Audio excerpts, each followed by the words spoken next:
This is 25 to Life with Uncle Yahshuah. Rolling down 109 in a truck. Pull my ride up to the light, that's what's up.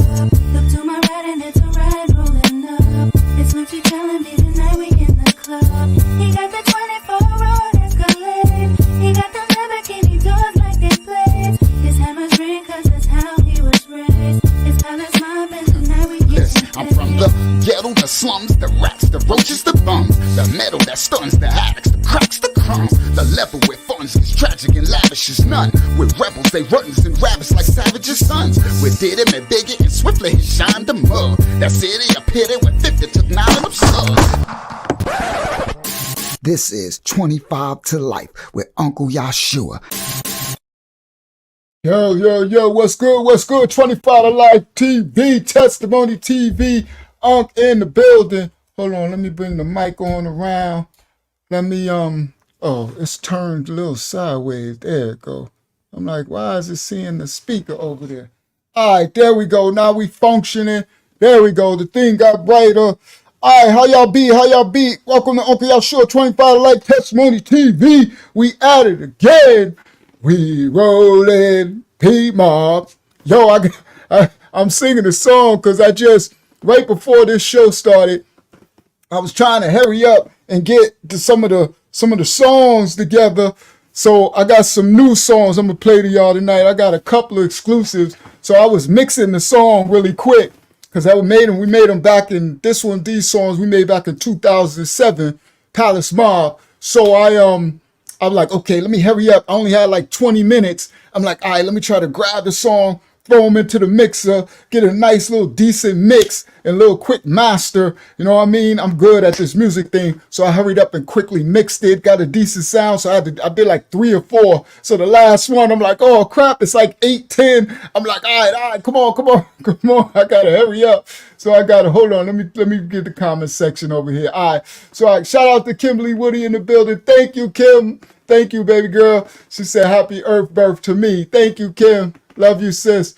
All right, so who else in the building? Let me shout out those in the building. Yavad in the building, Yadak in the building, Lava Yah in the building, Wayad in the building, Yahaka Faye Yah out there in Brooklyn, Atsi Yah out there in San Diego, California, Dolores Yah out there in California, Yashara La from Chicago in the building, Zayana out there, Alina out there, who else? Lava Yah from the Bronx in the building, Kimberly Woody from Hempstead, Strong Island, and Roosevelt in the building. Rhoda, I can't forget your original roots is Roosevelt, Strong Island. Kim, shout out to my family. I see y'all in the building. She said, whoop, let's go. Let's get it popping.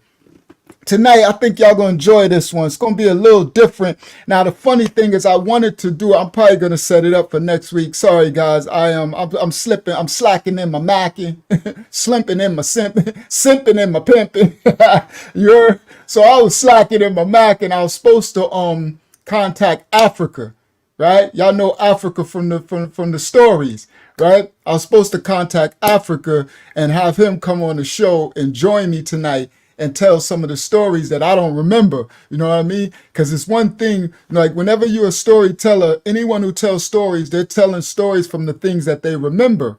But there's pieces always in these stories, especially my life, there's pieces that I don't remember and I didn't experience. And what I mean by that is, in storytelling, I see one view and I'm having one experience where someone else who's with me has another experience in view. So let's say we're in a situation, there's some killers around and they got guns out and it's about to go down. And I might be in that present moment thinking probably maybe not scared or maybe scared or just thinking of outs and routes to get out or thinking of looking at the scanning the scenario and looking at ways that I can like maybe we could get out of the situation or grab a gun or something. It's like, but then somebody else who's with you could be in the same situation and they could be scared, really heart pumping, and it could be their worst, it could be the worst experience they ever experienced in their life.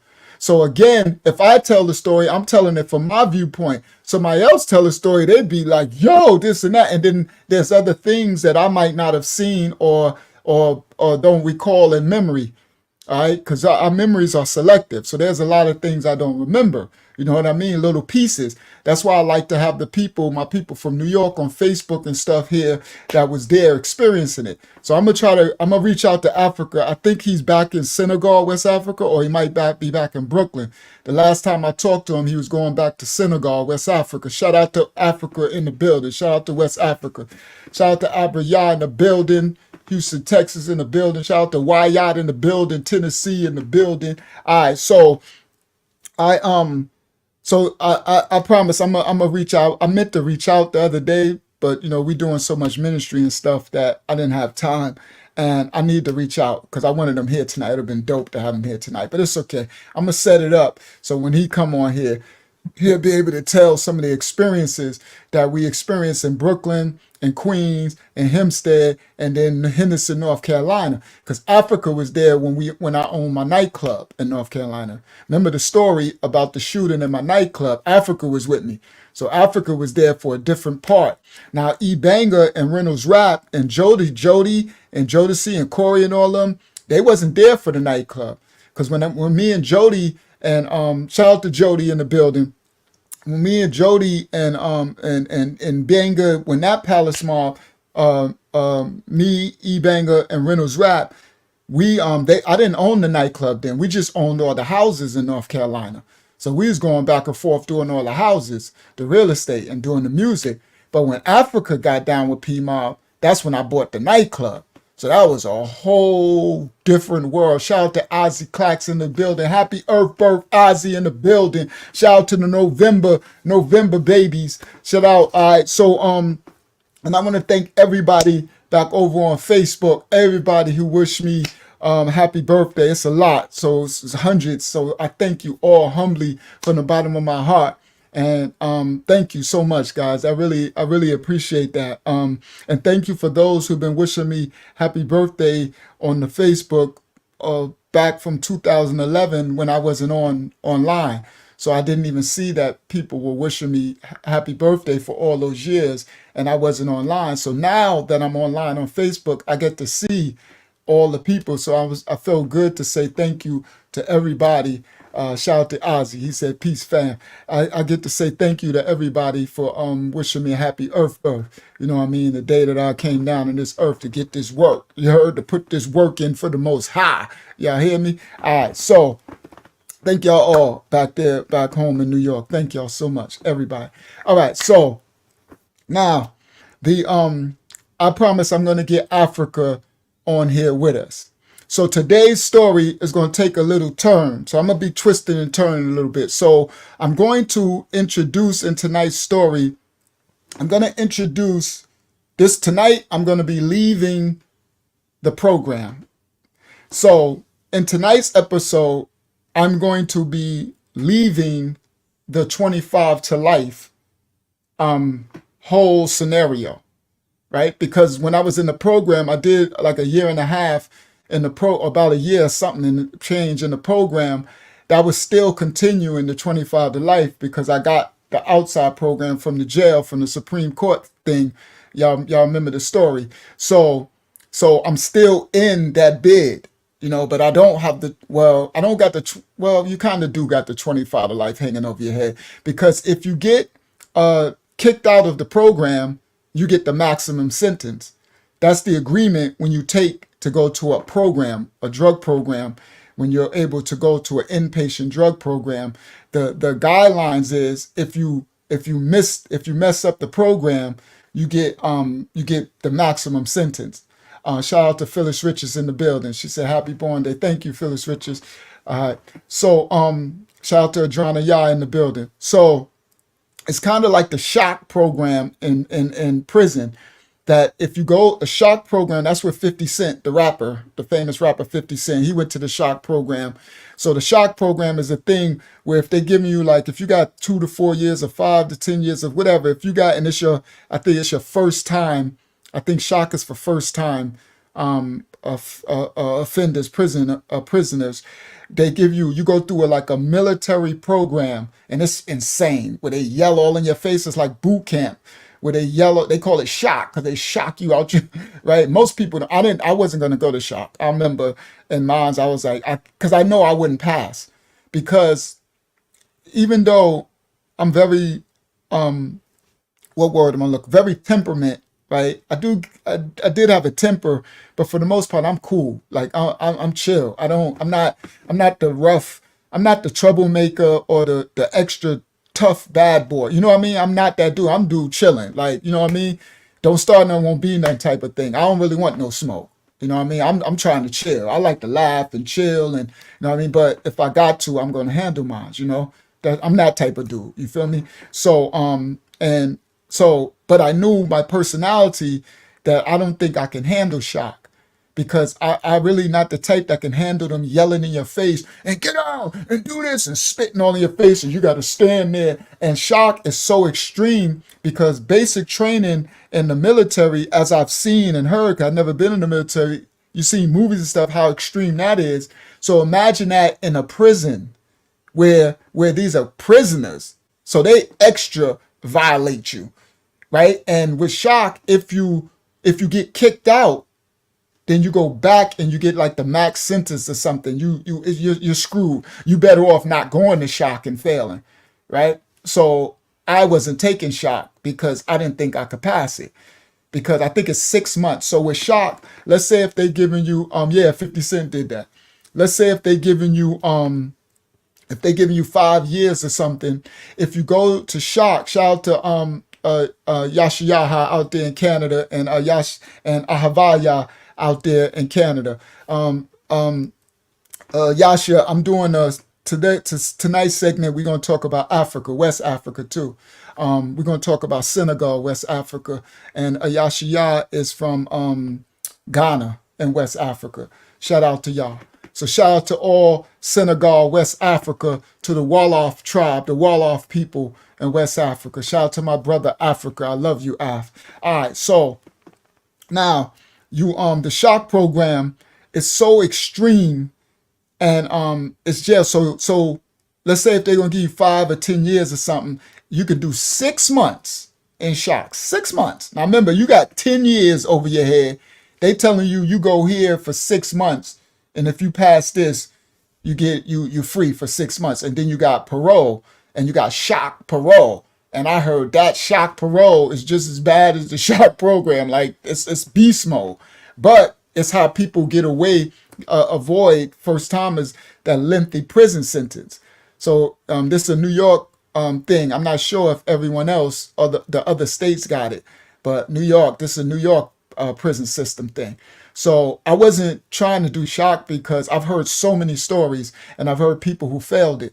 And when they tell me the stories, I know I'm not built like that. I'm not that tough. I snap, meaning like I'm not a tough guy, none of that, but I can only take so much. And sometimes, now I have a lot of more self-control, thank you to the Most High, but sometimes I can't take it. And I'll just be like, F you, like I'll lose it. And it's just, and now I'm screwed, right? I'm kicked out of shock. I probably get beat down because I might punch one of them in the face because they spitting all in your face and calling you all type of iggers and all that type of, I can't do it. So I'm not built like that. You see, at some time, guys, you got to learn your temperament, learn how much you can tolerate. So that way you don't put yourself in situations that you can't handle. It's not that we don't push our boundaries to strengthen, but I'm just not a fool. I know myself. So I wasn't taking shock. All right. So I was bringing out shock because Delara Shah said, happy Earth to you, Ozzy. All right. So I was bringing out the shock because when you're able to get a drug program from your sentence, it's not like shock where you're in a military and all that. Get on 50 push-ups and walking and carrying logs through lakes and all that. It's bad because the counselors, they know that if you get kicked out, then you get the max sentence. So they kind of abuse you too with their power. So they do stuff like make you clean bathrooms and toilets. That's what the judge said. If they tell you to clean a toilet, the bathroom toilet with a toothbrush, you clean it. I'm like, oh my goodness. Now I can tolerate a little more of that than I could them yelling and cursing in my face. But even that drug program thing is no joke because as Shamika said, shout out to Shamika and Dahlia, she said they give you slips. They write slips on you to get you kicked out. And the people, it's just horrible. So anyway, I was saying that because in tonight's story, I'm finally going to complete, I'm going to leave the system. So then I'm actually free. I'm actually free with no parole, no probation. I did it. I did it. Now, because y'all remember when I got free, I did one of the last stories I got when I got free, then I had to come back to get the final paperwork done for the Supreme Court. And that's the story on this channel of the little Hoover Crip, my little cousin E. When I went back and Daddy you and them, when I was staying and little crazy E. So that story. So now tonight's story, I'm going to leave and it starts this journey to where, and I leave New York when I leave and I never come back. And I'm born and raised in New York. Shout out to New York. Right? I'm from New York City. I'm from Hempstead, Strong Island. I'm from Jamaica, Queens. I live in Southside Jamaica, Queens, a lot of parts of Jamaica, Queens, and Bed-Stuy, Brooklyn. And I live there, and my family is from Bed-Stuy, Brooklyn. My mom's is from Bed-Stuy, Brooklyn, and my dad is from Hempstead, Strong Island. So that's how I got my Hempstead and Brooklyn connection. All right. So, and my whole family, my mom's family is from Bed-Stuy, Brooklyn, but I didn't know them. So my dad he grabbed me and gave me to my grandmother, and she lived in Parkside Projects in Hempstead, Strong Island. And his whole family, they don't even know their family. So, their family is from Tennessee, Memphis, Tennessee. So when I go back early in my beginning of my childhood, I tell those stories of growing up as a little boy and going to Tennessee. And my aunt's house was right next to the Lorraine Motel when Martin Luther King was shot. And I got a picture of the Lorraine Motel and my aunt's house right there. I mean, right there. I used to play on where Martin Luther King was shot when I was little, and I used to play on that hotel because the parking lot and the thing. So I didn't know that till I got an adult and I seen the picture. I'm gonna show y'all the picture on here when I tell that story. And you can see the hotel and see my aunt sitting out on the porch with the chair. Y'all know the metal chairs and down south. See, in New York, we used to always go down south. We call it down south. Because guys, everybody in the North country, in the North, New York and all that, our parents are from down south. Because remember, from slavery, we all came up north. So no matter what, we all came from, even California, they came from down south. Everybody came from down south. That's why the dirty south be feeling themselves. Shout out to the dirty south. Because everybody came from the dirty south.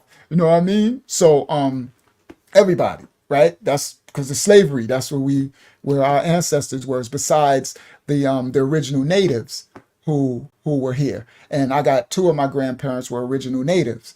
Okay. And I got the pictures, the full headdress. They got the wavier, looser hair. They look native, not Mongoloid, but the original native. So now not all of us came over on slave ships. All right. And most of those original natives are the Northern Kingdom. All right. I know y'all don't know what that means. Back there, my people on Facebook and most of my people, but we are the Northern Kingdom, the Southern Kingdom, the 12 tribes of Yahshuah, right? The 12 tribes in the Bible, right? There's 12. So Judah is the fourth tribe, Judah, the tribe of Judah, all right? Like the Rastafarians talk about, right? All right. So anyway, this ain't the subject tonight. So now let's get back to the story. So tonight's story, we're going to finally leave this whole 25 to life sentence, but then it's like a whole nother 55 to life horror happens because now it's time for the Most High. When I leave this system, it's time for the Most High to put me in the fire and start changing me. It's worse than what happened to me in jail. It's not okay. This is not okay. I'm really traumatized by what happened to me. But I don't think I will ever heal from it until I pass and go home to my Father. So I'm very traumatized, but it made me into who I am. And I'm just traumatized. It's not okay. Y'all might be a little traumatized by the time we get through, not tonight, but get through this story, get through this part to the next phase. y'all gonna be a little traumatized for me. And I got pictures too. So I'm gonna show y'all pictures and everything. It's bad, guys. It's really bad. It's not okay. It's really not okay. But it's what the Most High had to do to me to mold me into his image. And it's called in the pruning in the fire. And he'll put you in and out of the fire. And it was very traumatic. And it was for a very long time. Okay? It was for a very long time. All right. So tonight we're going to start that. Yah said, my mother is from Branchville, South Carolina, and my father from Sumter, South Carolina. Every summer we would spend our summer south. I know, right? Going down south when you little. I used to enjoy that when I was really little, but then, my dad used to come and get me, and I think my older sister, but I know I used to go with him and his new wife and my brother and sisters, and we would go down south. Yeah. So my grandma's for Tennessee, and my grandfather, the ones that I know, they were from on my dad's side. My grandfather but he was dead. He was from North Carolina, and my grandma. So the only one I really knew was my grandma from Tennessee. And later in the story, y'all gonna find out when we go back in the story, when I meet my real birth mom and my whole other side of my family, the ones that's from Bed-Stuy, Brooklyn, with my whole family, where I was from before my father took me from there and brought me to Hempstead, so he gave me to his mama, his mother, my grandmother in Parkside Projects. That's how I got to Hempstead. So I'm from Brevard Projects in Bed-Stuy, Brooklyn. That's where my grandfather, no, that's where I was when he came and got me and my sister. Because my mom was a hustler and she was neglecting us. All right, so anyway, and no disrespect. But when we go back, we'll clear this stuff up when I go back in my history. It's a very powerful history. All right, so that's when I learned my other side. And my other side, my mom, I don't know where my grandmom on that side is from, but I know my granddad is from Mayagüez in Puerto Rico, but he's brown skinned, and then he went to Ethiopia, and he lived in Ethiopia with Haile Selassie, the king of Ethiopia, the emperor. But we got pictures and stories. I'm gonna have my aunt. I'm gathering the info. Most High willing, I'm gonna try to interview her and have her tell us the stories. And every time Haile Selassie would come to America, Bed-Stuy, he would stay with my grandfather. And my grandfather had a temple, all that in Bed-Stuy. He was crazy, but he was a Israelite back in the 1940s and 30s. And we got pictures and newspaper articles, all that, but that'll come later. All right, so anyway, so let's get to tonight's story. I don't want to talk y'all head off. So so tonight we're going to get to that story, and we're going to leave the system. Praise Yah. But then there'll be other stories where we go back, because I still got stories. It's always intertwined. I always going to keep jumping back. There's things I don't remember and other people that gets introduced into this journey, right? So now, tonight, the thumbnail said Africans versus Black people, and it had Jamaica Avenue on Jamaica Avenue. Now, the reason why I titled that is because there was a situation that happened. So my boy Africa, who was down with Palace Mob, he was from Senegal, West Africa, and he was a hustler. So he was one of the Africans, and people from New York know what I'm talking about, especially from 2090s and the early 2000s, right? Because this is 2007, what I'm talking about with Africa, right? So I'm talking about the thumbnail first. So Africa hustled clothes, so Canal Street, the Africans that sold the mixtapes and the DVDs, right? This is the mixtape era and the DVDs and stuff, right? It's the end of the mixtape era and the DVDs and stuff, right? And hip hop, where 50 Cent, the rapper, and all them started selling everybody mixtapes, Clue tapes and doo-wop tapes and all them tapes, Ron G tapes. Everybody know from original. Most of y'all that don't really know hip hop, y'all can find this stuff out on YouTube, because there's a lot of nostalgia now on YouTube. But I was there, right? We was there. So Africa was a hustler. He was from Senegal, West Africa, and his people moved here like a lot of people from Africa moved to the United States, to get education and better life for their children or whatever. And they moved to Brooklyn And then they moved to Queens. Well, I think they moved to Brooklyn. I think they moved to Queens. See, Africa will be able to tell you more when he get here. And then somehow they moved to Hempstead, right? His mom. Oh, because his mom and them opened up. Y'all know the Africans, this back then, I don't know if it's still like this, but back in 2006, 2007, the Africans had a lot of the hair braiding shops. So it'd be so remember the Janet Jackson braids was in style from the Poetic Justice, the Tupac thing, right? These so a lot of African American so-called black women in America was doing all those braids and Bantu knots and all that. So a lot of Africans had the hair spots, right? And Larry, I said, wow, Ron G, right? My memory is really good. So shout out to Al Pizzle. He said, what's up? I'm up in here. Shout out to Danielle Craighead. She said, oh, Pensilola.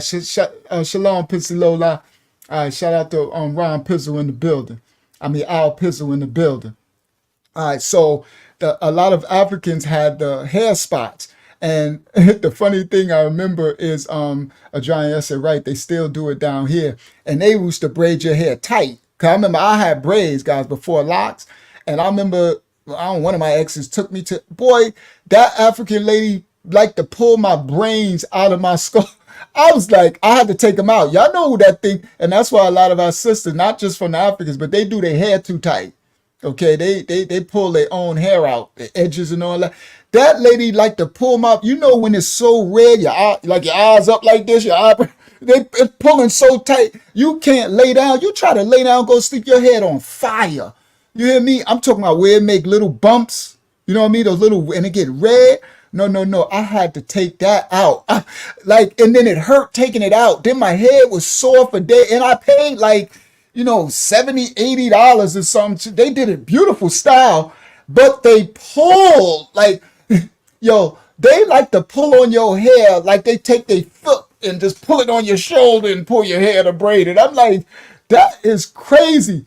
Like, it's no joke. I know the sisters know what I'm talking about. Guys, I always had long cornrows. So everybody in New York know that I had cornrows since a little boy. When I go back to the rap with Granddaddy IU and Tupac, when I start telling these stories, shout out to Mr. K, Granddaddy IU brother, and my brother RIP Granddaddy IU. I had cornrows back when nobody had cornrows. Okay, when it wasn't even cool. When people had big gumbies and fades like Kid and Play. Afro, I always had cornrows. Okay, I'm one of the last ones. Shout out to KD Kid in the building. Shout out to Al Pizza said, LOL, y'all head be tight as hell. Yeah, it's no joke. Al Pizza said, this African lady just got my cousin fired, lying like they had a problem when it was news to her. Like all I did was teach this lady the game. Now I'm sorry to hear that, King. All right, so a lot of back then in New York, a lot of the Africans were opening up hair spots. All right, thank you. Al Pizza said, R.I.P. to IU. These stories is classic. LOL. He was a wild boy. Yeah, he was a wild boy. Wait till I got a whole documentary with him too, Al Pizza. I just ain't release it yet because I'm building the channel still. So it's like I don't want to release it. I'm gonna release it when the channel grows and gets kind of big. But yeah.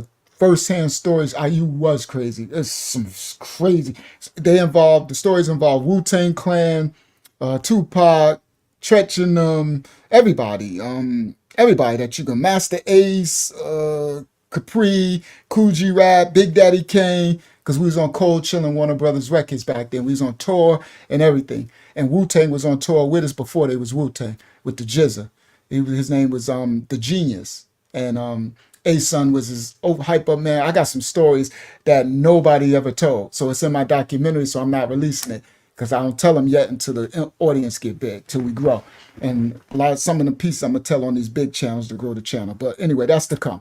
So now this time, so I guess Africa's mom and them, when they moved here from Senegal, they was in Brooklyn. So I guess they opened up, I know they opened up a shop. That's now I'm remembering because we used to go to his mom's shop. So his mom's and them opened up a hair shop in Hempstead, close to Terrace Avenue. I forgot the name of that street. It's the street where the train station, the same street where the Hempstead train station is.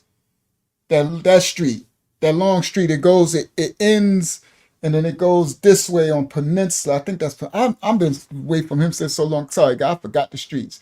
All right, so Ozzy Claxton said, "I remember when we used to be in the studio together, me, you, and IU." Yes. So Ozzy, guys, is first of all, that's my his brother, his big brother is my man. So Ozzy's my little man from Terrace Avenue, Hempstead, Strong Island, and I remember I didn't even know you rhymed Ozzy until IU. So I remember IU, and then when I seen you, I knew you because I knew your brother. I forgot you could put your brother's name. I forgot his name now, but so I'm like, yo, I know, I knew you from Terrace and all that, but then when I heard you rap, I was like, yo, Ozzy was a beast. And I used to love your voice, Ozzy. Your voice when you rap, your voice was so clear and popping. I was like, yo, yeah. And IU is no joke, so IU ain't gonna have nobody who whack around him. IU is one of the best rappers in the world. I know y'all don't know that, but for my documentary, I got music. Yo, Ozzy, I got unreleased albums with IU and Mr. K Note. That's why I say I'm waiting for the documentary. Me and IU did 2 albums.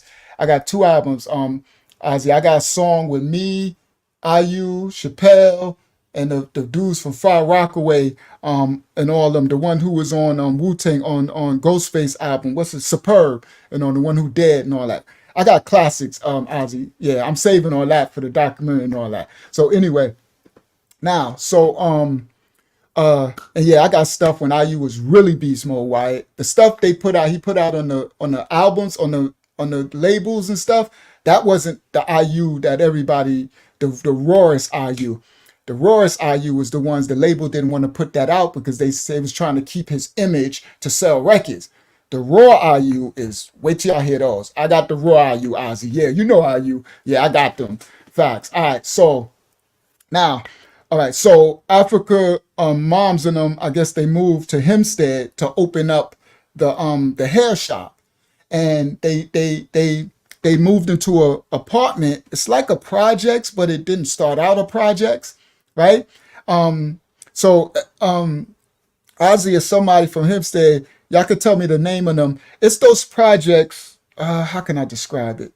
It's on Jackson, and it's across from the Washington buildings, the 150 Washington on the Heights, and it's those little, they 2-story brown.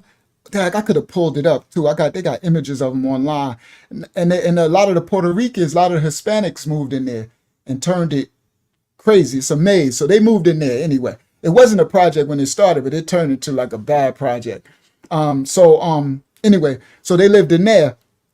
So Africa was from the Heights. So we call him Africa. I don't even know his name. I call him Africa, right? That's my brother. So he was from the Heights. So Donzel from jail, from the other story when I was in jail, that old man who I helped to get released out when I helped pay his bail, he got out. He became my business partner, and that's who got me to get those old people who the fanny pack gangsters in my club, the nightclub, the ones who were scared from Brooklyn, the fanny pack gangsters, Miss E and the other, I forgot his name now again, but them two. So Donzel bought them to me, but then Donzel also bought Africa to me. So Donzel, he used to have he's an old timer, and he used to be with Sony Records. You know the old timers back with Al Green, when everybody was into music. That was our ancestors' way out of the hood. He had connections, so he found out I did music because he didn't know when we was in jail. So when I came home, we was in my car on the black Benz, and I had a joint on. He was like, "Who that?" And I'm like, "That's me." So I was playing I was Palace Mob by myself because this is after the 15 to life and before the 25 to life. Okay. So when I got out on bail on the 15 to life sentence, I wasn't messing with Reynolds Rap, and E Banger went back to North Carolina, and me and Donzel, because that's once I helped Donzel bail out, paid his bail, he became my partner. So then he found me the people to buy my big house in New York, and then we ended up getting a nightclub. He was going with me to North Carolina. So he introduced me to Africa. So he like, I got this group, I got this group, this rapper, but he's African. And I'm like, African? I'm like, I'm like, bro, we, you know, I'm like, we like, come on, bro. Like, you know, he like, no, he's good. I'm like, yeah, whatever. You know what I mean? And y'all heard Palace Mob. So we were really nice. You know what I mean? So, and I'm at my A game at this time, right? So I'm like, come on. So then he took me on the Heights and he introduced me to Africa. And then that's when I met him. And Africa was nice, but it was different because he rapped and he still got the African, like speech where he don't say the words so clearly. So he got but he's so dope if you could hear what he's saying and he rocked. I was like, and then of course I'm hustle mentality. I'm like, yo, so he telling me about they from Senegal, West Africa, and Africa guys had the whole mixtape, Canal Street, Jamaica Avenue, Fordham Road, everywhere where the Africans go to sell the bootleg clothing and the mixtape and DVDs and stuff. This is 2006 and 6. No, this is 2006 and into 7. And so Africa was a hustler. Africa. So he was from Senegal, but he was the bad child out of their family. So his older brother was there. He was going to college. And his sister and everything, his sister was working in a shop and getting a shop, but Africa was the bad boy. He was the bad seed of the family, right? He was the baby too. So Africa, when I met him, he was only like 21 or something. So he was the baby, but he was like a thug, which bugs me out. So he was African, right? Wait till I get him here. And I wish I had a picture to show y'all. I didn't prepare it. Sorry, guys. Next time I'll have him here. So he was short, skinny, and a thug, like, which bugs me out, right? Because he talked with an African accent, but he was straight about that life, right? Shout out to Yahshuah, the battle axe warrior in the building. He was about that life, so that tripped me out. So his rhymes were about the life because he was actually living it. So he was hustling on Canal Street and Jamaica Avenue and Fordham Road. So he was all through Brooklyn, the Bronx, and he was hustling. So he was hustling. So he was like hustling with the Africans and like putting pressure on the Africans. And like he was a thug African, which bugs me out, right? I just got a kick out of that. But he was official though. He wasn't fronting, right? He would fight, he would stab you. He always talk about poking somebody. He would poke you, poke him. Like we got this song called Black on Black Crime that I'm gonna play y'all tonight, right? And he was like, poker. He said, stop. What he said? He said, stop fronting on one another, man. Stop. He said, poke another nation, poke another nationality. Stop killing each other. Black on Black Crime. Now, of course, we're not promoting crime against other nationalities. But that's where our mind frame was. Africa was a trip. He said, poke somebody else, man. Poke another. He always talk about poking somebody with a knife, right? But always shooting. But so anyway, it tripped me out because Africa was so gangster. So then I finds out that Africa is hustling on Canal Street and hustling bootleg clothes and weed and whatever he can hustle, he's selling it on Jamaica Avenue and Canal Street in Brooklyn. So every day he would be, he would hit me up. I'm like, where you at? He like, I'm in Brooklyn. Like, I'll be back on the island at this time or whatever. And then we would link up. This is the beginning of when we became P-Mob Gang. Shout out to Swift in the building. Love you, Swift. Shout out to Big Swift in the building. So Hempstead's finest, Parkside all day. So he was all through. So y'all know my mind, right? My mind. So now we two become together. We became Palace Mob, right? So we started rapping because once he started rapping for me on the street, he was good. Like he was like, and I was like, all right, let's go. So Donzel had a hookup with this dude with a studio, right? And then I had my studio, but I wasn't using it. So then later we started using it. So me and Africa got 3 albums together. We did a Dirty South album too. So y'all gonna hear a lot later when I play more of the African stuff, right? So anyway, so we started making music together, and so then so then my hustle mind started thinking like, okay, so we got Platinum Palace. And Africa got Canal Street, Fordham Road, Jamaica Avenue. He got all the places where all the mixtapes and all the DVDs and the bootleg is sold. And I'm like, yo. So we actually got all the outlets so we can put our album, our tape, right? Our CD, because this is the CD era, right? This is CD time, 2007.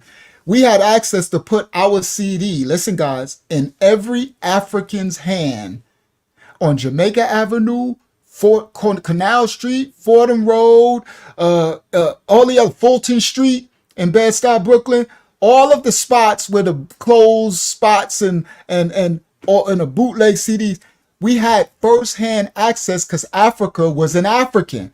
Now, for those in New York, this is no disrespect to my African brothers and sisters. We just telling true stories of how it really was. The Africans did not rock with us, so-called black people. They didn't like us. No disrespect, but like the other nations.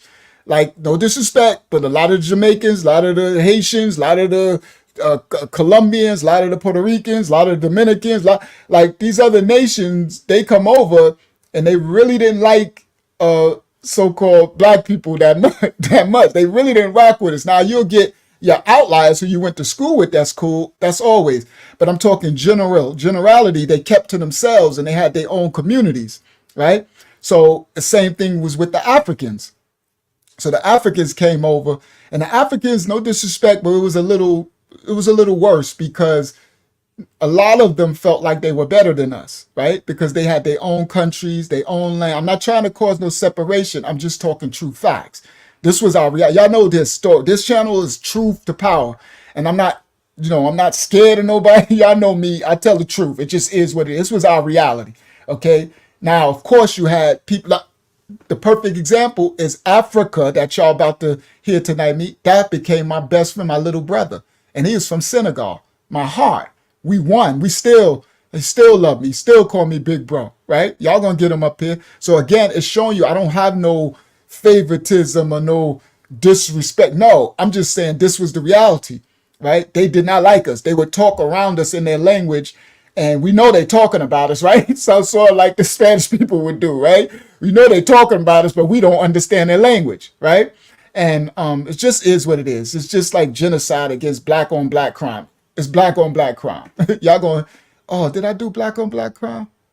Yeah, I did. I mixed it. Okay. So y'all gonna hear that too. So anyway, this is just reality. So they really didn't like us. They really didn't rock with us. So I know some of y'all heard the stories about old New York City where the cab drivers wouldn't pick us up, right? The cab drivers. and so a lot of the Africans took over the New York City cab driving system and they would not pick us up. You be in New York City, you are not getting the cab. They go right past you and pick up white people or Chinese people, whatever. They just did not like us, okay? So it's just reality, right? So the Africans wouldn't mess with us. So now, once Africa became Palace Mall, it became me and Africa was the new Palace Mall. And then we had Donzel, and Africa had all his boys. So Africa had his boy Pac. He had a boy called Pac, and he had his boys, some Africans from Senegal and Brooklyn. And I had, I was just me, but I was gonna bring the whole Hempstead. So I'm always, once we make it, I'm bringing Hempstead, you know what I mean? And my boys from Queens and my boys from Bed-Stuy, my people. And that's just, I was bringing Hempstead, you feel me? So, and then the funny thing is Africa was repping Hempstead too, but Senegal too, and Brooklyn, because that's, he's repping Brooklyn where he's from, Hempstead, and Senegal. So anyway, my mind was like, okay, now once we start making songs, they were so fire. I was like, yo, and now we got access to sell the music because Africa had access to every African that was selling all the bootleg stuff. Where we don't have a way in, it's a community, and they look out for one another. But Africa was African, and he spoke Wolof. He was from Africa. He wasn't an African born here. He was born in Senegal, right? So we had an in. So we would go. So I would go with Africa, and we would go on Jamaica Avenue. Because I would have to pick him up sometime. I'd be out there shopping, and he'd be like, and Africa crazy. He always getting into always trying to stab somebody, trying to poke somebody. Always somebody poking. I poke him, Looch. He called me Lucci. I poke him, Lucci. I poke him. I poke them. They lucky I don't have a gun, Lucci. You keeping me from a gun. I'm like, you ain't getting no gun, Africa. You're not shooting nobody. We're trying to. I shoot them and go back to Senegal. They never find me. That was the African mind. He like, I shoot them and go back to Africa. They never find me. Tell them to come to Senegal and get me. Because he from the hood in Senegal. He from the hood. So he know about Akon too. He said, no disrespect, but he said Akon is a sellout, right? He said people that love him, but he really a sellout. So anyway, but they still respect him because he's from there. But he said Akon didn't come and put nobody on. So Africa was like, we got Africans in Senegal that can spit, right? So he used to shout some of them out on our songs and everything. So my mind, first thing I was thinking, okay, we got all of the outlets for Canal Street and Brooklyn and Fulton Street. Canal Street and Jamaica Avenue and Fulton Street and Fordham Road and all that. And this is the Bronx, Brooklyn, Queens, guys. And then Hempstead, right? A main street and where all the shops Africa know because he hustling. So then it went further because once we start making our albums together, he started teaching me about Senegal and the scene, and then putting people on the phone and then telling me about France, because France and Senegal is like going from New York, going from Brooklyn to the Bronx. Like it's that close. I didn't know this stuff. So a lot of them are in Europe, a lot of Africa. That's why I guess a lot of Africa's in the UK and stuff. But France and Senegal is right there. So a lot of Senegalese people go to France. And so we, of course, my mind, we like, okay, that's how we became International Platinum Palace.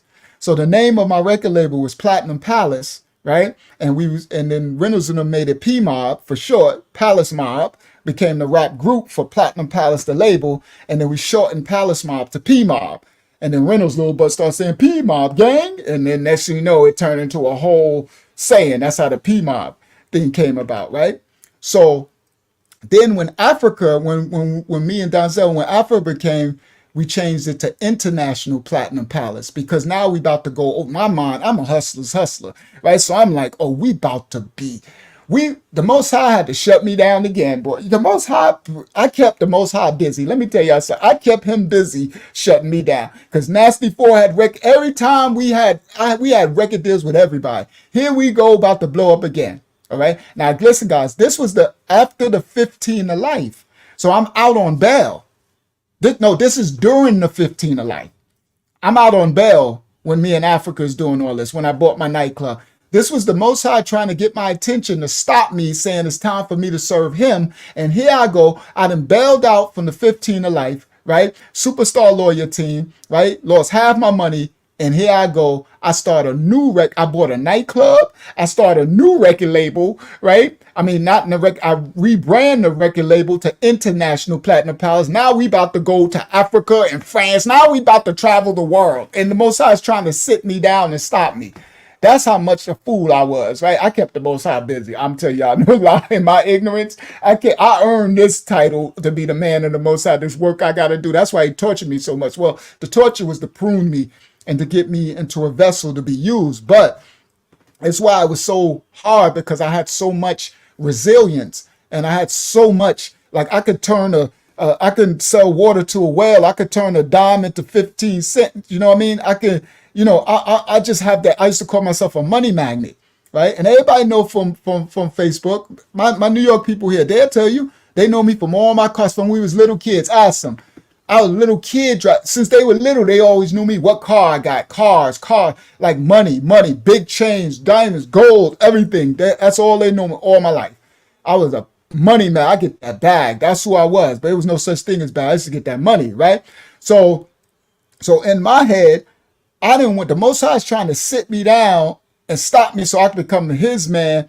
To see, Swift said facts. I can become his man to start teaching the word. And here I am, guys. Instead of listening, now I'm still going to trial for the 15 in life, guys, and they'll give me 55 years. And the Most High is trying to get my attention, and I won't listen. Now I'm about to be International Platinum Palace. Now we about to go to France, Africa. We about to blow up. Now remember, this is the year YouTube was released. This is 2006. So guys, y'all gotta understand. If the Most High wouldn't have shut me down and gave me back that 25, it was a wrap.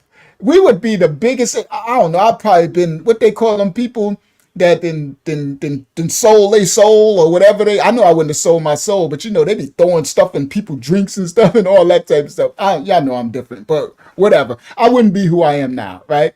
So anyway, so now I'm like with Africa, I'm like, okay, so now we on the phone with them in Senegal, and he's talking to the hood in Senegal, and we like, okay, we playing them the music through the phone, and so we about to start shooting music videos. We're gonna fly to Senegal, shoot the music video, then we're gonna go to Paris, to Bercy, France, the big city in Paris, France, Bercy, and shoot the music video. Then we're gonna come back to New York and shoot it in Brooklyn, shoot it in Queens, and shoot it in Strong Island, right?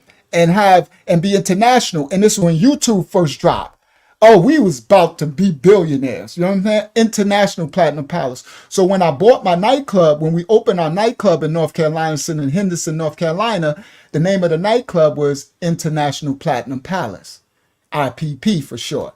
So everybody knew about International Platinum Palace, the nightclub. So y'all remember that story on the channel. I got more to come for that. Anyway, and I know when Africa come, when I get Africa here, I want to hear his stories because Africa's with me in the club. And Africa did the same thing that Reynolds Rap did. See, one thing about a New York dude, right, especially a Hempstead dude, right? I'm going to say New York too, but I could speak for Hempstead because that's where I'm born and raised, but I know it's a New York thing.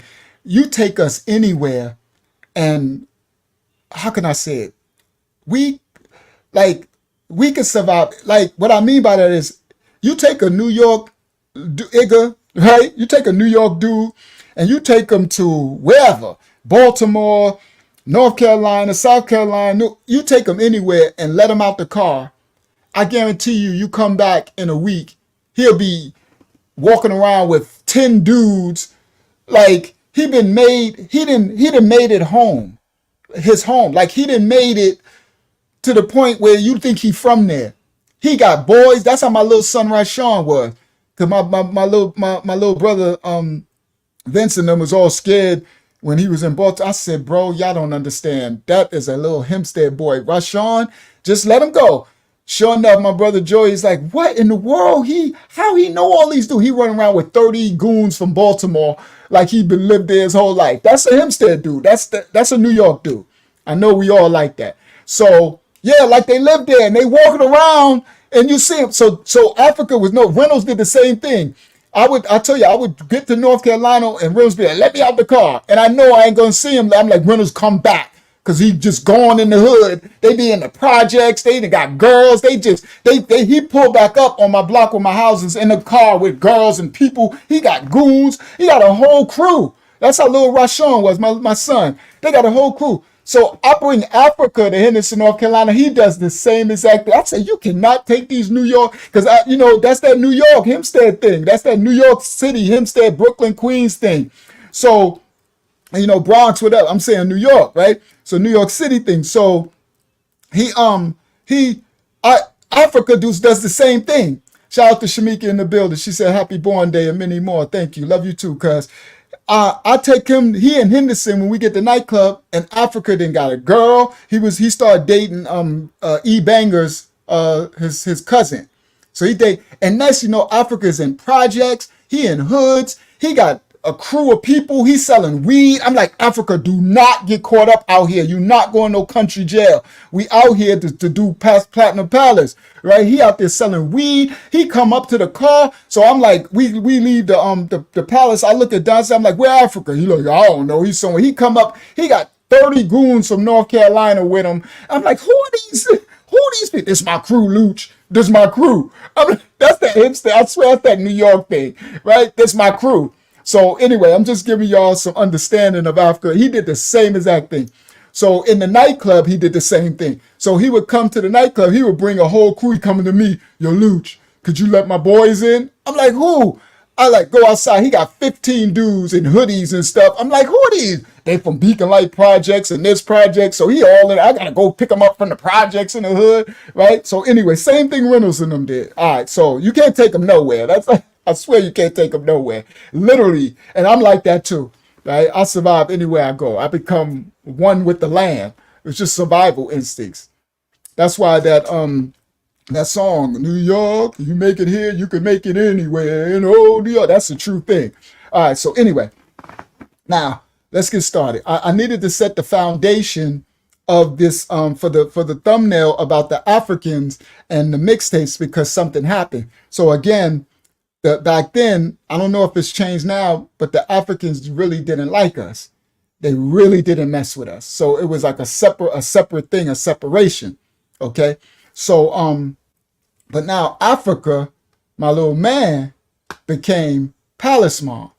So I'm gonna play y'all a new song right now. This is me in Africa. We did a lot of our songs are original beats. This is one, I think we grabbed this like from a mixtape thing. So we put this out as a little mixtape song. So I'm gonna play, hopefully it plays decently from the browser because I wasn't able to pull it in and make the video, but it should play. Y'all let me know if it still sound all right from the browser. But this is me in Africa called We Rolling. All right, so let me present, share screen, because some of them never met Africa now. So this is Africa. We rolling. Let me put it back. All right, here we go.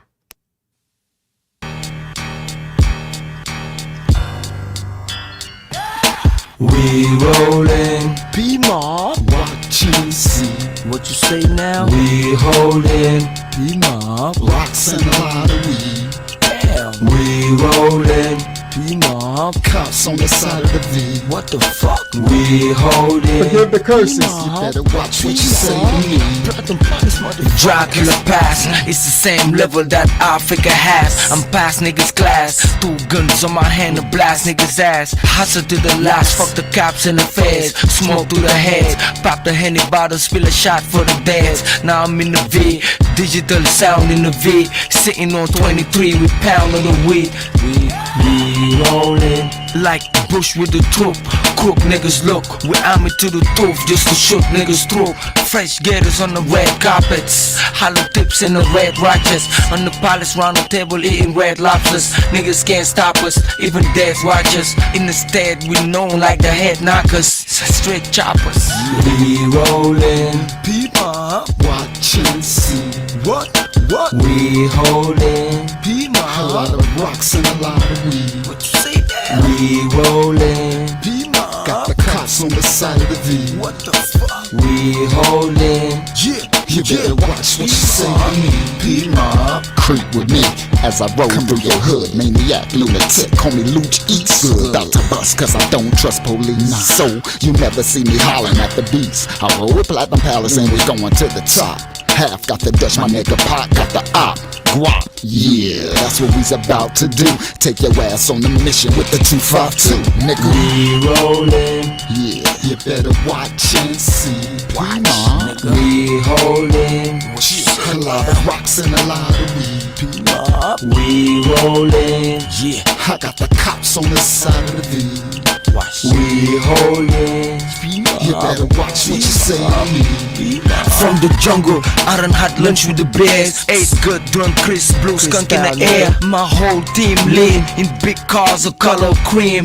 P-Mob, Yeah. P-Mob, roll like a G. Our energy open up doors like a key. Fight to live, ready to roll. Fuck if life is the price to give. We rolling, yeah, we stashing G's, holding it down the only way it's supposed to be.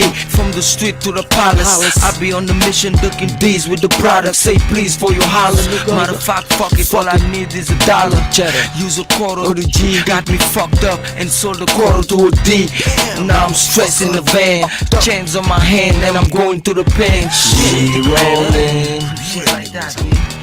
That nigga was doing his thing though. we Now he's a holding. bitch, man, he dead, B. What you do, man? Man, I shot him, B. We Fuck, rolling, nigga, yeah, us, man. We gotta go, man. Fuck is wrong with you, man? we holding. Alright, watch and see. P-Mob, we rolling.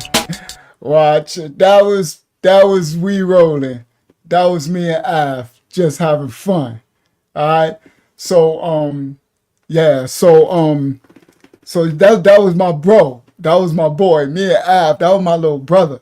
We was rocking out. And y'all hear his accent? Afro's nice. I'm like, I used to love his accent when he rapping. And if you hear what he's saying some real stuff, right? So shout out to somebody came in. Who was that? He said, shout out to Jeannie Pyro in the building. Shout out to Jeannie Pyro in the building. Thank you, King. He said nasty fire. So yeah, guys. So Larry Y'all say his lyrics are angry. I know, because he's a angry black man. That's that New York, that's that street angry black man thing. It's not just New York, it's us in the whole country. His lyrics are always angry. Even when I'm doing the positive stuff, he still be angry. Africa, I don't think he got one song where he ain't just he ain't angry, even when I'm on the deep stuff. Daughters of Yah, could y'all bring me my rag? Just bring me both. So one of y'all bring me my rag, because I'm already getting hot. I need to turn this fan up. I'm already getting hot, guys. I left my rag in the bathroom. And all right. So I'm glad I got to play it so that y'all can have a little level of understanding, like the like just the vibe also between me and Africa. It was fun, it was dope, and it was hold on, let me see something. Should I do let me do this. Re-rolling. Where's the other one? Thank you so much. Here, you can take that one back. Thank you. This is the one. Yeah, so I'm gonna do one more thing and then we're gonna get rolling. Because I did one more I think y'all will enjoy. Where is it? Not that one. Ghetto life, ghetto no, gangster. Well, we could do gangster, but that ain't the one that I wanted to do. Nothing. Black on black crime. Do I want to do black? Yeah. Let's do to give some balance, because we didn't only do negative. We tried to do something that, we tried to have substance in our lyrics, because if you just left it to Africa, we'd be just thugging out all day. But I was starting to change from the 15 of life. I was starting to mature a little bit and starting to want to speak on other topics. So we had a song called Black on Black Crime. Now, Africa did this character. Now we again, like Pasma, we were ahead of our time, and we were really dope. So our album was fired. The whole albums were fired. Now Africa had this character, and his name was Babalu, right? And Babalu, he talked. So we played the character of like an old African from Africa that's in America that can barely speak English, but like the old man that don't play no games that the kids joke with, and his name was Babalu. And Babalu be like, that's when he said, man, stop black on black crime. He said, stop. We said, stop killing one another, man. He said, poke somebody else, poking up. So anyway, and my song Black on Black Crime, and I made these beats, okay? So these songs that y'all gonna hear me in Africa, this is me on the producing the songs. This is my track. And then Africa did some too. Africa made beats. I'll let y'all know when Africa made the beat. But the re-rolling I picked out, that was another mixtape beat. We got that from somewhere. But the one y'all about to hear, I made the track. And these other ones, I made the track. Now, so Africa, so when I was making the track, I'm like, yo, we about to make a song about black on black crime, right? Right? To tell y'all stop the crime. So I didn't want to have no album full of us just telling our, that street stuff, like Larry Y'all said, that angry stuff. So when we was doing the black on black crime, we used to be in my basement. Now these ones we made in my basement. We rolling. This whole album we made in my basement. Q Dog, I don't know if Q here, but this is the basement Q Dog was talking about, where he said he came in and seen all my equipment, right? This is my big house in New York. This is right before the 25 to life. So I still own the house. This the house where they let the rats loose in my house. That house where they let all the rats loose when I had to package the whole house up and put it in a storage unit. This before. So this is the 15. I'm out on bail. I want y'all to remember, when me and Africa together, I'm out on bail for the 15 of life. So I'm running around. I'm like, to everybody on the outside, I'm normal, but inside I'm dying, because I got 55 to life hanging over my head. If I blow trial, they're going to give me 55 to life. Okay.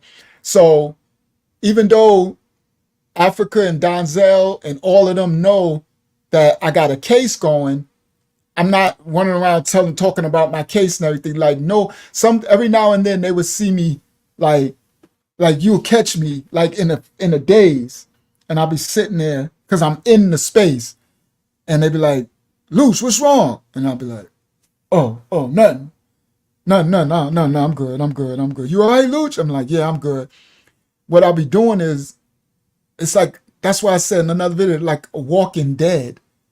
Like I'm alive, but my life is already because I don't think I'm gonna beat this. I like I said, I come from Hempstead, Strong Island, and I'm a poor little black child, right? I don't come from money. I don't know nothing about no Supreme Court. This is before the superstar lawyer team and all that. All right, it's before that. So so to me, I'm just out on bail until I get this sentence, and I'm ready to. They about to give me 15 to life.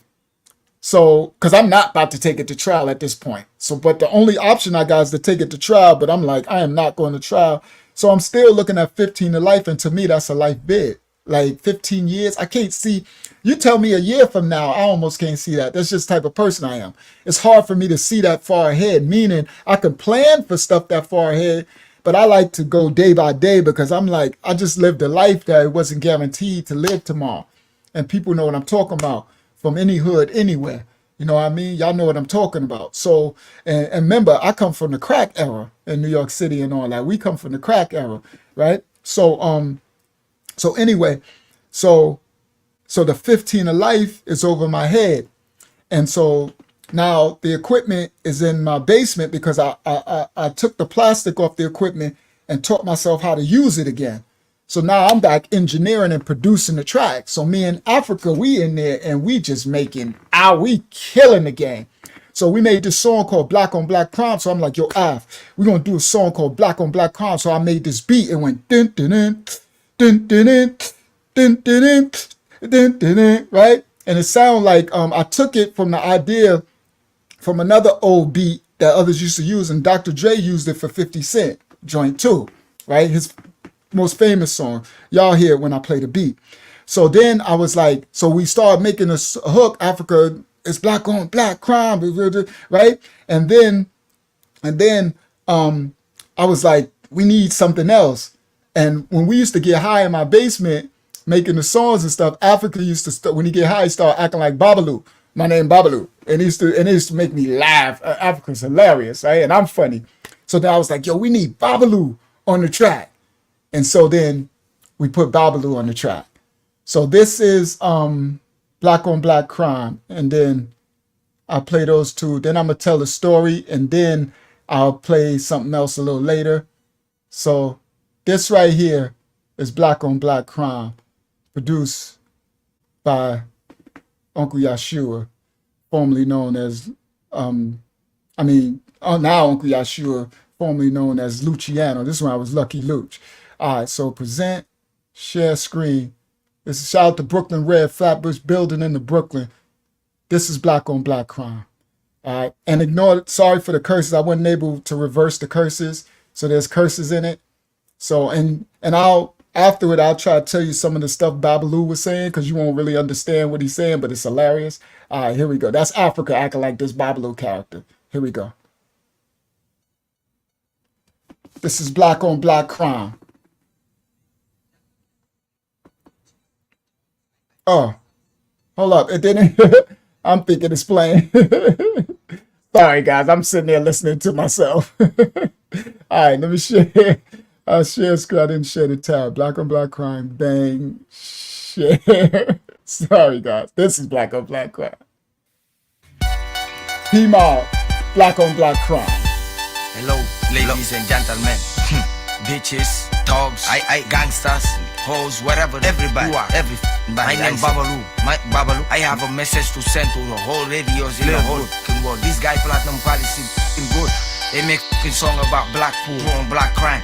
Killing people. Now I got message for every radio in the black world. I don't play this song. 2 months I give you fucking two months to play the other best, the media, pardon my smoke. 2 fucking months to play this song. Computer before I get mad. Me Babalu say that. You are.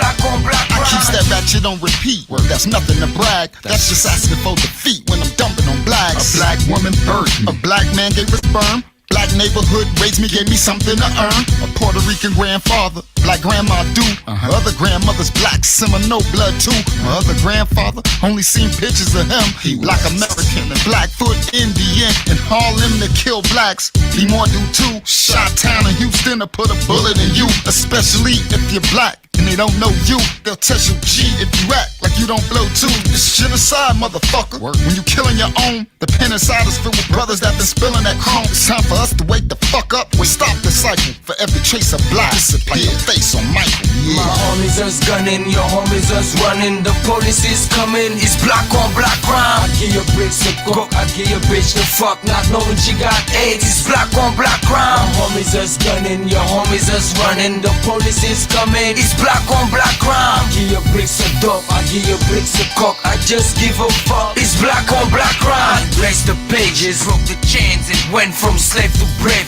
Born black, left blood in my back, but this nigga still trying to make it flood in my black. That's why I bought me a Glock. Yeah, I'd rather kill than be killed. I'd rather sell them than use them, eat pills. You need to be real. Who's in my heart? A magnum will rape you for your G grill. Yeah, it's all about crime, black on black. And this shit getting crazy, so it's not gonna stop. Yeah, a nigga safe, but safer with a gun and a razor. My rape you, violate you when it come to the paper. I'm about to burn something, nigga. Give me the lighter. I got a vision of viper in the hood, red eyes with a vision of sniper. Fuck with me, I snipe you. But that's black on black crime. Gunning, your homies us running. The police is coming, it's black on black crime. I give you bricks of coke, I give you bitch the fuck, not knowing she got AIDS. It's black on black crime. My homies us gunning, your homies us running. The police is coming, it's black on black crime. I give you bricks of dope, I give you bricks of coke, I just give a fuck. It's black on black crime. Yo, man, this black on black crime shit is crazy, brother. Y'all need to stop killing each other, motherfuckers. Now I'm saying, put the goddamn guns down, niggas. Give some handshakes, some hugs and kiss, niggas. Smoke some L's together, man. Pop some fucking bottles. Stop killing each other's niggas. All right, now this is Babalu. This part makes me laugh. So we was crying laughing at Africa. He said, this is black on black crime. He said, give some handshakes. Stop. He said, stop killing each other's mother effer. He said, hold on, let me put him back a little because Babalu has us crying. We be just in tears after he killed this in the. Now, y'all heard the clip because this ain't the finished version. This is me mixing. I'm like, oh, whatever. So it's a little clip when that part come, when he talks at the end. But let me see if I can tell y'all what he said. It's black on black crime. Yo. See, right there, that's the clip. So in the finished version, it doesn't do that. Man, this black on black crime shit is crazy, brother. Y'all need to stop killing each other, motherfuckers.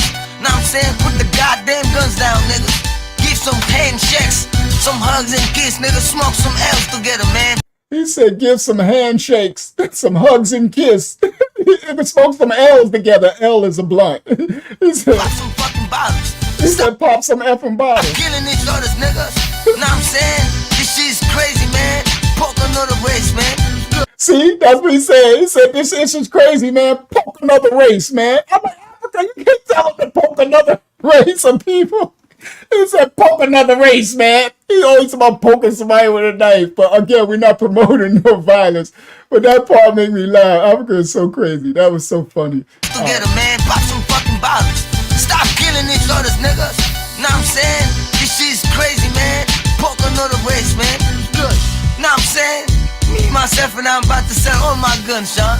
Word is bond, dog. He said, me, myself, and I'm about to sell all my guns, Sean. Because they call me Sean in North Carolina, too.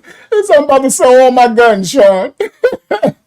Oh, man, Babalu is a trip. I used to love this song right here. And thank you, guys. This song is one of my masterpieces. I'm really proud of this song. And yeah, I definitely think I killed that verse. I said, my grandfather, my other grandma do. I said a black woman raised me, black man gave me sperm, black neighborhood raised me, gave me something to earn. My Puerto Rican grandfather, black grandma do. My other grandfather only seen pictures of him. He was black American and Blackfoot Indian and Harlem that killed blacks. Be more due to Chi-Town and Houston to put a bullet in you, especially if you're black and they don't know you.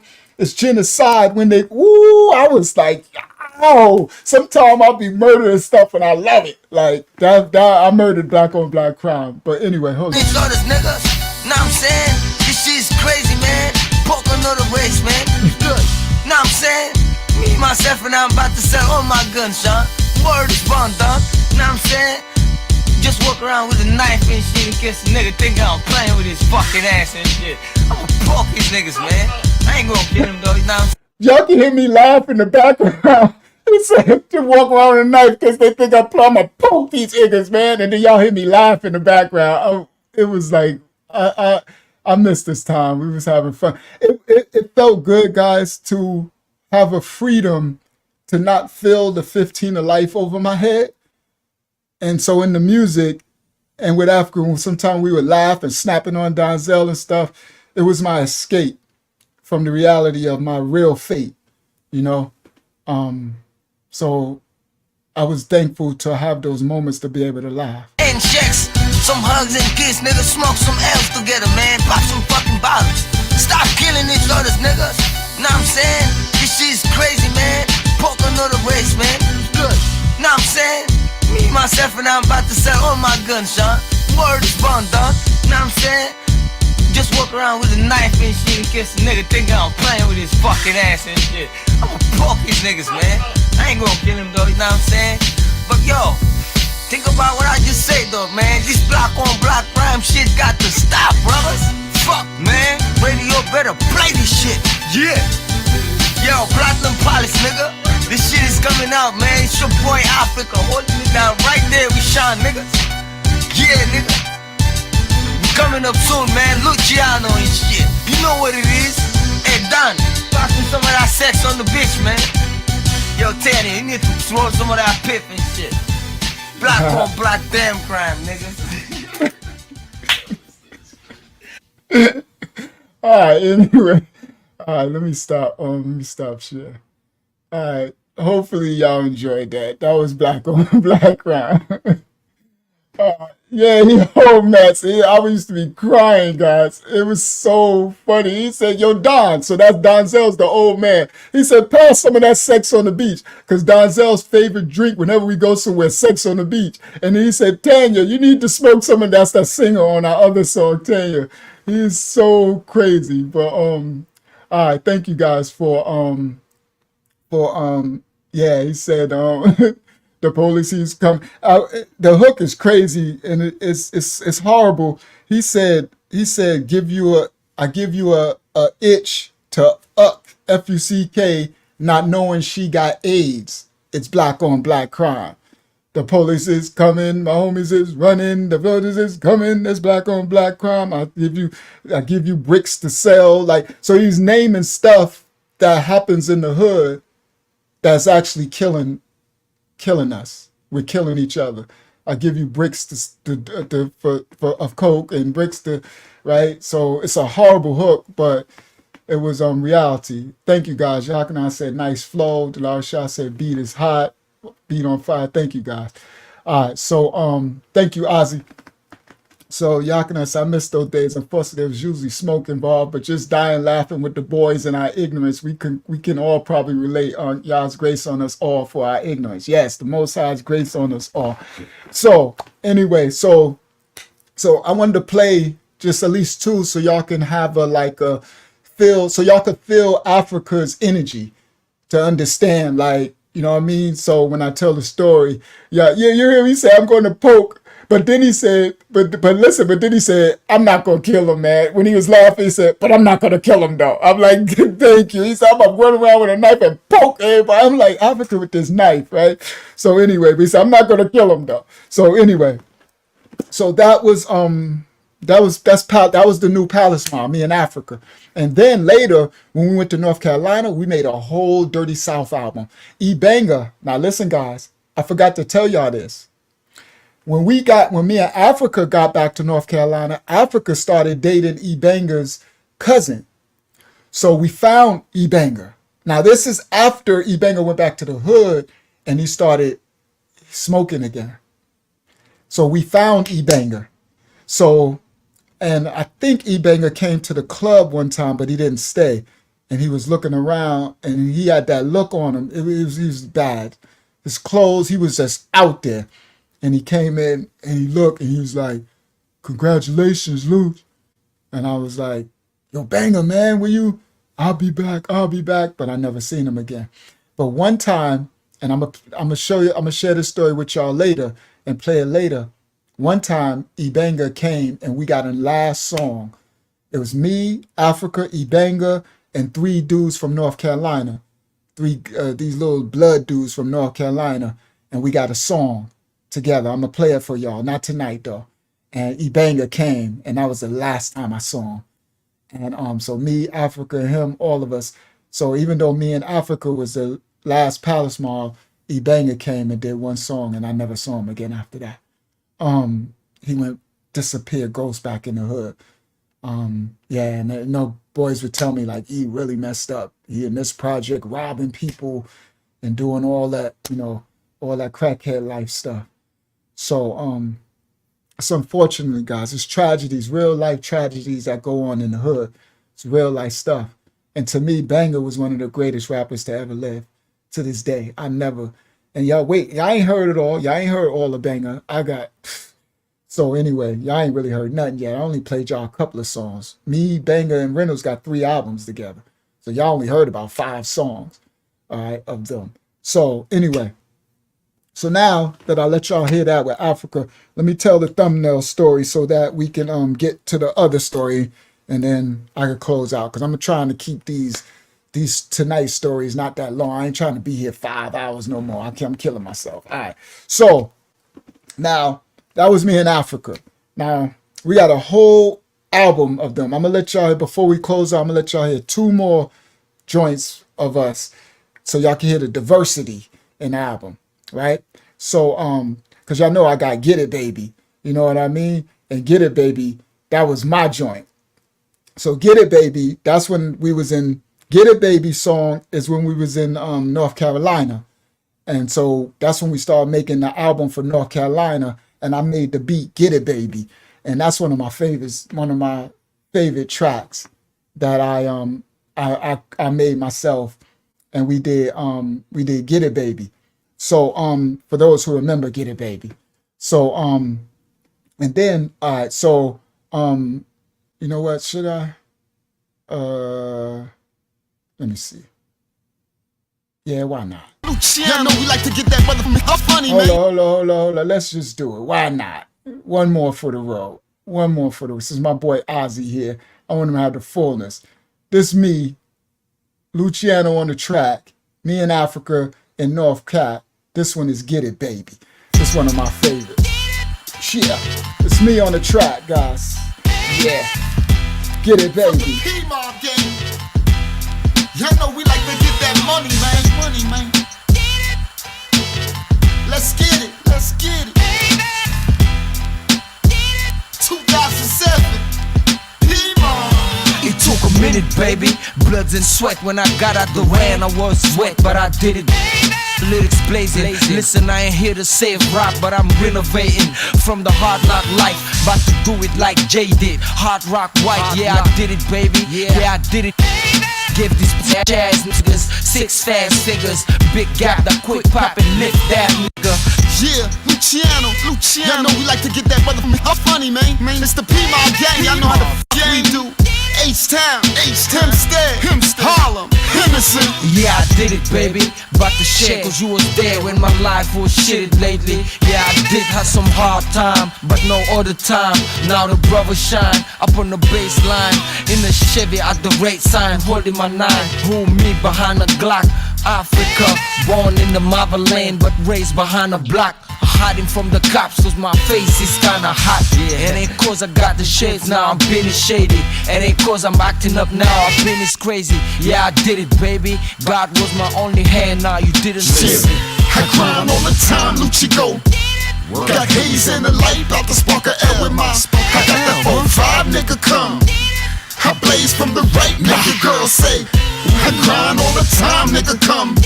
Got that haze in the light, about to spark a L with my I got that wop wop, nigga come. Come get it, nigga. I blaze from the right, make your girl say. I be that nigga with the talents that resemble a star. Still up at the palace, ravage like Benz is the car. Weed all day, in fact, Dutch master my twirl. P Mob J and back, Africa and my girl. It's Luciano, that get respected as savage. That bought the old deck and turned it to the palace. On Lamb Street, on Andrew, on Vaughn Street, just to be naming the field. I grind all the time, Lucci go. Got haze in the light, about to spark a L with my I got that 4-5 nigga come. I blaze from the right, make your girl say. I grind all the time, nigga come. Got that haze in the light, about to spark a L with my I got that wop wop, nigga come. Come get it, nigga. I blaze from the right, make your girl say. That was Get It Baby, 2007, me in Africa. Yeah, we was in our grind right there. We in the dirty South killing them. We was in the dirty South when them boys in the dirty South was here and they was like, we riding our shit. I grind all the time, Lucha, come get it. I blaze from the right, about to spark a L with my baby. I got that guap guap, nigga, come get it. What? Yo, I definitely love Get It Baby. That's one of my favorite Yahshuah, because the beat is just so, it's so old hip hop, right? It's so old, like I killed that track. That's when you know, this the old hip hop where you take samples and mix the samples and take it, woo! I grind all the time. Yeah, so all right, so I'm glad I played Get It Baby. That made me happy right there. All right, so again, that one I was able to take the curses out. Sorry, I don't want to play that. Sorry, I meant to. All right, so now that was Get It Baby. All right, so yeah, that was your boy. That was Unc on the tracks. Oh, hold on, I got some Facebook love over here. Shout out to my brother Dickie McFadden in the building. Shout out to Dickie in the building. Shout out to Ralph Mann in the building. What's up, Big Ralph? Shout out to you and your wifey, Hope. Shout out, one love, Ralph. That's A+'s uncle, little A+. Y'all remember my story, the rapper A+ on here. This is Uncle. Shout out to Ralph Mann in the building. And shout out to your whole family, Ralph. Tell your whole family I said one love to them all. Barbara and everybody. All right, so now that's a full. Now y'all got the fullness of me in Africa. That's enough of them. All right, later on I'm gonna play one more song probably, and then that's it. But all right, so yeah, Larry, I said make you come through with the bass bumping, and you know I had the big 15s and the Escalade 15s and my ML Benz 15s and the black Benz 15s and the little red race car. Oh, I had system in all my cars, and we like boom boom, get it. Now imagine 2 o'clock, 3 o'clock in the morning, riding down the street, nighttime, and all you hear, boom, boom, bing, did it, boom, did it, boom, baby. You people like, ooh, I ride all the time. Yo, they be like, yo, when that next P-Mob album dropping? That's what I'm telling y'all guys. We had the South on fire. That's what I'm telling you. I was keeping the Most High busy, okay? Why it says, were African rentals as big into cars as you were? Well, nobody was getting cars like me. What I mean by that is the only people, see, the times were different from now, meaning it wasn't no YouTube money and stuff out there like that. The only people who was really having like cars like I had was people who were hustling, right? So most people weren't really hustling like that. You know, people hustled to pay their bills. But I was one that was, you know, so everybody know that. It's like everybody, you know, people had a car, but everybody have like Benzes and Escalades and Rolls Royces and all that crazy stuff. It was only those who was really balling, and then they have their crew with them, and your crew would be in your car. So all my crew was in my cars. So I guess I was the only one, car crazy. I've been car crazy since a child. So, and I've been getting cars since a child. So we're going to go back. I bought my first car when I was 15, and it wasn't there, and got arrested in the car. Me, Daddy, Unique could tell you, we went and bought my car, and Shaka Z, shout out to Shaka Z, he stole his mother's school bus. She was trying to drive us to Oceanside to get the car. And the man like, how old are y'all? I'm a little kid, but Unique was older. So we tricked him like Unique, but I was buying the car. And then I got locked up. Me and 40 dudes, shout out to Curtis Moore and all that. So anyway, those stories will come when we go back in history, when we go back in the time to the 80s, the 70s, the 80s, the 90s. Y'all gonna really enjoy that. That's the creation. Boy, y'all gonna really enjoy those stories when we go back. All right, so anyway, now Wyatt, they of course everybody loved cars, but nobody had cars like that, right? Even in the South, right? You know what I mean? The only ones that had the cars was the ones that was really balling, and everybody had cars, but they might have one car, nice car, but nobody had them like that. All right, so KD said, I have a question. Y'all didn't make it in the rap games because you got locked up because y'all, yes, KD. So every time, now really KD, the overall picture of why I didn't make it is because the Most High didn't want me to. I found that out. You'll find that out later. When we get further in the story, you'll realize that every time we had a record deal back from the 70s, back from the beginning of hip hop, something always kept happening. So we had a record deal with Rock the Bells LL. We had a record deal with Columbia, with Warner Brothers, with we had so many record deals. And then Palace Mob, we had a record deal with Dipset. We had a record deal with Taliban, the ones I'm playing. Every time I got locked up or every time something happened, it was the Most High stopping it. And I don't know why, but now I understand. I guess I had to, thank you, Brooklyn Red. Yeah, he says sound like a dope Premier beat. Yeah, that's when I was in my Premier bag. So I got a couple of those Brooklyn Red. When I play these albums that I made, the beats I made with Africa, I got a couple of those beats like that with the samples and the loops. Those are my joints. We from that era. I love that era with the sample, right? So yeah, Katie Kid, the Most High really was the one, because nothing could stop me like this. With me in Africa, do you understand, Katie Kid? We was about to be in, and this, guys, was when YouTube was releasing. So if I would have been able to drop one of these songs and do a video on YouTube right now, y'all would be like, it had been on YouTube since 2006, since the YouTube first drop with a video, all through the hood with all these Bloods in North Carolina and New York and this stuff, legend. And y'all hear the beats? This is 2006. So this stuff is classic, timeless. So again, the Most High, because we was going to release on YouTube.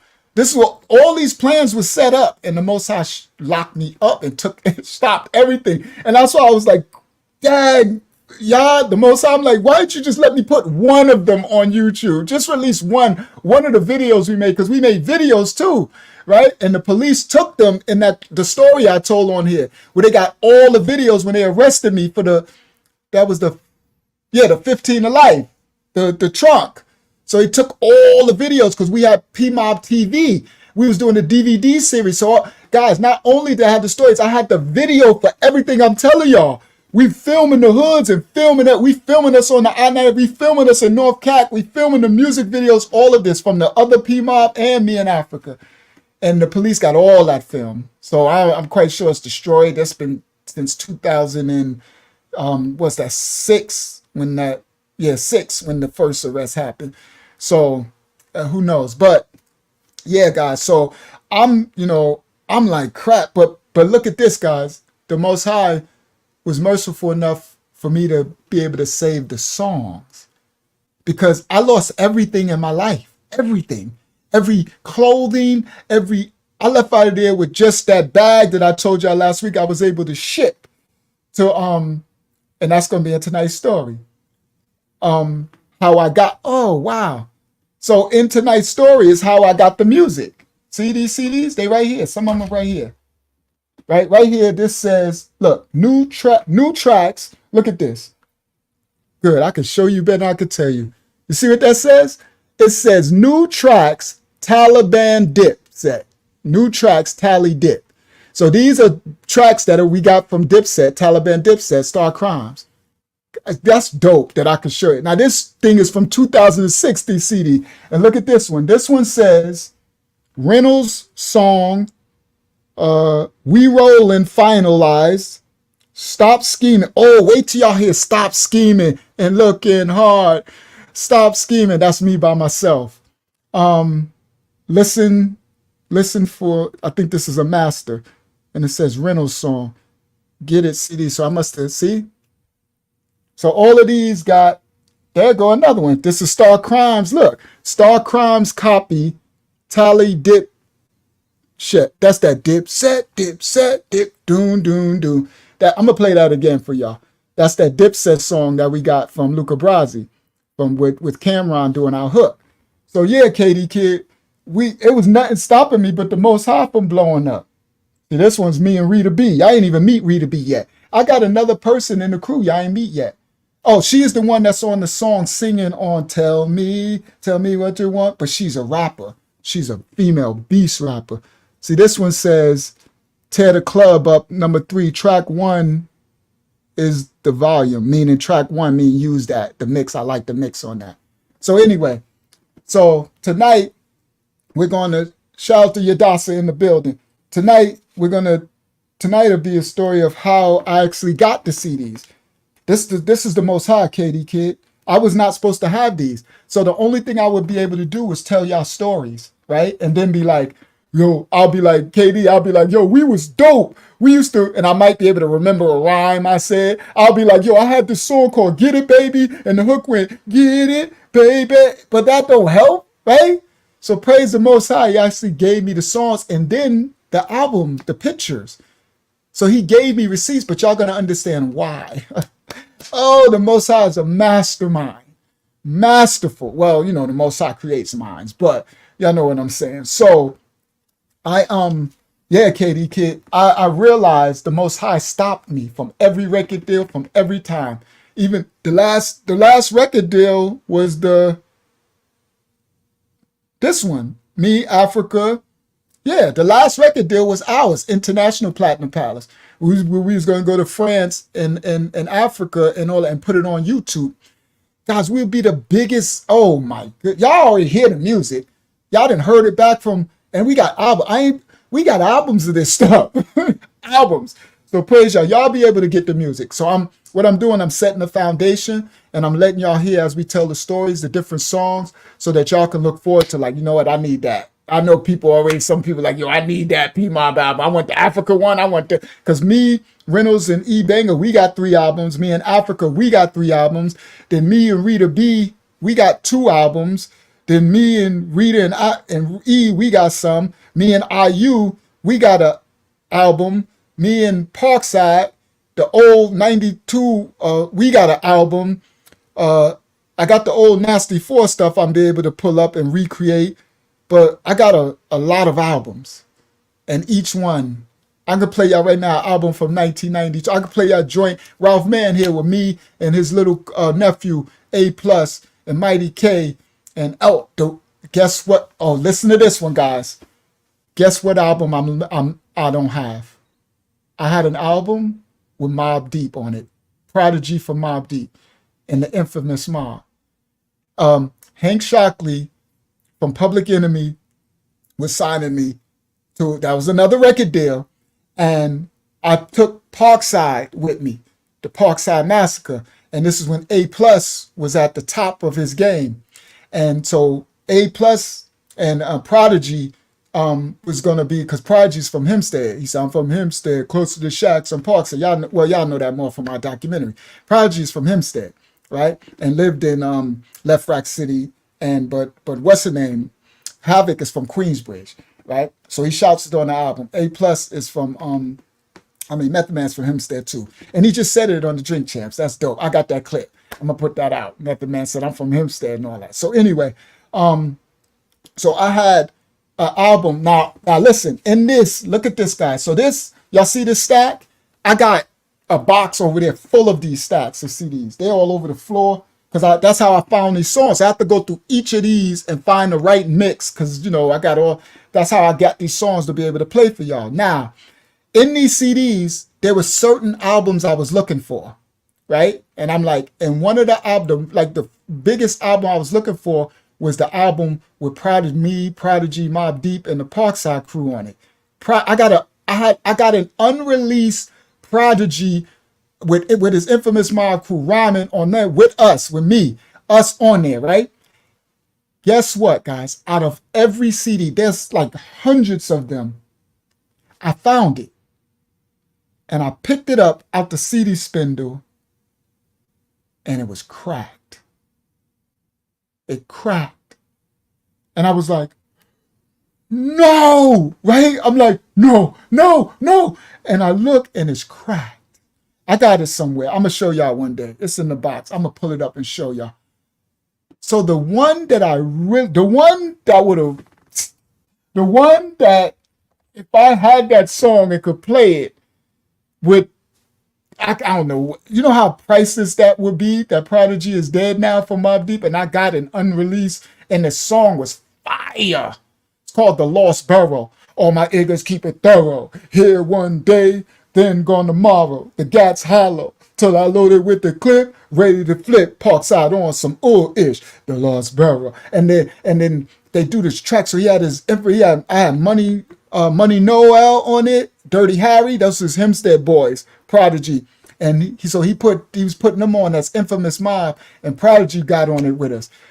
Yo, and Hank Shockley's little brother KG made the track. He made the beat, and it's insane. And we did it and another thing, guys, we did it in the big $1 million studio. So Hank Shockley from Public Enemy, I had a record deal with him I think it was Columbia Records. He was getting my record deal through him. He was using me, and I was bringing Parkside with me. And is that the album I got IU on?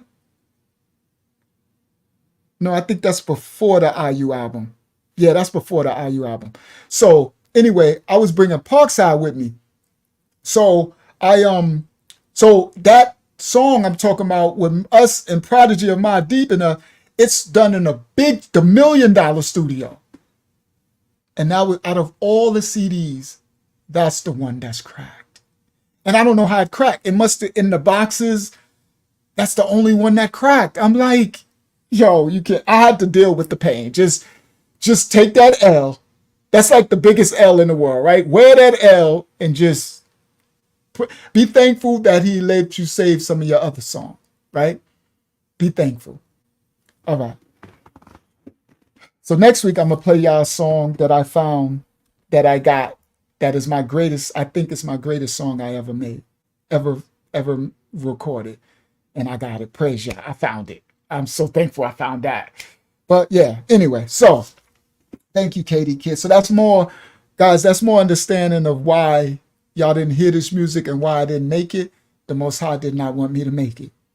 But he saved this music, and y'all gonna understand how I got these CDs. Because everything was taken. I had nothing when I came from jail. All right, so now let's get started. I'm glad I kind of did that. Y'all heard some music. Y'all got a really feel for Africa. So, all right, I'm gonna tell this little part for the thumbnail, and then we're gonna go into tonight's story. Then I'm gonna close out. All right, so, and next week I'll have pictures and show y'all some real serious stuff for the stories that's gonna come next week. Now, all right, so the year, this is 2006, I think, into 7. I'm in between I'm on bail for the 15 of life. Donzel introduced me to Africa. Now, me and Africa P-Mob, we made We Rollin' P-Mob, Watch and See, because that was one of the first ones we made when I was checking them out, right? He said, God Villa Pass, 2 Guns Villa to Africa, whatever, that's my joint. Anyway, I can't wait to play this show back so I can listen to those songs and rock out. I'll be listening to the song I'm washing up in the bathroom, I'm like, we roll it, P-Mob, right? So anyway, so now it's 2007. Now Africa is, y'all hear how he rhyme. So Africa's crazy, right? So he cool, he calm, but he just young and wild, right? He just young and wild, right? Y'all know the young wild stuff. At this point, I'm a little older and I'm on the 15 of life, so I'm starting to calm down, right? Because I was wilding when it was me, Ian Reynolds, only because when we was doing Palace Mob and we was going to Washington, D.C. and Baltimore and North Carolina, those young dudes was killers. So guys, you gotta adjust to your surroundings, acclimate. And I'm that type. A lot of times I just be chilling, right? I'm cool. Everybody know me from inside. I wouldn't, nobody ever disrespect me, but I wasn't no bully. It was like, people ain't run scared of me. You know what I mean? I wasn't like that. Like some of my boys, like some of these Hempstead legends, you know what I mean? Some straight killers and stuff, but I was official. I always wrote, but everybody liked me, you know what I mean? So, but sometimes, like in my stories in 92, when I was shooting out with the stick up, you get to lose your mind. There's been times, that time in 92, I was in crazy mode, beast mode. That was my craziest time. And then with Palace Mob and going to North, that was my craziest time with E and Reynolds. And it was because where we were going in North Carolina in 2005 and 6 and Durham and Raleigh and Henderson and Baltimore. This is when the Baltimore was making The Wire. This is when Barksdale this is 2005, guys. This is when they was living at. We was there shooting videos. I'm gonna show you that with DNA and them in Washington, D.C. I'm gonna tell y'all these stories when we was there. So because we was in these environments, and remember, I got the big Escalade with 24s, the bigger, we got jewels. Y'all see me, and you not going there. We got money. You going there from New York in these people hoods, and you think they will lay you down. Y'all know YouTube is full of them stories. So don't think anybody with common sense will be able to put together no doggone well. Something had to be going on official for us to be going through these hoods and establishing and all that. And I got pictures and everything, right? We're making videos and stuff. And we got out the music video for the first song from Palace Mob. We shot it in Baltimore. And I don't know if DNA, maybe when I put that out, because DNA's still in the music industry, maybe he still got the video, because I don't got it. I wish I had it. It was the police took it with the other videos. But we made a music video in Baltimore in 2005 look where The Wire was at. We made a music video in the streets with our cars, and the girl Corey was there. Jody was there. Jodeci was there. When Jojo would tell you, she was there. We made a music video in Baltimore, guys, in 2005. Y'all need to understand, it's straight killing season going on. Straight heroin addicts. You ain't coming there with money and you ain't, nah. So I'm saying it because at that time, I was going crazy because I had to put it in North Carolina, and we had to hold it down. It was no joke. Every day, life or death. And we was living that life. So the reason why I'm saying that, because when I got locked up for the 15 of life, by the time I bailed out and met Africa, I was coming out of that psychotic mindset of being back, busting my gun and doing all that crazy stuff. You know what I mean? That crazy. Because I'm not normally like that. I'm chill and cool. Everybody know me from being chill and cool, right? So, and that's to understand when you want to know, like, why these kids, some of these kids in these gangs, they out there doing all that crazy stuff, because you start to live that stuff and it starts to become your reality. Like, that stuff is like a possession. It's like the devil's adversaries possess your body and you become one with it and you become crazy. You become like, I'm like my 92s. I was shooting my gun so much that it was like second nature. That's why I said the shootout I had with X-Man from Queens for Kevin Sullivan, little brother, for Fam. When I was like, I got to get Fam off my block. And I know Fam, he ain't going to be scared of nothing. And I don't want the beef with Kev. So I had to devise a plan. So I made me and X-Man, we're going to have a shootout with one another, right? And I know when Fam see that, it's like blowing up the spot. And then he be like, I ain't coming back, it's too hot. And he'll go back to the shacks, right? Because Fam is cool. I ain't want to have to do nothing with Fam. And I definitely, Kev is my man. I ain't want no beef with Big Kev Sully. You know what I mean? That's my man. I look up to Kev, right? So that's in that story, if y'all go back on the channel. And so me and X-Man started shooting at each other as I planned. But then he got too close. The bullet, like, it almost shot me. And I'm like, so then I got mad and I started trying to shoot him. And then he got mad and tried to shoot me. Now we really trying to shoot each other. That's what I'm telling you. You go crazy. Like, you literally go crazy. It went from the plan to do for Fam to us really trying to shoot each other. I'm getting mad and and so again, that ain't normal. And me, everybody who know me, Rashawn, they know I wasn't never like crazy like that. But when you start living that, it makes you crazy. Like you literally just, you become one with the, I don't know, it's just crazy. So anyway, I'm saying all that because when I got with Africa, I was more maturing. I was growing up. From the 15 of life, I was kind of seeing life differently, and I was coming down off that crazy high of running around with Palace Mile with me and E, running through the South, running through the dirty South, and running into all those gangs in the dirty South and Beacon projects and my club and all that crazy stuff. So that's why I remember when my club, they shot up my club, I walked out and the dude, Sean, had the gun ready to shoot me, and then the other dude started shooting at him, and the other one, but I was standing there and I ran in the club. Africa was there. See, that's why I want to get Africa on here. I'm gonna get him on here. I want him to tell y'all his side of what happened, because he was there. Because he came back in. At first he ran. He took Christy and they ran, but then he came back in. And he see me. I remember after he said, "Sean, you crazy." Africa like, "Sean, you crazy." And I'm like, so anyways, because my mind frame. So now when I after all that, with me in Africa, I started to calm down. Okay. So I started to be more like, I'm trying to stay away from trouble. You know what I mean? I'm trying to, but Africa was still in that life. He young, from New York, from Hempstead, from Brooklyn, you know, and he from Africa, Senegal. So Africa would be up on Canal Street and up on Jamaica Avenue, and he was always selling something. But Africa is he grimy, right? What I mean by grimy is he the type, he gonna beat you if you let him beat you, right? So Africa the type, he up there with the Africans, and they all know him because he flashy, like he walk up and he always got a bunch of young Africans with him, right? And he's like a thug. So he walk up, cause I seen him on Jamaica. I seen this live. That's what I'm telling you. I seen him. He didn't know I seen him. So I was on Jamaica Avenue to meet him, and I was in the Coliseum, and I came out. So he was on the phone. He said, "We outside." He told me he's down, but I was across the street. I seen some sneakers in the window. So I went across the street to look at the sneakers. So when I came out, I saw him in action.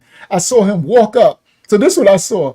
I saw him walk up with like 7 or 8 young African dudes. And they walking down Jamaica Avenue. Y'all know the Coliseum Mall, the strip, right? And y'all know the Africans have the tables and stuff out there, right? The tables selling stuff. So I seen him walk up with with the young Africans, right? So I seen him go up to the table, to the African, and I seen them talking, and then they picking up CDs and music, and they pick up, and I see the African like he's saying, "Put that down." So I walked further up, and I stood by a store just to watch him, right? So I stood there, and I'm like, let me see if he's what he be doing up here. Because I know sometime he would call me and he'd be like, "Yo, Luce, come get me.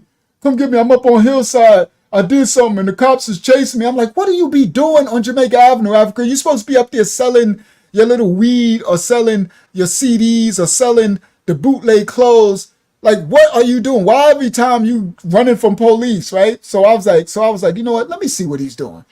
So I sat there and I watched. So they up there, right? So I seen the African dude, he grabbed one of the CDs out of one of the dude's hands and took it, DVDs, and took it and put it down. Then he grabbed one of the, and he's like, and then I see Africa like, yo, and he took, he had a bag and he took clothes out the bag. He took clothes out and and I'm watching him. I could hear them yelling, but I'm watching more than I could hear. And he's going like this. So the African takes the clothes and hang them up on the thing. And and I'm like, what is he doing? And then the African was like, going like this, like, and I'm like, and so they finished and then they went down to the next one. So then I come across the street, I'm like, "Yo, Africa." And turn around like, "Luge, right?" So Y'all say he poking him. I know. So I say, "Africa, what are you doing?" "Yo, Luge, man, this the crew." So he introduced me some of the other crew I know, dudes from Queens and Brooklyn, right? So he introduced me. He like, "This Luch, this one tell me about. This my big brother. This Luch, this P-Mob." So I'm like, Africa, what are you doing? He said, I'm at work. I'm at work, Sean. I'm at work, Sean. I got them. They selling my clothes. They selling my clothes. And then he goes, sell my clothes. When I come, you better have my money for my clothes. You better sell. I said, what are you, Africa? What are you doing? Are you extorting your own people? He up there doing the mafia thing. You know how the mafia, the Italians, would make what they call it, extorting. Yeah. When they go up and the people who own the stores and they make you pay for protection type of thing. Africa got them selling his DVDs, his CDs. He's going to buy the stuff from the district, I forgot 18th Street. I forgot where the black market. This is when the black market was open in New York City. So my clothing store in North Carolina, I got my clothes from the black market, and I used to get A quality bootleg bags, shoes, Jordans, everything. So Africa is going to get the clothes from the black market and get the stuff, music and stuff from Canal Street and bringing it to them on Jamaica Avenue and making the Africans sell his stuff. And he got his team of bullies, and I said, he a whole enforcer. I said, Africa, what are you doing? Yo, Sean, man, I gotta get that money, man. And he said, you don't have my stuff when I come back. I'm poking you. He always poke. He always got a knife. I'm poking you, right? And now his boys got guns though. But Africa, he made an agreement with me to stay away from guns. So when I got him with me, I'm like, Africa, we gonna make it, right? We Palace Mob. We going to France. We going to Africa. You're gonna be the biggest. You're gonna be bigger than Akon, right? Because Akon left Senegal, right?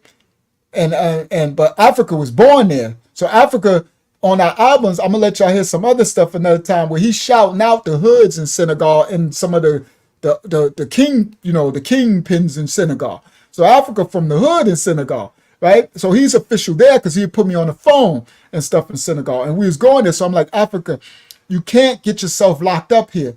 No guns, a knife, whatever. But Africa had the mentality, Luce, they can't mess with me.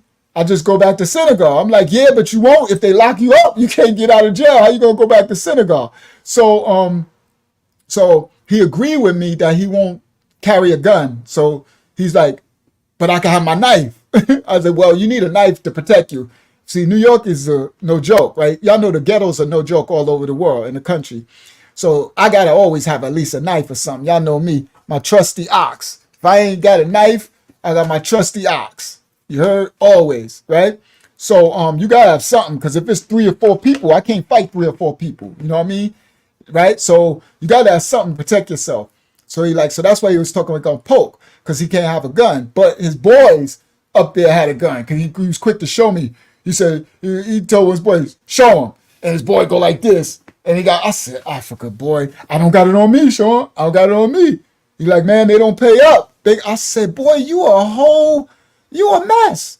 He said, we got Canal Street locks. He said, we got them up on Fordham. We got them Jamaica Avenue.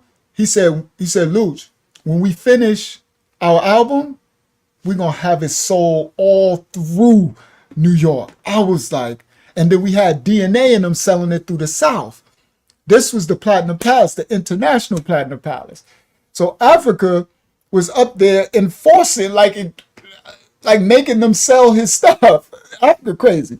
So that part, I was like, yo, Africa, man, no more. So I would try to keep him, like I told Donzel, and we would try to stay on the phone with him and keep him, just go up there.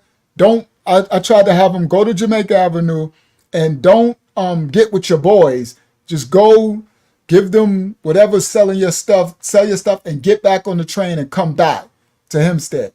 So he and then he started selling weed. And then I got weed. All right, so that's another story I'll tell another time. And then I got weed. So because I got weed, I bought, and I did my crime for the Times. This is 2006. I did my time. Okay, I got locked up for 25 to life. So all my stuff is in my 25 to life sentence. But back then I had bought a couple of pounds of weed because Africa was selling weed for some of them dudes in Brooklyn, and he was selling on Jamaica Avenue. And he was like, I didn't want him. Okay, so to answer Wise question, everybody who hustle not able to go to the level that some people go to because it's just not in them. Some people hustle just to make their money, be fly, sneakers, clothes, or maybe one whip car. They ain't really trying to be like kingpins. They ain't trying to make millions of dollars. It's very few that make millions out of it. A lot of people be fronting and stunting. You know what I mean? I got receipts and everything for mine. I did my time for mine. You know what I mean? So, right, I show y'all house. And now I got people on here that I tell Jody, Jojo was here. Jojo been in every house on Lamb Street. She's seen it all. In the palace, all that. Right? So, anyway, and I did my crime. I did my time for any of those crimes. I'm a law-abiding citizen of the Most High. 28th and Broadway. Thank you, Brooklyn. Brooklyn Red. I remember you the one who reminded me of where it was. Yup, 28th and Broadway. That was the clothing, the bootleg district. This was when it was at its apex. So what was I saying? Africa, about the Jamaica Avenue, about him not doing the guns. Okay, so let me get to that. So so now, me trying to stop him from going up there with the weed. Oh, that's right, me buying the pounds of weed. So then Africa is selling weed, but he's selling weed for some dudes from Brooklyn, right? And guys, people, especially back then, and I guess now too, people who sell drugs, like, you don't mess with people money, right? You mess with people money, you got a problem. And I come from the crack era, 90s, the 80s and 90s, where you mess with people money, you're going to end up missing. And Africa is crazy. So he's messing with these dudes from Brooklyn. I don't know who the dudes are. I don't know who he got it from, but I already know I ain't trying to have Africa messing up these dudes' money. So he up there talking about, he high, because that's what I'm saying. He's selling weed and getting money, but then he messing up the money because they getting high and buying clothes. Every time he come back, he got the new sneakers. He got this. They traveling. He messing with girls. He, spending money on his boys. So then it come time, he at my house in New York, and I'm like, what's wrong with you, Av? I don't got the money, Luch. What you mean, I don't got this man money? How you don't got the money, Av? You up on Jamaica Avenue? I don't know where the money be going. And you smoking it. I know where it's going. You smoking and spending it. And I'm used to that from my little homies. They never be successful hustling. You know what I mean? I mean successful to be able, that's why people they call it messing up someone's package. And then you can get yourself in some real trouble, get yourself killed. So I'm like, yo, Af, man, I can't have you. Who package this is? And then Africa got the mind state that he like, man, F them, right? But that's that young, foolish mind state, right? He like, F them, right? And I'm like, nah, Af. Nah, ain't no F them. Who you get this from? They ain't nobody. They ain't nobody. Let them come see. No, Av, we trying to do Platinum Palace, Av. So, like, guys, I'm trying to get people out the street with the music. You know what I mean? So this is my trial and tribulation of these young, rappers. So I was like, all right, this is what we're going to do. I'm going to help you out. We're going to pay him this is the last package you're getting from him. That's it. I said, because he had already been wanting me to get weed. Why don't we just get weed, Luch? We get weed. Because at that time, I still messing with coke and stuff, but it's only my personal customers. Remember I told you I was still, but it was just my personal customers. But he want me to get, y'all said that's that Friday situation with Smokey. So, yeah, exactly. So he want me to get weed because he like, man, I could sell it on Jamaica Avenue. I could sell it and I'm like, no, I'm not messing with, you know what I mean? You ain't gonna do, but now I'm like, you know what? Hook me up with your connect. Let's go meet your connect. So we met his connect. He had a connect on Long Island. So I met the dude and he had that fire. He had that. Back then it was like Arizona was like some good weed back then. This is 2006. Arizona. He had Arizona, it's that lime green Arizona weed that used to be so strong you smell it through the bag. It's that skunk. That stuff. Oh, I love that smell to this day. So thank you, Zayana. Don't forget to hit the like button, guys. So the Arizona, so this dude pulls out pounds of, a pound is in a big Ziploc bag, guys, like this big. right? A Ziploc bag, like you put your sandwiches in. They put a pound. It's like this big, and it's like a pillow. It's this wide. It's a pound, right? And you weigh it on the big triple beam scale to make sure. I forgot the weight of it now. I used to know it by heart, but it's a pillow, so it's a big pound of weed. This weed was so strong that it's smelling. I could smell it soon as he opened up the big. He had pounds in a garbage bag, right? So this big league stuff to do, right? Selling the weed. So he opened up the garbage bag, and I'm like, ooh wee, who me? I want some of that Ari. Right? And I was smoking back then, right? I'm stress smoking too because I'm on bail for 15 to life, right? So I'm stress smoking. So I'm like, oh my goodness, I still love that smell. I love that smell of that good Ari, that good exotic weed smell. So anyway, he had that lime green, that look lime green, like that lime green clothes. I'm looking for. Look at me. I wear so much lime green. Look, I just. Or it looks, there you go, you see more of it. No, it's brighter than that. It's not getting the true color of it. But anyway, it's like my Cash App sign. That's what this looked like. So I love neon colors. I got all neon clothes. That's why I'm looking around like I know I got to have something lime green right here. I just sure enough got it up on top of the speaker. All right, so anyway, so the weed smells so strong, and I'm like, oh yeah, this that good. So he gave it to me for a good price, so I bought 2 pounds, right? So I'm like, all right, cool. So now, I gave him the money to go pay that dude in Brooklyn back, and that's it, no more. So now you straight. So now these pounds are yours, Af. You know, we're gonna take out stuff for us to smoke, which helped because it was wise. Because I'm like, okay, that's killing 2 birds with 1 stone. Af. That's his. He gonna flip that. He gonna give me the money back. Only thing I want is the money back that I paid for. I ain't even trying to get no profit off it. Just flip it. Give me back the money that I paid for it. You take your money off of it. But now we get to smoke for free. Because before we smoke all the time and every night, but I'm buying it. So that's coming out my pocket. So now I'm like, this is a twofold. So now the expense of me buying weed all the time cuts away because we got weed. We the weed man now. But the deal is don't sell it to nobody in Hempstead. Don't let nobody know. You just take this up on Jamaica Avenue and you do your thing. That's your thing between the Africans. Because he was selling weed on Jamaica Avenue to the other Africans. Because, Africans got their own community. Now I'm learning about it because Africa is my boy. Right, he's my brother. So now I'm learning about the African that come from Africa to America, their community, right? So anyway, so we do that, right? Now, of course, Africa mess my money. Y'all should already know how this go. Y'all should already know. Every time it come time, I'm like, Africa, I almost got it, Luch. And then he want to go up there and rob somebody, extort somebody to get the money. I'm like, see, this ain't going to work now. But we was about to do the label. So it was just a little mad time. We was about to go to Paris. We was about to go to Senegal and do our thing. So it was I'm just trying to keep them safe. I'm trying to keep them out of jail. So anyway, the little story. So so as I started the story off, the Africans back in 2006 that come from Africa and they didn't like black people. But they didn't like us. They felt like they were better than us. They felt like we were iggers and we were beneath them. And they not black, they African. Y'all know y'all hear that before. I'm not Dominican, I'm not black, I'm Dominican.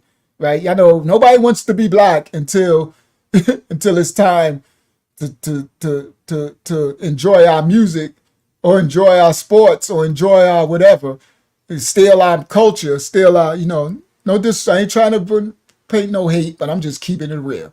All right. So now I found out for Africa that the people, the young black people on Jamaica Avenue and the Africans had a beef because the Africans had, oh my goodness, Larry Yah said, imagine if Africa and Little E hung out. Oh, that would have been a nightmare.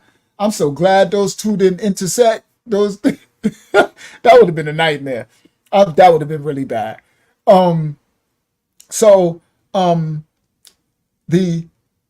guys, this is the time of the mixtape DVD era for those who follow hip hop. So you know the stories of where like 50 Cent and Murder, all these rappers back then, they would go into Canal Street and Fordham Road and Jamaica and kick over the African tables because they was bootlegging the albums, the people music. So they would bootleg Jay-Z's song before the Africans. So they had beef. So rappers would go up and kick over the African table and take all their merchandise and stuff down. So there was a real beef going on in the hip hop world with the Africans, because the Africans was the bootleggers. They was the ones getting it, and they wouldn't. So those who had some street credibility, who were street credibility, who were rappers, they would go up and press the Africans and be like, "Listen, since you're gonna bootleg my stuff, I need a paycheck when I come up here. Every time I come up here, that's what 50 Cent did that too, for them bootlegging Gino and stuff. Every time I come up here, I need you to set me out some of this, because you bootlegging the stuff from the label, but you bootlegging my sales. Because every time you sell something to somebody, they're not gonna go buy it from the record store, right? So now I'm not getting the sale, but you getting it. So it was a real beef going on. This the at the Artunis, he said, knowledge to the ringmaster and the family. Shout out King, shout out the Artunis. Knowledge King. Knowledge means peace, guys, in the nation of gods and earth. That's what knowledge means. All right, it's the 11th letter of the 1 and 14. All right, so now the I said 11th letter, not letter. So the hold on, let me get back. I get thrown off. So the beef between, it was really strong at the time. And now the crazy, the conundrum is, I'm so-called black and Africa is African. And Africa's up there. But Africa get alongs with African American, but he also is stuck in the middle with his people, you know? So even though he extorting them, he's not a bully. Africa ain't really a bad guy. He's just a hustler. He's just a foolio, just a young fool, right? But he's not a bad guy, right? And he believes in Allah, right? Because he's Muslim, from a lot of them from his tribe, Wolof tribe in Senegal, West Africa. They follow Allah, Muslim, right? So anyway, so the beef, so the things was escalating because of that. And Africa, so so sometime he would call me to pick him up on Jamaica Avenue, and I wanted to go there anyway because I go shopping, right? I used to shop all the time, like every day when I was like rich, getting money. I used to shop every day. So Africa called me to come up there, and he like, Luch, it's a big like riot almost. And so I get there, so I'm like, yo, I'm almost there. I get there, and it's crazy. The whole 165th Street, the walkway to get to the Coliseum in Jamaica, Queens, Jamaica Avenue, it's like crazy, police and everything. And so the Africans and so what happened is, the so-called regular black people, I guess they had enough of the disrespect and treating them like they're lower. And so they started like kicking over tables and taking CDs and all that. And so Africa was up there with his crew and some of his crew, you know what I mean? So it was on. He was like in the middle of it. So I came up there and I'm like, yo. So some of my boys, it's my man. I met him from IU, Granddaddy IU.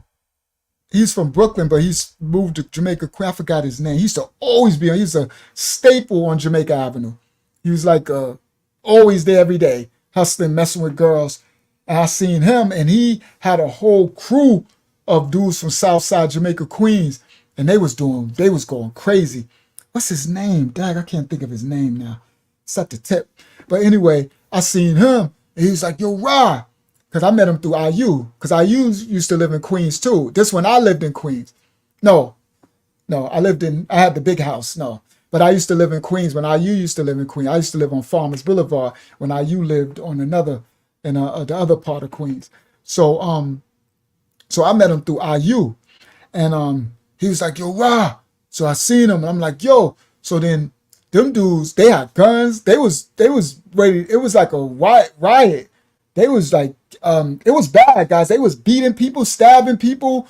People was getting shot. And so I seen Africa, and he was with his boys, and I seen his boys, and they had guns, and it was going down. And then my man was like, yo, Rah. And I'm like, yo. And his boys, and I seen Africa, and I was like, yo, that's my brother. And he's like, I'm like, yo, stop your boys. Yo, that's my brother. I'm like, yo, Africa. And I saw him, and he's like, so I'm like, yo, come here.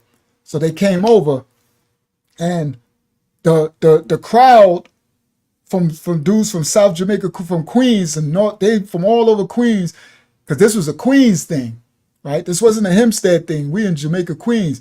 So and a lot of them I don't know, but I knew my man from IU, and he had the big crazy group of them, like from Southside Jamaica, Queens, the wildest part. One of the wildest parts. It's like Southside is really officially the wildest part. They already stamped that. That's where 50 Cent, Supreme Team, all that come from. So he had the Southside crew, and they was going crazy. So so he said, as Diana. All right, sorry. So anyway, they was going crazy. So I was able to get Africa and his crew out of it from my man that I met with IU. And Africa came with me and his boys, and I'm like, and so I was able to get them out. And as we leave in the Coliseum, it was crazy. I mean, it was a riot. All the police, helicopters, the trucks, them Queens boys was tearing it up. And the Africans, it was like a race war against the Africans versus the black people on Jamaica Avenue.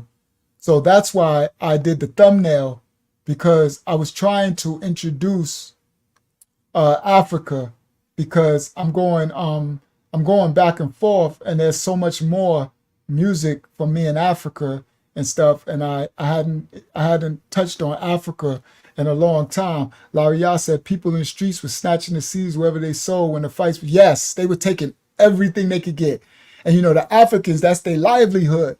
So the people were breaking in, because some of the Africans had the stuff out front, but they had a little a storefront.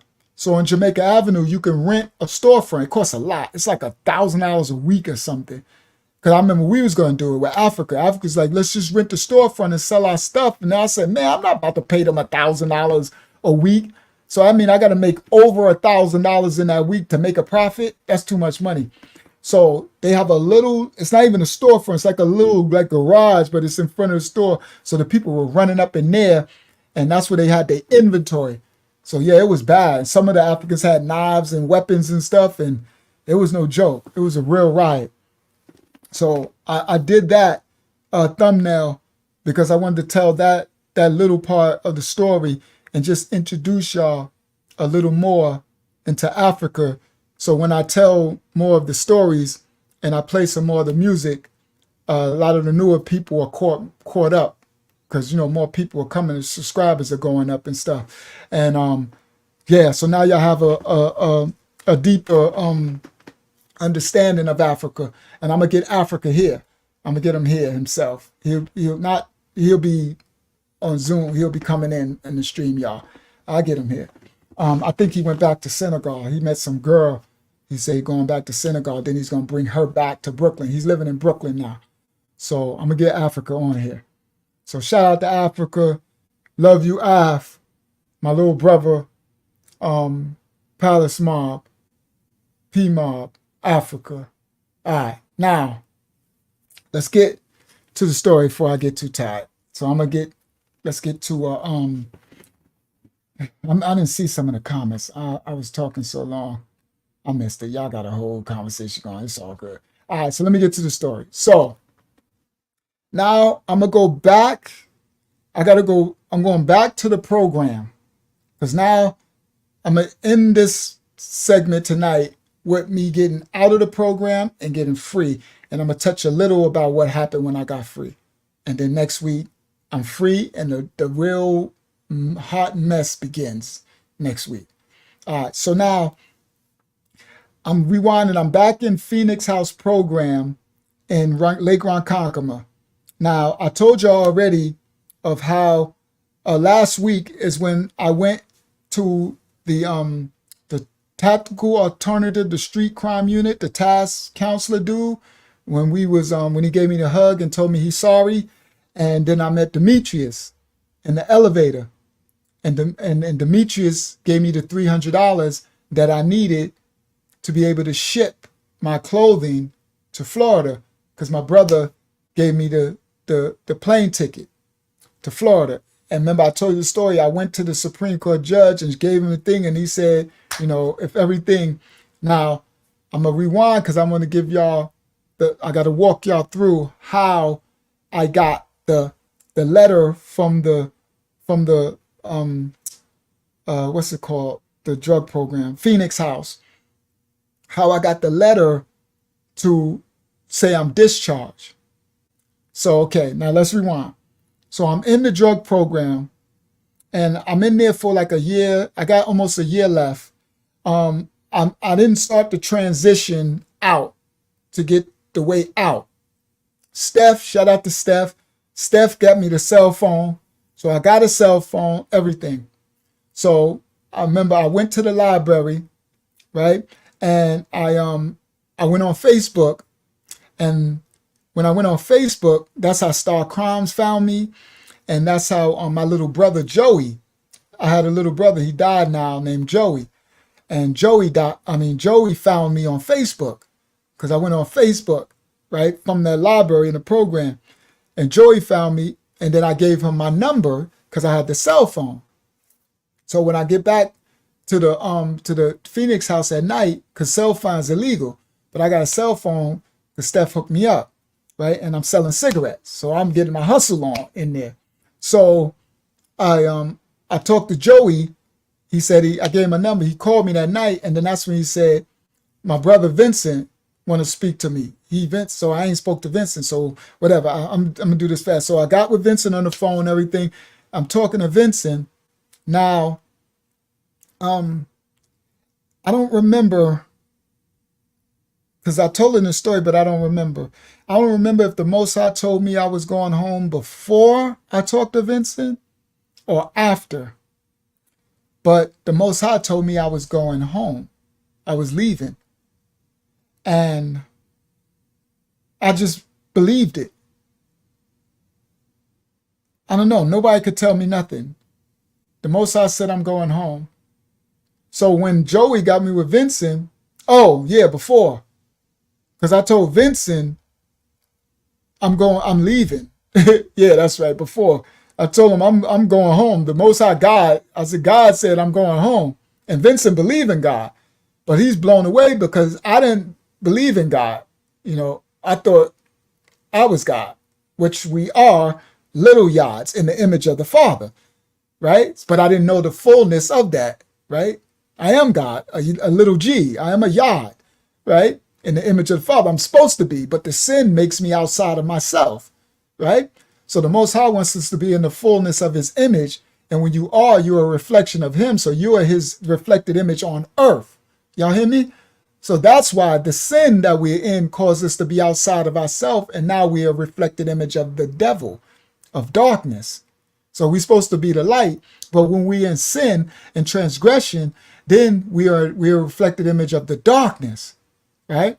So the nation of God's and earth let me know I am God, but I didn't have the full, complete understanding of what the fullness of what it means now.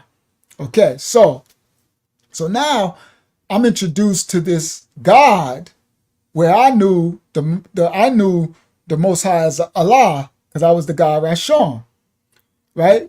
But that was the mind. It was still, but I was the representation, the physical manifestation of Allah. and I possess an arm, a leg, an arm, and a head. ALLAH, right?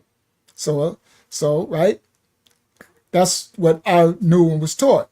But now I got introduced to this. It's a God who's. But this was from. Sorry, guys. That happened in my 1999. My life so effing stressed out. It's 99 and I rhyme. To get all this tension off my mind, I'm blending this pen with design. That's when I wanted to commit suicide. So that's when I first got introduced. When I wanted to take my life. So when I go back, I'm gonna tell that story. And my ministry already know that story. I wouldn't be here if God didn't show me himself. Because I would have killed myself. I was tired of this life. When I go back and tell you my story, it's a horrible life. But most people don't know it's horrible. Most of my people from home in New York, all they saw was the big cars and the jewelry and Rashawn always smiling, always got women and, Rashawn, the guy Ra. They all know me as always fly, always flossing, not flossing meaning to be thinking I'm better. It just was me. Like I always had money from a child. I had cars in high school, guys. I had cars. I used to switch cars for my clothes in high school. Everybody know I'm talking this here, and my people from high school is him here. So they're not gonna sit up there and let me lie to y'all and be like, I had. Shout out to Andre Ross, senior in the building. Shout out to Andre Ross. Wow, that's Andre. Shout out to Dre Ross. Shout out to your brother Spliff too, Dre. That's a MLK Drive legend right there. Right? So there we go. That's one right there. Dre Ross. Dre know. We all went to middle school and all that together. Dre a little younger than me, but me and his big brother, right? But they know what I'm talking about. So I can't be up here lying to y'all, saying I had all this stuff. They'd be like, this dude up here, Rod lying. I had cars. They know in high school and all that, right? We was 98 posse and all that, right? The Public Enemy talk about. I was a teenager, okay? So I'm saying it because most people see my life and they thought, and I always be smiling and always jokey and always helping some. I'm not a pessimistic person. I believe in optimism. I don't like pessimism. Pessimism to me is the devil. It's darkness. And I had enough darkness in my life that I always look for the light in situations. So I don't like to dwell into darkness. There you go. Had money, had cars, had bars, the Escalade truck, ML. I done seen it. That's funny, Yahakanan, because look what I got here right now. Look. Got bras, and I think I've seen it all. But all I have in this world is my word and my balls. Got money, got cars, got bras, and I think I've seen it all. But all I have in this world is my word and my balls. Y'all listen, my cousin Dow just got out of jail, and me and Little E is going to ATL. Math in the back, big side as well. Daddy, you track, but y'all niggas can't tell. Had money, had cars, had bras. The Escalade truck, ML, and the garage. The 8 properties on one street in the CAC. The barbershop and construction company, Black. Yo, Yahakanan, you think that's a doggone coincidence that I had that on deck? And you literally just said the lyric. Had money. Shout out to Q-Dog. Q-Dog is in the building. I just spoke about you. Sorry, guy. I might as well play it now. Yo, I had this on deck to play later, and Yahakanan literally said, had money, had clothes, had cars. I think I seen it all. And I'm like, you got, little ears. See, now these songs is different, right? Because now y'all learning the characters. Shout out to Q-Dog. And yo, that was dope, Yahakanan. So yeah, now let me play this song. I already had this to play later, but let's just play it now. Yahakanan, you called it out. Now this is me in the 15 of life. This is after Africa. This is after I had to leave Africa alone. Now I'm by myself because I had to leave Africa alone because I'm gonna tell you a story. Africa, like I was gonna blow when the first lawyer sold me out and told me I need to come take the 15 of life or take go to trial, and if I go to trial, they're gonna give me 55 years. I was stressed out. So that's when I made these. So wow, here we go, right here. I have in this world, I have in this world, I have in Listen to this. I have in this world, I have in this world. So again, this is Daddy You made the shout out to Unique. Unique made this track, and this is me. I produced, I engineered it, but Unique made the track. And this was me. I was stressed out. I have in this world, I have in this world, I have in Listen to this. I have in this world, I have in this world, I have in this world, I have in this world. I got money, got cars, got broads, and I think I've seen it all. But all I have in this world is my word and my balls. I got money, got cars, got broads, and I think I've seen it all. But all I have in this world is my word and my balls. Y'all listen, my cousin Dow just got out of jail, and me and Little E is going to ATL. Math in the back, Big Side as well. Daddy You track, but y'all niggas can't tell. Had money, had cars, had bras. The Escalade truck and mail in the garage. The 8 properties on one street in the CAC. The barbershop and construction company black. But Lord, how quick shit changed. Damn, they lost it all, everything that I gained. Everything I worked for got reduced to cane. Everything I did for my kids went in vain. Cause niggas weren't right. Watch who you with, cause they could wreck your life. The house, the cars, damn, they lost it all. Let her break the bank, but not your word and your ball. Never. Got money, got cars, got broads, and I think I've seen it all. Seen it all. But all I have in this world is my word It's my word and my balls. and my balls. Got money, got cars, got broads, and I think I've seen it all. But all I have in this world is my word and my balls. Y'all listen, we touched down, now we in the A. We're driving through the bank looking for that purple hay. Mad people from our projects in GA. I heard that they even got a Hempstead Day. That old National is where we're going. My sister got a house, ain't seen her in a moment. I heard Black Chase on the club on the strip. Put a smile on my face, another one of us made it. Another one. I'm trying to get some strip club play. I know they like Zoom, it bang like Baby. I own the club too, mine's was in the CAC. Right outside Raleigh in that Henderson trap. Man, if I could turn the clock back, I would hire cops so no one could take a gap. Bring it in my club, shoot the people in they back. To every family, I apologize for that. I apologize. Got cars, got broads, and I think I've seen it all. Seen it all. But all I have in this world is my word It's my word and my balls. Got money, got cars, got broads, Alright, and I think I've seen it all. alright, that's got money. Seen it all. Alright, and my balls. Shout out to Daddy You in the building. That's Seen It All, 2007. I was stressed out. I was you could kind of hear it a little bit in my tone. I was stressed out. I mean, I was walking dead when I made this. This is a whole album. So this album I made with Daddy You, with Seen It All, that's a whole nother. It's an amazing album. But I was stressed out. Shout out to Reese Collier in the building. Shout out to Reese. And I think Reese is in Atlanta now. Y'all see, I said, all mad of my people from my projects in GA, I heard that they even got a Hempstead Day. So I ain't never been there. A lot of them recently was already down there. Hempstead was strong in ATL back then, and I've never been there. So, yes, another one made it. Look at Swift, Julio. Swift, you a fool. Swift said you fool. Swift, don't start. Reese Collier said he's still in the A, baby. Facts. All right. So,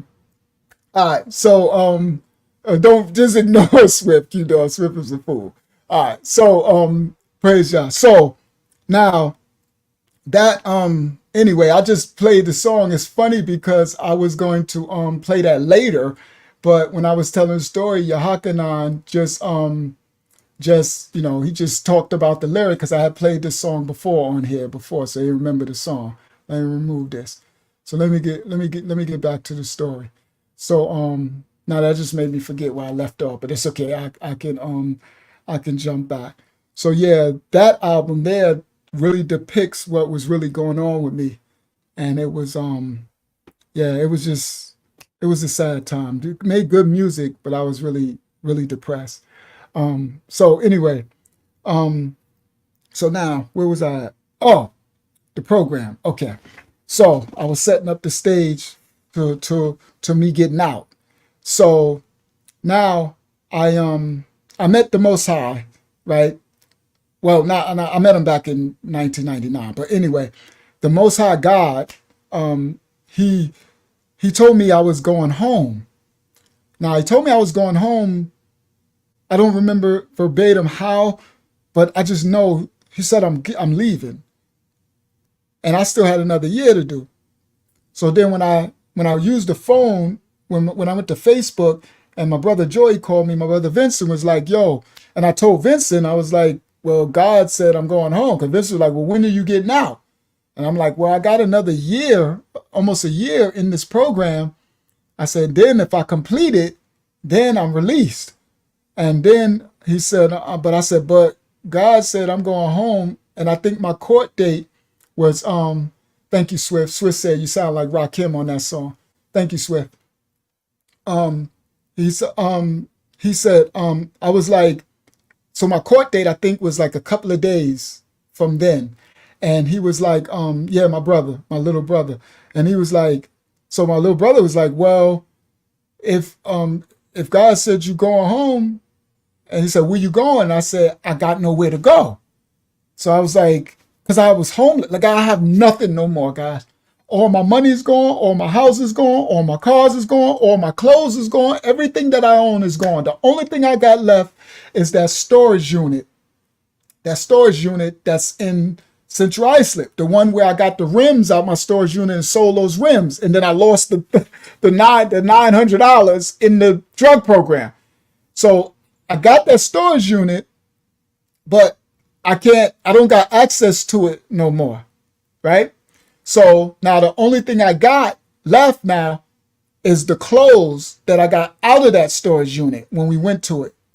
Now, just so y'all know, guys, the storage unit, I thought Christy was paying the storage unit because I was still on the phone with Christy. She's in North Carolina, and she told me that she was paying the storage unit. But guys, Christy stopped paying the storage unit while I was in the program, but she never told me. Now listen to this. If she would have told me she wasn't paying the storage unit, I could have paid it because I was selling cigarettes in the program. I had money. I was living. But I thought she was paying it. And all she had to do was let me know, hey, just so you know, I ain't got money to pay your storage unit this month. Because I think it was like $150 or $200, something like that. Like, I ain't got money to pay it. Guys, I had over $100,000 worth of furniture and everything in that storage unit. My clothes, all my shot leathers, Pele's. I had Indian head. Remember, people said, no, guys, I had every color Jordan and Timberland. Just the clothes alone.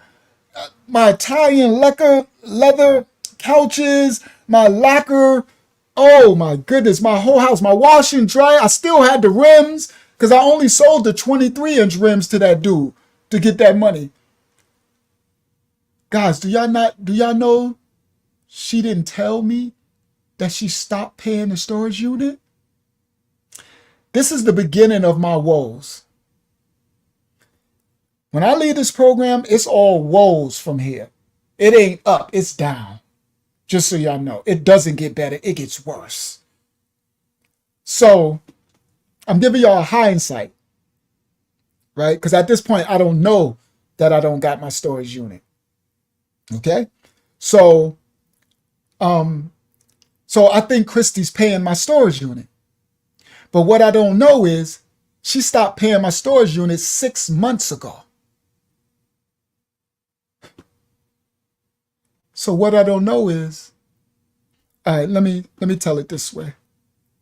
So I tell my brother, I'm like, I'm leaving. So he like, do you got anywhere to go? So I said, no. I said, I don't got, yes. And I used to watch Storage Wars, and used to get me sick to my stomach. That's part of this testimony. This, not story tonight, but other stories where I was sick physically from what happened, things that happened to me. So anyway, my brother, he said, where you going? I said, I got nowhere to go. Right? I said, I don't got, he's like, but what about, I said, those old people swindled me out my houses in North Carolina. So I still own them, but they messed up and the people, then they vandalized and I don't got no money. And now the market crash, the great market crash of 2007 happened. So all the equity is gone. Y'all gotta understand, the Most High concocted this perfectly.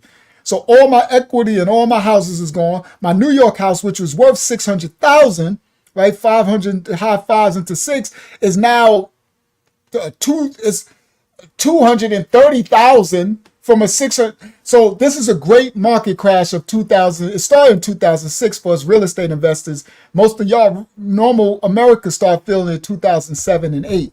Y'all remember the great market crash where everybody lost it? Yeah. I was in it. And Most High timed it perfectly to wipe me. So now I'm like, the houses, the houses that I own on Lamb Street, the big house gone, the house is gone. The little houses that's left on Lamb Street, they all demolished. They need to be fixed up. The people didn't live, the people, homeless people living in them, they all messed up. And no equity is in the houses because the market has crashed. There's no equity. It's the biggest market crash since the Great Depression. The one that happened in 2007 and 8. It started in 6 for us real estate investors. So now I told my brother, I'm like, I don't got nowhere to live. Like, I have nothing. He like, the only thing I got is my black Mercedes, and it's still parked at Joy's house. I'm gonna tell that in another. I'm gonna tell that. Maybe I'll tell that tonight. Who knows? But I got that, but it's parked at. Yeah, I will tell that tonight. Matter of fact, let me do it now. So let me write, telling my brother,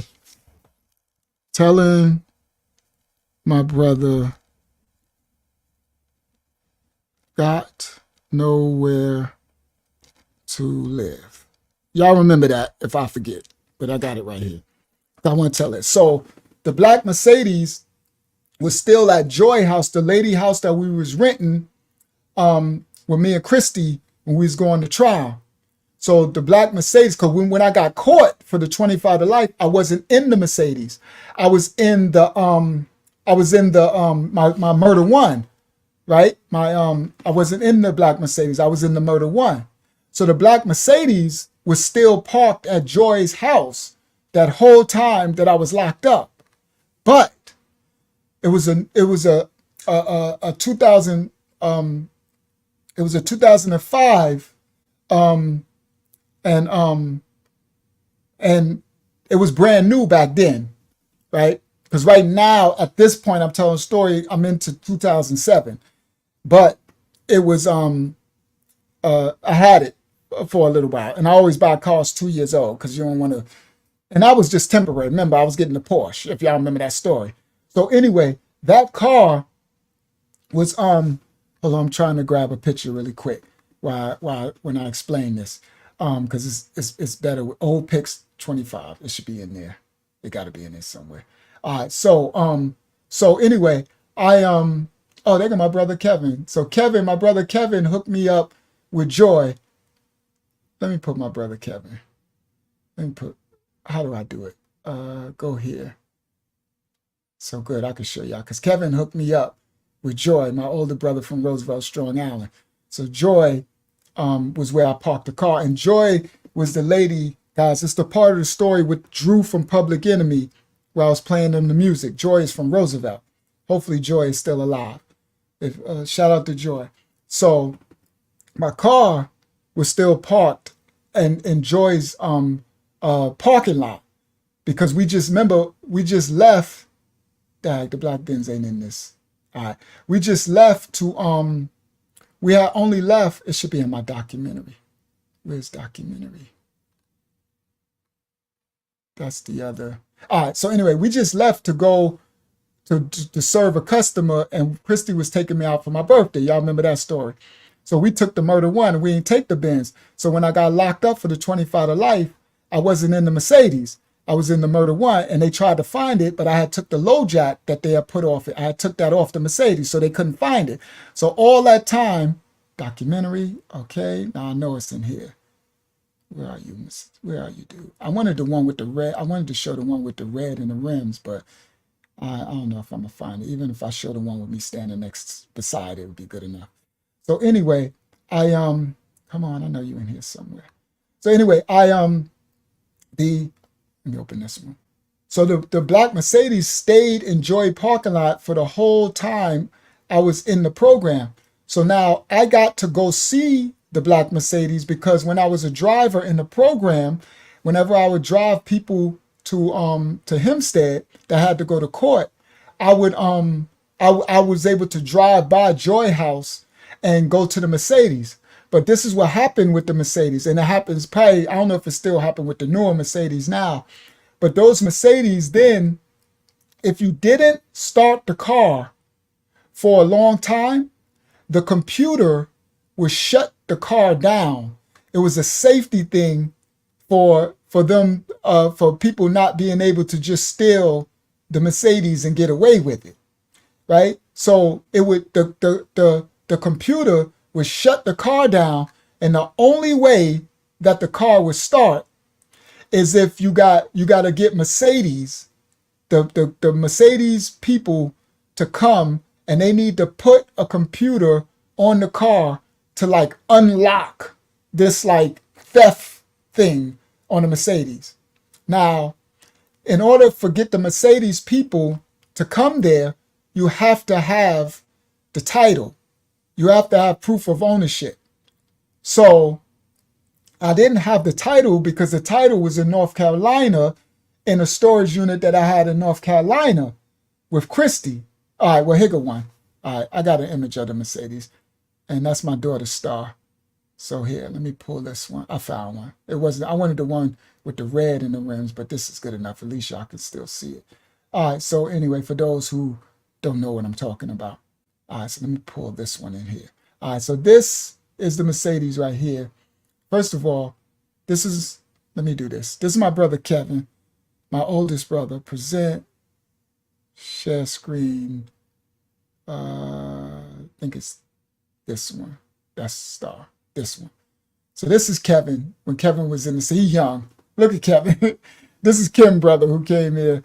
This is my brother, my oldest brother. And he hooked me up. That's when he was in the military. He from Roosevelt. He had left and went to the military to get out of the streets, the hood. And he hooked me up with the house, right? So I got Kevin in my other song when I talk about, right? So and so this right here, this is the Mercedes. This is Star, and this is the back of Hempstead High School. I know everybody from Hempstead like, all right, this is our school. So most of the people who come here, they crazy. Swift, all that, he went here. Swift crazy, Q-Dog crazy, a lot of them crazy. They went here. All right. So we all went here. This high school is crazy. It's 4,000 people. It's huge. This is just a little piece of the back. It's huge. It's like a city. It's like a college campus. So this is my baby Star. She was graduating. And that's the Benz I'm talking about. All right. So now this Benz, good. I'm glad I got it. So now this makes it clearer to explain this story. This Mercedes, Reese laughing at that. All right. All right. So now this, Ozzy said I had two Benzes. That's true pure headache. Right.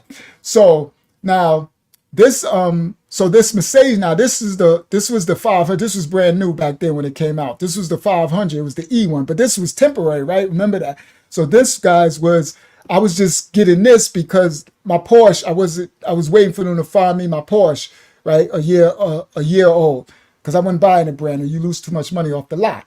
So he's like, I got the new phone, so I just took it, whatever. And then when I got locked up for the 15 of life, I was stuck with it. So I was like, well, when I came home, I was like, well, I might as well put rims on it now. So I hooked it up. I tinted it, put rims on it. I put the little, I got the light. It was dope, right? You'll see it's fire, right? So anyway, so So this was stuck at Joy's house, parked in the thing. So when I was in the program, I would drive the van. Sometime when I would take them to court in Hempstead, I would drive by, and so I went and I had finally got the I had the how did I let me see, how did I get it open? I don't remember. I got it open because I know Christy had the keys and she wouldn't give them to me. But I don't know, some way I got it open. I don't remember. I really can't remember how I got it open. But I got to Joy's house and I got the car open. But this Mercedes had air. So it's like the range, you know how, well, this is back in 2006 and 7. So it had a button in the car that I can press and the car would lower. Like the whole car would drop down all the way till it's like lowered, and then it'll raise up. It had air suspension on it from the not that you put it on it. This is a Mercedes. It was in this 500. So when it was sitting, now what happens is if you don't start this car for a long period of time, the computer will lock everything out. So all the air, it cut off all systems in the car. So the car dropped onto the wheels. It looked hot as death, right? Shout out to Knowledge. My little brother said he in the building. He said, "Big bro, it's Knowledge. I'm here." Shout out to my little brother Knowledge in the building. So now, and at that time I had the red in the slats on the rims. So anyway, so when I went and I tried to get, when I got in the car, I got in the trunk. I was able to get in the trunk and I tried to start it. But the car wouldn't start. So all these red lights, everything, it's like it's shut down. So I had a pair of Timbs in the trunk and a pair of pants in the trunk. I got that out. But the car, I couldn't. So the only way to get this car started again was to get Mercedes to come, and I have to show proof. I have to give them the title. Then they have to know I own it, and then they would unlock the computer system, and then I'll be able to start the car again. And then the thing would lift up, everything would cut back on. So because I didn't have none of the paperwork, it was in North Carolina with Christy locked in a storage unit out there. I had no way to get the car. So now I told my brother in the program, I said, I got no more houses. I got no more. I said, I got a little bit of money from selling my cigarettes. I'm like, I don't have nothing. I said, I got a couple of houses in North Carolina, but they raggedy and there's no equity. It's like, so I'm like, I got nowhere to live. And I said, but I do got the black Mercedes, right? I said, but I can't get it, right? I gotta be able to get my title to get back to to be able to get the car. So my brother told me, he said, all right, that's when he said, all right, well, if God said that let me stop sharing. If God said that you're going home, he said, well, then I'll send you the ticket, right? So he said, I'll send you a plane ticket and all that shit. Y'all remember that story when I took it to the court judge. Now, I'm telling you a story. I'm telling you what happened. So after I got off the phone with my brother and he said he's getting me the plane ticket, he's going to FedEx it for me, I'm going home. In my mind, I'm going home. God said I'm going home. I'm going home. But I still ain't even do the program to get discharged out, and I got almost a year left, right? So I hold up. Somebody else is here. Hold on, let me give it a second. Shout out to Junebug. Shout out to Juice, Maurice Brown in the building. Shout out to Bug in the building. All right, so now so my brother got me the plane ticket. My court date is coming. I'm like, okay, now I got to find a way to go tell these people in the program that I need to leave. So now the head dude who run the program, his name was Nash, right? He was the I guess the supervisor. And these, no disrespect, these counselors be assholes. Pardon my language. They be a-holes. Okay? I don't curse no more, guys. They be a-holes, right? That was a slip of the tongue. And they treat you like they're above you, right? So now I go to Nash and I'm like, okay, first I had to make them see me. So like, all right, come in my office. What's this thing you want to see me? So I said, okay, I don't know how to do it. But when I sat down in his office, guys, I'm sitting down in the chair. He's sitting across from me. On the wall, he got a picture of Jesus, right? Just white Jesus, just so y'all know. Caesarea Borgia, right? He got a picture of white Jesus on the wall, right? So I'm looking at him and I'm trying to think of a way. How am I going to tell him that God said I'm going home, right? From this program, right? So I'm like, okay, I don't know. Like, this sounds crazy, right? How am I going to tell him? So instantly when I look, he got a picture of Jesus on his wall, right? White Jesus, right? Caesarea Borgia, right? So I'm like, okay. And then I look, and then he got a picture of his daughter and his family, and then he got God. He got a thing with God. So I said, okay, he believe in God, right? So now I'm like, okay. So I'm like, he said, all right, so what do you want? I said, okay. So I said, hey, Nash, I said, you believe in God, right? So he looked, like, yeah. What do you want? So I'm like, all right. So I said, this is going to sound crazy, right?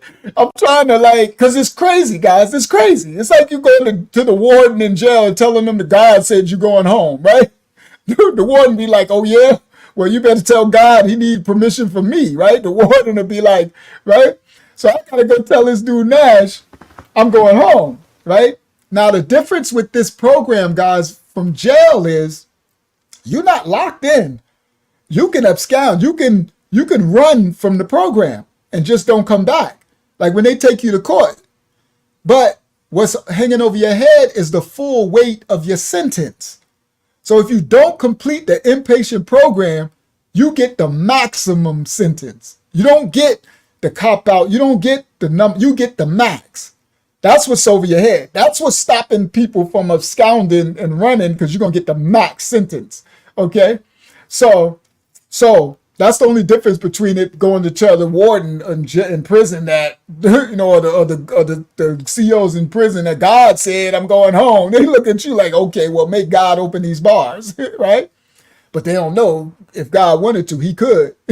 That's the whole fact, right? Right. They get a laugh at it. So listen, Knowledge.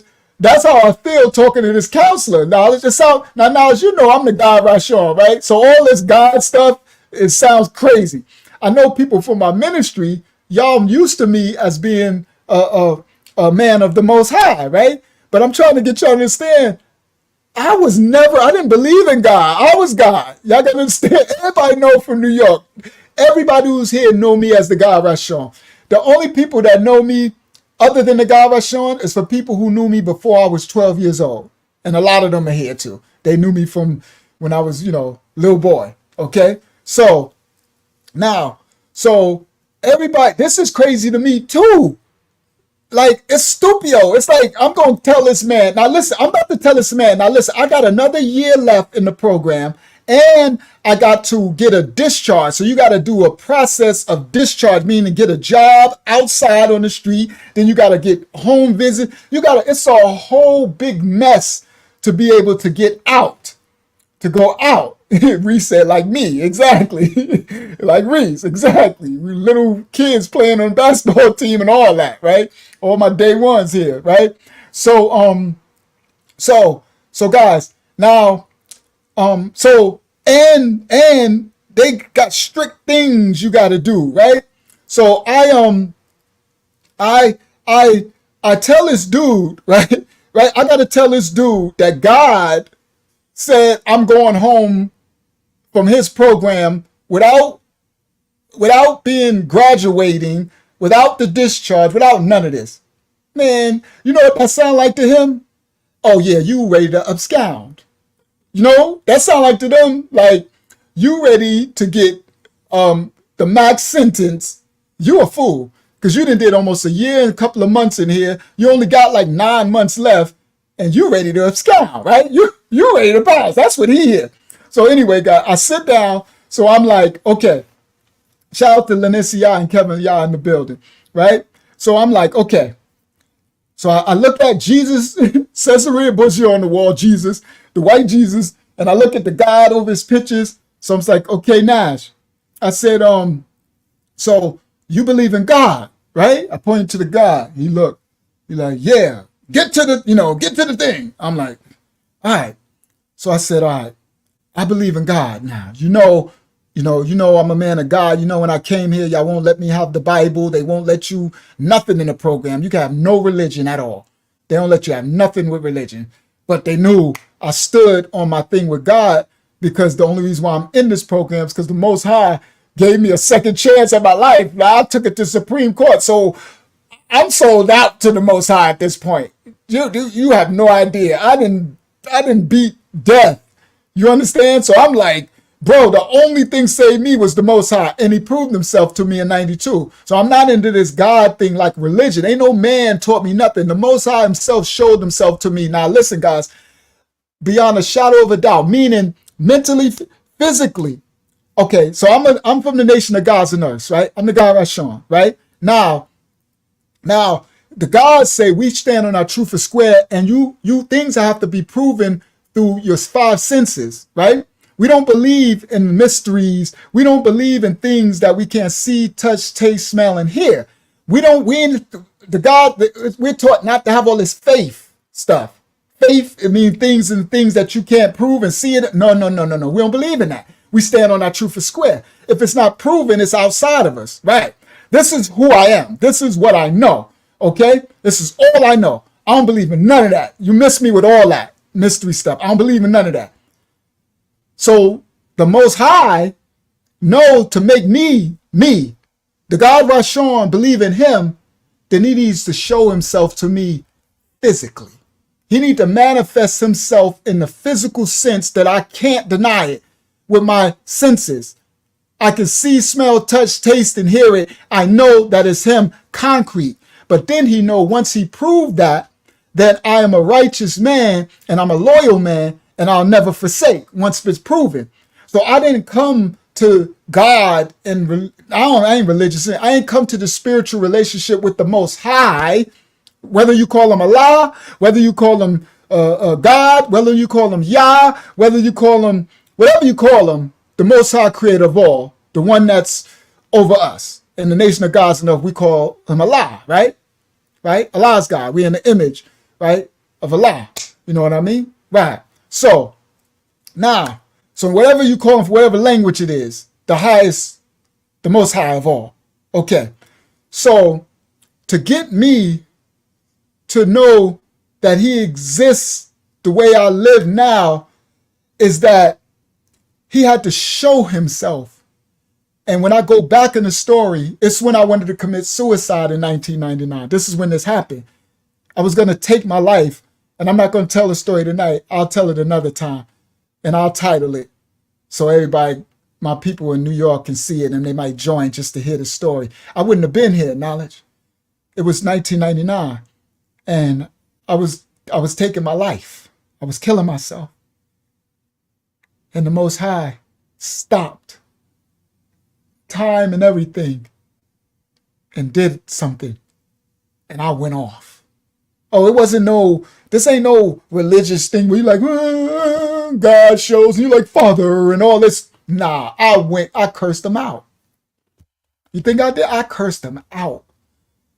I said, who the hell are you? How you think you're going to come and try to now stop me from taking my life? Where was you when I have no mother and father? Where was you? Like, I went off on them. I went off, cursing and everything. And if you created me, then I ain't about to do you know how they speak all holy and right. Nah, I'm speaking like I speak.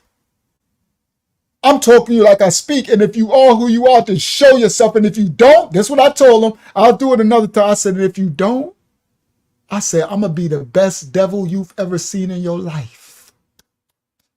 Because I wanted to take my life, and just a little bit, he showed me my kids, Star and Rashawn.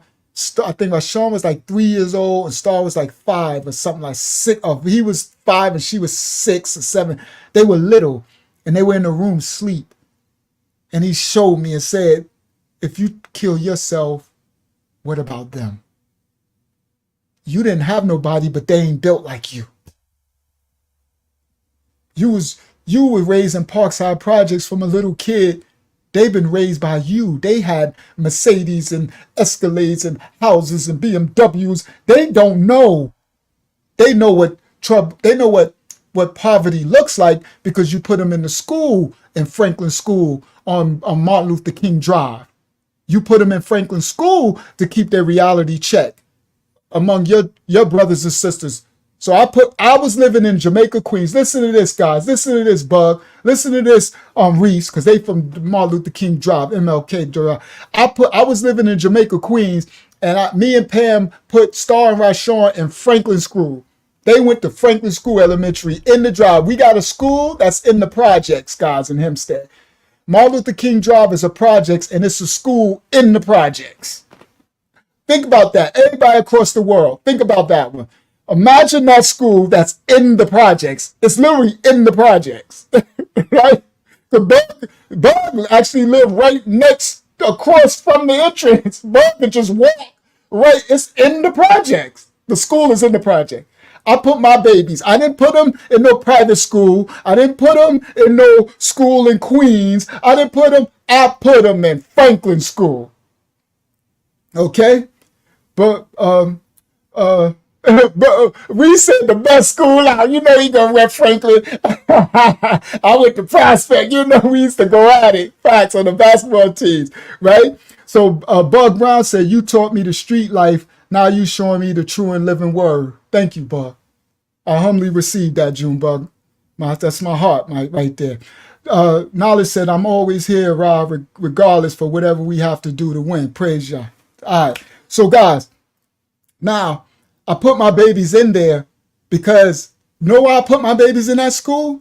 Because I couldn't raise them in Queens in a nice house or in wherever I'm living, right? And they get in a life of this like comfortable, rich life, but they don't know what it means like to be in the belly of the beast. You know why? Because I wasn't sure that I was going to live or not get a life sentence. So I was preparing my babies for real life so that if I ever get taken away from being shot and killed or the police come and get me in life, they would have a foundation of struggle to be able to survive, to know how the others live, to have my little baby girl Star, who I showed you on that picture, her best friend mother was a crackhead on Parkside. So Star understood that when she would go to spend a night and she was like, but they don't have anything and all of that, no food. And the girl would come, she understood, and I would tell her. So they knew I did that so that they could know what real life is. Okay, so let me get back to the story. Let me try to see, where was I at? So anyway, with Nash in there with this God thing. Yeah, the God thing, right? Me meeting this God character. I'm saying it that way because, guys, I didn't believe in that stuff, okay? So when I wanted to take my life, he showed me my two little babies in the room. And he said, what's going to happen to them? You survived because you see, was born in the projects and you came through the crack era and you came through all the stuff we went through, my New Yorkers who here. But they not built like you. You know? And that, now remember, at this time they were still little. So Star was just in like kindergarten or something. So they didn't grow up. You know, she was already in Franklin School kindergarten though. But Rashawn was still, so I'm like, but no, at that time I wasn't living in Queens. At that time we had moved to Washington Street. The buildings on 100 Washington Street, those nice buildings. We had just moved from Queens and we moved to Washington Street because I needed to be closer when I'm hustling because I used to have to drive from Queens every night and it was getting on my nerves. So, all right. So anyway, that's when that happened. So when I wanted to take my life, he showed me the babies. But I'm going to tell this for another story, but he made things stand still. And then I just yelled at him because it wasn't fair to me. Because I wanted to kill myself because I was tired of the life and I just wanted it over with. I didn't have a license. I was a fugitive. I'm just running back streets. I just can't get a job. I can't get nothing. And that's the story when I went to try to get my license and I had little Rashawn in my arms and they was going to lock me up. And I was just done with life. And so then I'll save it for when I tell that story. So when I tell that story, that's how I got introduced to God. And that was 1999. And from then on, I knew who he was, but I was transversing the experience with him. So now, in 2006, when he gave me the 15 of life, when Grandma Christy Grandma North Carolina said God's going to free you, but he wants you to give him your time. It was time now. I learned this later. It was time for the Most High to change me now, to be who I am now. Stop, come out of the street, change my whole life to be used as a vessel. Like Bug said, you taught me, you was one to teach me the street life, and now you teach me how to walk in the word of the Most High, see, of God. That's crazy right there. That's crazy. To me, that's, see, people from my ministry, to y'all used to me as being but to me, that's crazy. It's still crazy to me. I'm still blown away that I am who I am. I can't even, it's like Paul in the Bible being knocked off the horse, and Paul was a Christian. He hated Christians, and now it's still insane to me. It's still insane to me. Right? Knowledge said we came from crack vials all over the sidewalk and hallway. Facts. So, all right. So, now I'm in this man's office, and I got to tell him that God is telling me I'm going home, because God did the miracle for the 15 of life. He did the miracle for the 25 of life. He didn't change. I'm a man. I believe, like, at that point when I'm standing in front of that counselor to tell him God said I'm going home, can't nobody tell me nothing about. When God tells me something, I believe it and I do it. Because he showed me, I'm going to tell that story when I tell the suicide, when I was going to commit suicide story, what he did, right? And shout out to Aunt Live, Aunt Henderson. Shout out to Aunt Live. Y'all know Aunt. Aunt Live got something to do with that story, and he don't even know.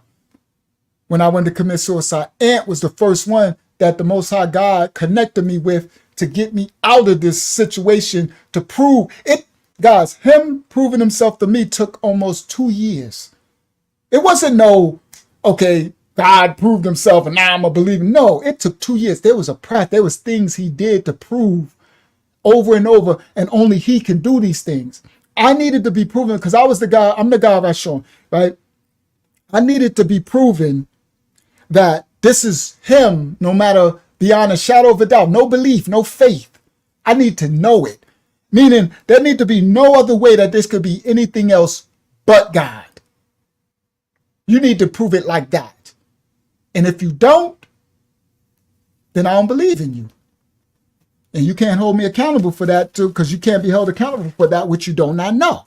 Right? So you didn't prove it. And guess what? I'm about to serve the darkness. I'm going to be the baddest devil you ever seen in your life, because I'm about to go out Bonnie and Clyde style now. Because I wanted to commit suicide and he stopped me because of my babies in there. And it felt like a dirty trick to me, because that was my out. I felt like I'm tired of life and now I'm stuck because of these babies. Man, well, guess what then? That's why I was like, well, guess what? It's about to go down. I'm about to get to the promised land. Meaning I'm about to turn up. I'm about to take, now I've been selling drugs my whole life. I'm about to become I'm about to get this, cause, and it's going, and I'm going out like Bonnie and Clyde. See, at that point, my life is over, because I wanted to take it, and I would have took it. I had the knife and everything ready. I was going to take it, and it's horrible how I was going to do it, but I would have did it. I was going to slit my throat. I was going to slit right across here. I had the big knife and the one with the ridges. And I was going to slit it. Bug said that would have crushed us, all of us. And I'm sorry, Bug and everybody, but that would have happened. So he stopped me. So now I'm like, okay, you, and I'll save it because I don't want to give everything away. But I gave him an ultimatum. I said, well, if you saying that you exist and you want me, then this is what I need from you. And if you do it, then you have me. Because if you created me, then you know I'm loyal. In my DNA, I'm loyal. I'm a throwback. Some of us, we're throwbacks from the old. We ain't these young kids that snitch.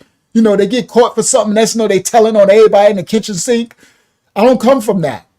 We come from old school. That's that old soul. We the old last of the Mohicans, right? You take it, you do yours. I come from that loyal. Nah, I ain't telling on nobody. I'm doing mine. Nah, we hold each other down, right? So I was like, I need you to prove this beyond a shadow of a doubt, because I don't believe in you. And I don't believe in no fantasy faith. I don't believe in all that. You need to prove. And you know what he said? I got you. I'm just paraphrasing. And I literally, and I'm going to save it for that story. I wrote out thing by thing what I need him to do. It was a list on a piece of paper like this long. That's why it took 2 years to complete. And do y'all know he did everything one by one? And the first thing on the list that he did happened the next day. And Ant Live was in that. He used Ant Live. Shout out to Live. And Live don't even know this story yet when I tell it. He don't even know this happened. Now, he know when I tell the story, he know what we did. He know the experience, but he don't know that I was going to commit suicide. All right. Right before this. And for those who need context, who might remember, this is when I had the green BMW, the one that looked black at night, the 5 Series, that green, pretty dark green 5 Series BMW with the MK rims, the chrome. That's when I had that one back then. For those who remember that car that was still in Hempstead. All right, so anyway, I needed that context because I need y'all to understand that I wasn't religious. I'm still not religious, but I need y'all to understand, like, Dad, why you believe in this God so much now? Like, what happened to you? Okay? Swift said, Dad, bro, we went uptown. That's crazy. Thank you. So so now I'm sitting in front of this dude, Nash, right, with the Jesus on the wall and the God over his pictures. So I said, you believe in God, right? And he said, well, whatever, so I said, all right, listen. I'm a man of God from being in this house because I was helping the little white kids in the house and everything, right? And I said, well, if you're a believer in God, I'm here to tell you that God told me that I'm going home. And he had his glasses and he had a pen in his hand because he had his desk. He's writing, so he's telling me, get to it. He's busy. And he stopped when I said that and looked up. I said, God told me that I'm going home. And that stopped him. He stopped and he looked up. And he looked at me like, and I said, yeah, I know Nash, it sound crazy. I said, but I'm a real believer in God. You know this. I said, I know it sounds crazy, but he told me I'm going home. And he said, yeah, you're going home after you get discharged, after you make discharge. I said, no. He said, I'm going home when I go to court. And I think it was like 2 days later or 3 days later, like a Friday or something. Let's just say Friday. He told me I'm going home when I go to court Friday. And he looked and he like sat back and put a smile on his face. And he said, oh, oh yeah? He said, oh, so God, he did like this. God told you that you going home on Friday? I said, yeah, Nash. I said, I know it sounds crazy. And he said, and how you going to do that?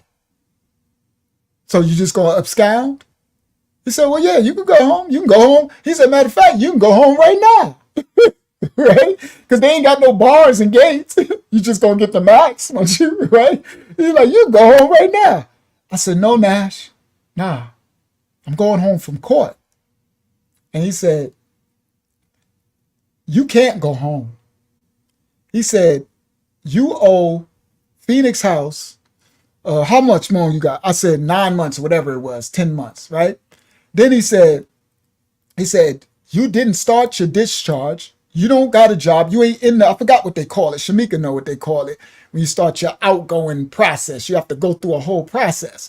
Get a job and work at the job for 4 months and paychecks. You need 4 pay, like 6, something like that. You got to go through this whole crap to graduate and get out, right? So I'm like, yo, so he said, you can't, and such and such. He said, and then you owe the TASK program, the tactical, and that's when I didn't know that. He the one who told me. I didn't know I owed them a year. He told me that. He said, you owe the TASK, the Tactical Alternative to Street Crime Unit, you owe them a year after you get out of here. He said that because I said I was leaving. Because I said, my brother, because he said, where you going? He said, where you going? Ain't you homeless? Because they know all your stuff. Because they knew I had no clothes. Remember, they took me to Salvation Army shopping until I got into the unit, until I got into my storage unit and I got some of my clothes. And then I sold my rims and I got clothes bought on Jamaica Avenue, for those who remember that story, right? Because I had no clothes when I first got there, just the clothes I went to jail in. So he's like, ain't you homeless? So I said, yeah. I said, but my brother is sending me a plane ticket. It's FedEx. It's being FedEx here. It'll be here tomorrow. He's sending me a plane ticket to Florida. So I'm going to live with him in Florida. And that's when he said, you can't leave New York. He said, once you graduate from here or make it out, then you got a whole year that you're stuck in New York. Thank you, Swift. Swift said, proud of you, bro. Keep pushing. Thank you, Swift. He said, you got a whole year that you're stuck in New York to serve the tactical alternative street crime. So I never knew that. So I'm like, so he's saying all this. He said, and you can, so he said all that. And I looked at him, I said, yeah, I hear all that, Nash, but I'm going home. And he's like, now he put the pen down. Took his glasses off. He said, you're not going home. I said, Nash, you say you believe in God. Have you never seen a miracle before? He's like, I've seen miracles before. I said, I'm telling you, me being in your program right here is a miracle, Nash. You don't know my whole story. I ain't supposed to be here. I'm supposed to be somewhere in upstate New York in a prison doing this 25. I got a second chance. God did this. In the Supreme Court, he did all of this. I'm telling you, God is telling me I'm going home. So he sits back in his seat. He goes, I said, you got that mural with God something over your children. I said, so I know you believe. You got Jesus over here. I said, a miracle is before you.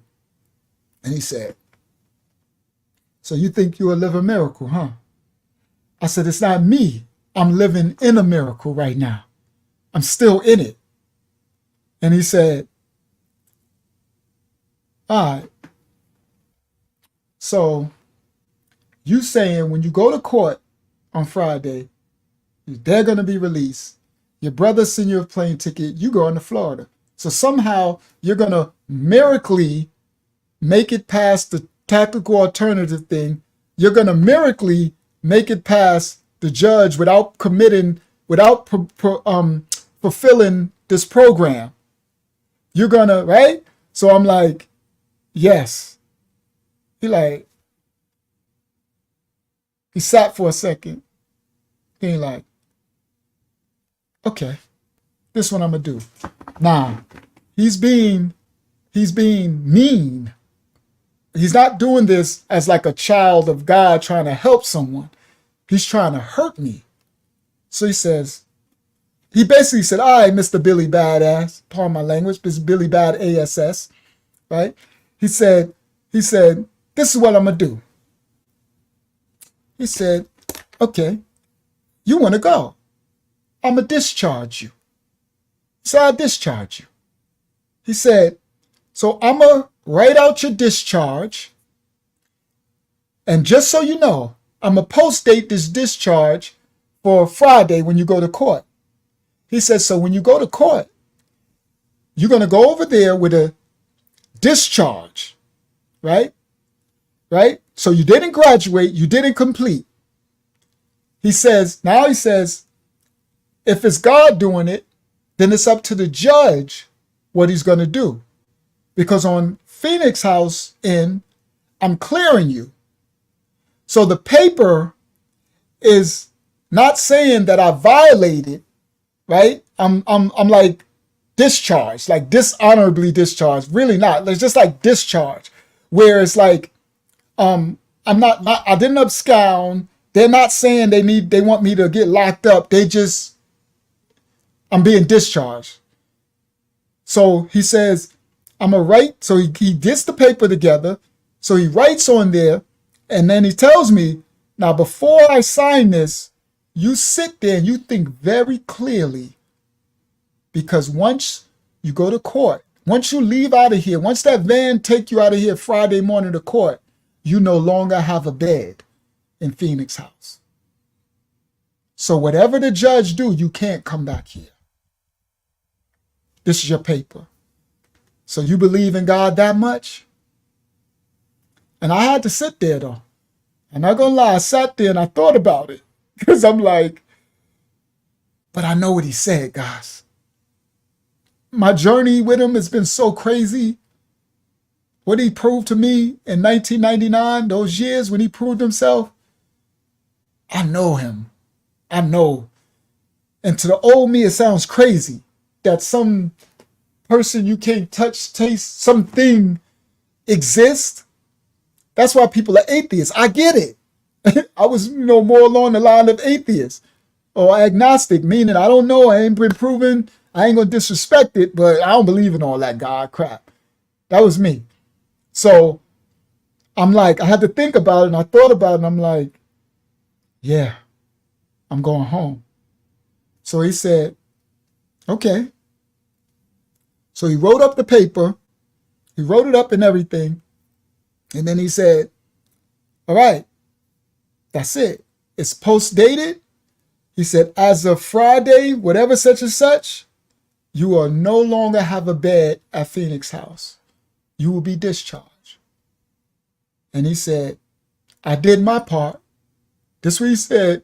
He's like, I think he said something like, if God is doing this, well, kind of like what Pontius Pilate did when they had Mashiach, what they called Jesus, and they wanted to kill him. And he said, I see nothing wrong with this man. Give us Barabbas. And he was like, well, I'm washing my hands of this. That's what Dash was doing. He was like, you know what? I'm not going to punish you on our end. Like, I'm going to wash my hands. So that way, if God does free you, I'm clean. And if God doesn't free you, I'm still clean. It's on you. So then that's when he said, well, good luck, because you just screwed yourself. He said, you screwed yourself. He said, because the tactical alternative to street crime unit cannot let you go. And it's illegal for all this. So I'm like, well, so I sat before him and I said, and I remember this, I looked on his wall, I seen his little Jesus, I see his God. I said, Nash, a miracle is sitting before you. And I said, this is for you. I said, Nash, it's not a coincidence, because I never liked him. He was an a-hole. He was a mean. He was disgusting. I didn't really like the counselors. They looked down on people and stuff. So I said, this is a testament to you. I said, it's a reason why the Most High got me sitting in front of you and you be the one signing this paper. I said, your belief all on this wall, what you got? I said, you being tested right now, Nash. I said, listen to me. I said, you're going to remember me forever. I said, I am the one that came in front of you with this miracle, because I'm going home. And I said, the news will come back that what I told you happened. And this is your testimony to see the Most High at work, a miracle in your life, something that can't happen. You about to see it happen because I'm going home. I'm going to Florida. And he said, well, we'll see. He said, but I think you just screwed yourself. So good luck. And he picked his pen up, gave me the envelope, put his glasses back on, and got back to writing. I took that paper. So now I got the envelopes. Yes, first step down. I got the discharge from the program, but I'm scared. There's a piece of me that's still fearful because what if it don't work, right? See, the thing about walking with the Most High is there's not a guarantee. It's like you have to know and know that it's true, but that doesn't mean in your mortal self, you as a person, it doesn't mean like, it's not like, it's just, that's that faith thing and belief. It's like, I'm here to teach you, and this testimony is to teach you that this thing is for real, but it's hard to live it out because there's no concrete, like, so it's still a part of you that's like, oh man, what if this don't work? You know what I mean? Like I'm screwed. But I'm just, as a living testimony, I'm here to tell you guys, it's for real. But you literally have to believe it. Thank you, Jay Asama. He said your faith was unwavering. Yes, King, and it's still like that. So these other stories, you're going to see this thing where only faith, the unwavering faith, the only thing that got me through it. So I was still nervous, but I knew he said I'm going home and I believe him. I just know it, guys. But I'm still scared because now I don't got no bed. So I go back, I got to tell my dudes like, yo, I'm out of here. And they're like, what? And I'm like, look at the letter. Like, yo, Ra, you really did it? And they're like, Ra, what if God don't, because, you know, they ain't believers like me. Like, what if God don't come through? I'm like, I'm going home. That's the only thing I kept saying. He said I'm going home, and I'm going home. That's it. I'm going to Florida. So now I got to do all the things to prepare for me to go home. So the last week's story, that's when I said, okay, I need to gather my clothes. I need a suitcase. That's when I got the trip. I got them to hook it up for me to go to Jamaica Avenue to take those who was going to Queens Court. And I went and got the bags. That's when I found out I got the ride to go to Staples and found out that you could ship the clothes. And that's where all last week's story happened. And then that's when I didn't have no more money. I spent everything. And then I saw Demetrius in the elevator when I went to get the task program. And now I need the task person to let him know, the counselor, that God said I'm going home, right?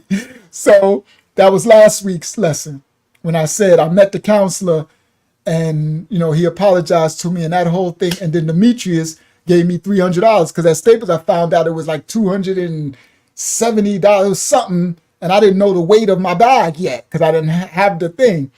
And so I did everything now. So now the only last thing I didn't tell y'all was I still had the storage unit. So one of my last things to sew up, Swift said, I came out of 2 years in the shelter. I got a brand new place in life. God is good. Thank you, Swift. Thank you for that testimony, Swift. Yeah, all praise to the Most High for helping you out, Swift. He said he came 2 years out of a shelter. Yeah, Swift, I went through it too, King. Yeah, I was homeless, King. I ain't ashamed to say it either, you know, because, you know, we about that life. I can get that bag anytime I want. I can get it right now. You know what I mean? But nah, and it's no shame in it. It's just what it is. It's my reality. It's what happened to me.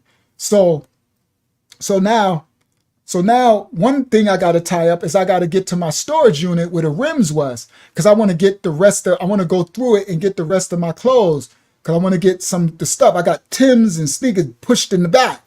So I was setting it up where I was setting I was setting up a visit. Like I was going to go to Stephanie's house, right? And I was going to set up to go. So I have all day in the storage because I know I got to pull all that stuff out to get to my clothes inside. Because on my tank, I want to be able to come home and have some clothes. So I set it up to go to the storage unit. I go to the storage unit. I go see Squiff said he ain't shame either. Facts. I go to the storage unit, and the people, I give them my my license. That's it. Like, oh no, we don't have that unit.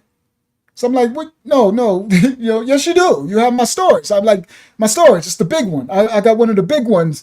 He's like, I said, I was just in it like 8 months ago or whatever. I was just in it. He said, no, this unit is already, it got somebody else's name. I said, no, bro, you gotta, go look. So he goes to the computer, come back, he gets the little supervisor, she come back, they doing it, and she like, oh, I'm sorry, sir. This storage unit was sold at auction like 5 months ago. And I'm like, huh? She said, yeah. Payment stopped. Payment stopped being made on this storage unit 6 months ago. And I'm like, no, please tell me. No, she said, oh yes, it's gone. Storage wars, guys. My storage unit, whoever bought that unit was one that you show the storage wars on TV. Bingo. They hit a gold mine. Just the leather coats alone, each Pele shot was like over $1,000. I had, dude, it was so much money. That storage unit was over hundreds of thousands of dollars of stuff in there. Highly over it. Everything in my 3-story house was in that unit. All the rims, they hit the jack. So everything was gone. This is another part of the Most High taking everything away. Now, the only thing that I told y'all before was my studio equipment, which is right there, and my box of CDs and this microphone. This is a $1,000 microphone. This is a Shure KSM 44. Y'all can Google it. Right now, it's still like $900 and something. It was like $1,100 when I bought this for a microphone. This is when I was rich in my equipment. I had over $80,000 I spent on my music equipment that Q saw in my basement. Cash. This is when I was getting that bag. Okay? The Most High saved this microphone. Let me explain something to y'all. Why you think he saved the microphone? What am I doing with this microphone? Serving him. I'm going to explain something to y'all. The only thing the Most High saved from my past life was this microphone, those two, that trackboard, that MPC 4000, and this box that's over in that closet full of these CDs, the music, and a photo album, the photo albums, the pictures. The only thing the Most High saved from my former life, everything gone. I'm talking about I lost my family too. I lost my kids. I lost my family. I lost all my houses. I lost all my cars. I lost all my clothing. I lost all my trophies. Reese know we played basketball and football all growing up. Tigers, Little League. All my plaques, my trophies. Y'all know in our house we got trophies for days. Reese and them, everybody know we got trophies. Gold show. All my stuff from elementary, I have nothing from my childhood. Nothing, absolutely nothing. The only thing he sold, he saved was this musical equipment, that big box of CDs for all the music I've made, not all of it, but a lot of it, and the photo albums. Now, the way that they weren't in the storage unit is because that's what, listen clearly guys, that's what was in Joy. Remember the Mercedes I showed you? Joy, who my brother Kevin, she was a crackhead, who me and Christy was renting a room in her house while I was going to trial for the 15 of life, right? Because we was living in North Carolina. And that's when the rats in my big house, when the rats and the people sold we had to leave the big house. Joy Now, the Dad, where was I? Oh, it was so important too. I'm tying this up. All right, crap. Anyway, all right. So let me. I'll the Most High will bring it back. Joy, the house. Where was I? It was a very important part. Very important part. Sorry, guys. It gotta come back because it's so important. Oh, there we go. I got it. Thank you, Yah. Thank you, Father. That's his name. God. His name is Yah. Thank you, Yah. So the microphone, the things he saved. Now, the only reason why I had this thing, the microphone, the equipment, and the CDs is because the only thing I didn't put in storage, when me and Christy left North Carolina, when the club got closed and we was going to fight the 15 of life, all the stuff there was in the storage. Christy put in the storage unit in North Carolina. All the stuff in New York, when we got to New York and we were staying in the house while I was going to trial for 15 of life, and they let the rats loose in my house, and then I took all the contents of the New York house and put it in a storage unit. That's the storage unit that was out in Suffolk County. So the only thing I had was the little bit of clothes that we had with us, right? That we bought with us in suitcase, right? And then I bought those little plastic drawers that they sell in Walmart, those little plastic things, dresser drawers, the little plastic things. We bought them and put them in Joy's room. We rented a room because after the 15 of life, I was either going to blow trial. I was going to take the 15 of life or blow trial, get 55 or beat it. And then we going back to North Carolina. That was the plan. So we rented the room in Joy's house. Now, the only thing we had in there was I had this microphone right here. I had that trackboard, that MPC 4000. I had the 2 speakers, they're gone. That was at Tim House when me and Star Crimes did the song for that. I had that, and then I had my photo album that I kept with me because it was the only pictures from my childhood. The photo album. And then the pictures that we took from North Carolina. That's why I got the pictures of the houses and the club. The document, the pictures that we took as Palace Mob. I had all that with my photo album and I kept it with the studio. So I didn't put that in the storage unit because I didn't want pictures to get messed up. I didn't know if the storage unit, rain or moisture. So I kept the photo album and the pictures with me in a big bag and the CDs. And that's all I had. Now, when I got the 25 to life and Daddy U and them was taking care of Christy, she was staying in Joy House. When she was staying in the trap, going to the trap house, when she had the baby, Daddy U and them was like, we got to get her out of here. That's when Unique, like, Rod wouldn't want this baby in the trap house. So they sent Christy back to Maryland where her parents were. And Daddy U, remember that story? Daddy U packed up my equipment. Unique packed up my microphone, the CDs, and that equipment. And they sent Christy back to her parents' house in Maryland, Silver Spring, Maryland. They were rich. Her mom worked for Homeland Security. Her dad was Johnson & Johnson. He was a CEO at Johnson & Johnson. They had a multi-million-dollar house in Silver Spring, Maryland. That's the rich part for people who from Maryland that know, right? So now she went there, right? When they took with the baby, when Unique and them sent her there, Unique sent her with my equipment, this equipment, and those CDs and those pictures. So the only reason why that survived is because that's what I had with me, and Unique sent that with Christy to Maryland. So when Christy got to Maryland, her dad, her father, which was her stepdad, her mother's new husband, who was with her around since she was little, he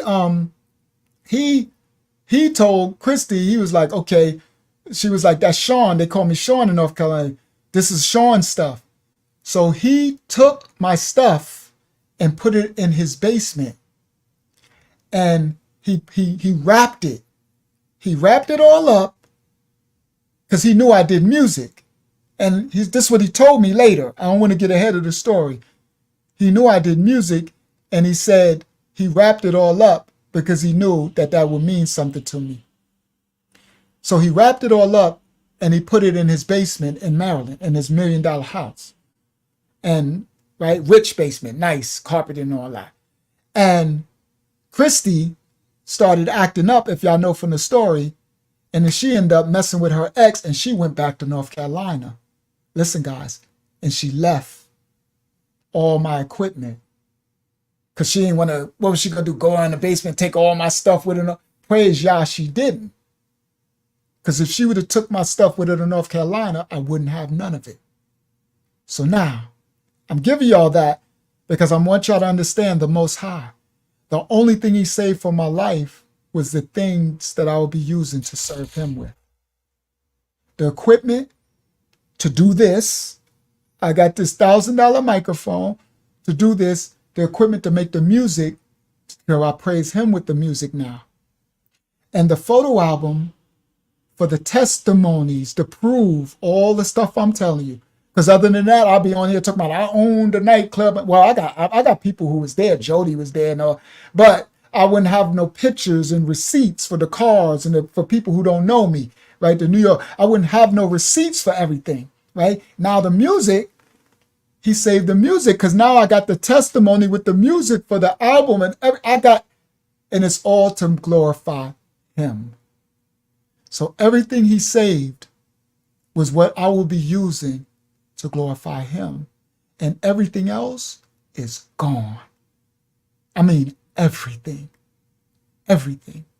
The only thing from my past life, and I was a multimillionaire that was saved with 15 houses, nightclub, barbershops, clothing stores, all that, all type of cars, everything gone. But I still had the black Mercedes at Joy House. Okay. So let me go back. Let me walk it a little. So now I get to the storage unit and I'm telling them, and the dude says the storage unit is sold. The lady, the supervisor, she said, it's gone. It's been sold 4 months ago at auction. And I'm like, no. I'm like, that's all my stuff. So my plan was get to Florida, get on my feet, right? Get on my feet and then get a way to get back and get all my stuff from New York or sell it through an auction. And sell, it's over $100,000 worth of stuff in there. I'm selling my rims. I've been straight for a while. Get all my clothes. My whole life was in the storage unit, right? It was gone. They said, that's it. It's all gone. So now I'm like, and guys, whatever little bit of left that I had from my childhood was in there. I didn't have much left over. Because when I go back in the story, my life been getting rattled from way back, from when I left the projects as a child. Parkside projects, all my trophies and stuff. So I left the storage unit like, okay, I don't got nothing. So the only thing I got is what Christy got in North Carolina, that storage unit, which was a lot of clothes, right? Because a lot of my best clothes. So I took my best clothes to North Carolina because we were staying there and I was going to come back. So I took my best coats, sneakers, Timbs, just my best, most expensive stuff for the nightclub and stuff. So I'm like, okay, I got that, the clothes in North Carolina. So I leave the storage unit and I got nothing. So now I prepare that's when I went through the thing of I went to Jamaica Avenue, bought the bag, went to Staples, went to the task program, got the letter from the task program that's saying I'm gonna, if the judge agrees to free me, the task waives that I'm free from task. I got the letter from Phoenix House saying I'm discharged. So I got both letters and I got the bag. I went to Jamaica Ave, I bought the bag. I took all my clothes. Remember I told you the last one, I put it in the bag. I took it to Staples and came up to $295. Demetrius gave me $300. The Most High is at work, okay? Everything's working. So now I leave the Staples. That's being shipped. I get back to the house. Now I tell my boy from Hempstead, I'm like, yo, I'm out. I tell Ronnie Howard from the Heights. They call him Father. Shout out to Ronnie, for everybody here who know Ronnie from Hempstead. I told Ronnie that I'm out, bro. So I set it up. The dude's gonna take me. I go to court. I come back. Already told that story. I got freed. The Honorable Judge Rositos did everything, signed it off, but he said I'm gonna have to come back in a month. I think it was a month for the finalized paper to get all that and make sure I come back. Right? So I already told that story. So now I leave out of the courtroom. Here we go. And I'm free.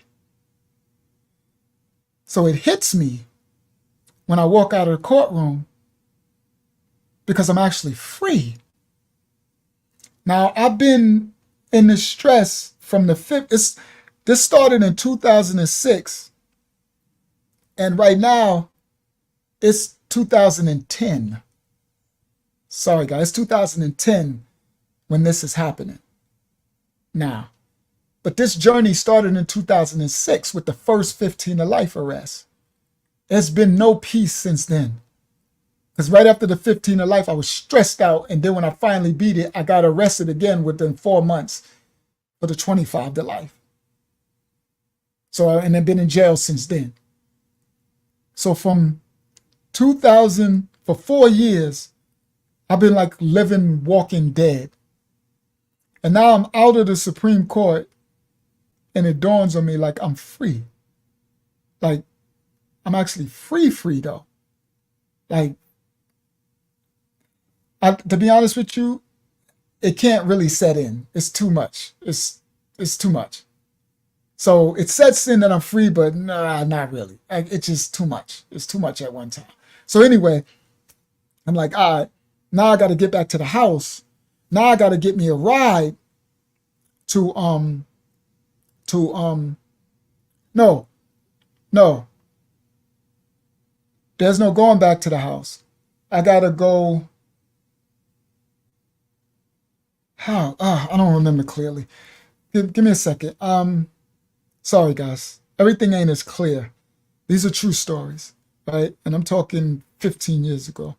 I don't remember clearly if I went back to the house. I think I did. Why do I think I did? I did. So, okay, that's it. I get to go back to the house, but that's the night I lose my bed. Okay, so I come from court. They bring me back because, oh yeah, that makes sense because you're not going to court with your bags and stuff. There you go. Thank you, Father. Now it makes sense. Yes, I got to go back to the house, but now I'm discharged. That's when I don't got a bed. So now when I come back to the house, I got to pack my stuff and leave. Right? Or they lock me up in jail. There you go. So now I get back. That part. I get back and they already knew the drivers knew that it happened. So the house is already knowing I'm going home. So everybody like, it worked. So the whole house know that I'm a believer in God. And they've been seeing me do miracles. Now they all witnessed the miracle. Because no way I'm supposed to go home, right? So now the house is going crazy, right? They're like, yo, it worked. You know what I mean? It worked. So now I come back and I get to the house and the house is going crazy. Yo, you woke, you going home? I'm like, yeah, I'm going home. So then I see Nash. So when you walk in, they got to search you again, right? So they search you again. They come in and everybody running up to me, right? So I'm like, they're like, Rod. So people coming in like, you know, the little white boys, they coming like, yo, Rod, could you pray for me? Now they believing in God. They like seeing a miracle. You know what I mean? A live miracle. This is why the Most High does these things through people, testimonies. The scripture says others are saved by your testimony. By the things that you experience, you're to bear witness to it, and it can make another person believe who don't have, you know, who haven't had the miracle. That's why I do this testimony TV. So brothers is coming up, young brother, like, would you pray for me? I'm like, yeah, it's all good, right? So as I'm getting searched and finished and people giving me hugs and everybody talking, I look and Nash was out. He came out his office. So he was standing there looking. And then when I looked at him, he's down that way. I looked at him. He had his glasses. He looked at me at his glasses and he turned around and walked back in his office. And I was like, That means he heard because the whole house know. So I finished giving everybody dap, talking to everybody. So I went and talked to my man. I wish I remember his name. He from Hempstead. He lived over there by on the desert by Nancy's store and all of that, right? And he had braids. He was fat, but he used to hustle on Parkside, hustle heroin in them with the old timers. He an old timer, but he was in there. So he was like, that's what he already set up. He already got his car, his girl to bring the car, and the car was parked on the side of the house. So we was gonna sneak out, leave, and then he was gonna drive me to JFK. And Ronnie was like, I'm coming too. And I'm like, so now they sneaking out the house though. Now listen, guys, for them to do this, listen clearly, they can get themselves kicked out, and they get the max sentence. But they love me so much that my man, the fat dude, I wish I remember his name, he was like, I'm gonna do that for you, Ra. They illegally snuck out to drive me. And Ronnie was like, I'm coming. You ain't leaving me, I'm coming. I'm like, yo, Ronnie, man, nah, you get caught. He's like, I don't care, I'm coming, Ra. So they came with me. Now, when I'm talking to everybody, I finished with them, he like, all right, the car there. So I said, all right, I'm gonna go pack up. He said, we're gonna wait. He said, we're gonna wait until till lights out. He said, go slow, don't leave until lights out. And then when you leave, you just go down. He told me where the car was parked. Down Lake Ronkonkoma, I think it's called Ronkonkoma Road, and then up, and then there's a neighborhood, and it's a side street. White people live out there. It's a white neighborhood. And he parked his car there. He said, you'll see it's a green, what they call it, Pontiac Bonneville. Pontiac, but the bullet shaped one, not the old one, right? He said, it's like dark green, looks black at night. He said, when you go, he said, you just wait by the car. He said, then we're going to sneak out and we're going to come get you. So I said, all right. So now, once we finished setting all that up, I went to go. So you got to walk down the hallway where I lost my money. That time when I came in, my money dropped out. You got to walk down the hallway and then go up the steps to go to your room. So I had to go pack my stuff. So I got to go past Nash's office. You got to go past all the counsel's office. So I'm walking, and then when I get to Nash's office, I stop. Now I got the letter, the stuff in my hand from court, and I stop. And I look at Nash, and he's writing, and then he looks up. And I just stand there looking at him, and he's looking at me. So I walk in the office. I said, what's up, Nash? He said, so I hear it worked. I said, yeah, Nash. I said, I told you, God said I'm going home. I said, it's done. My flight leaves tonight. I'm getting on my flight. I said, everything is done. He said, how did you get free from the task? I said, well, I actually went and seen my counselor. Now I'm out of there, so I could tell him. I said, I drove the van when I took them to court. I said, I took the van and I drove and I went to see my counselor on Fulton Street, the task guy. And I told him the story, and he wrote me and said he was going to come to court and let the judge know that if the judge wants to free me, that he'll relinquish me from the year in task. And nothing he could do because I'm not in the program no more. I'm free, right?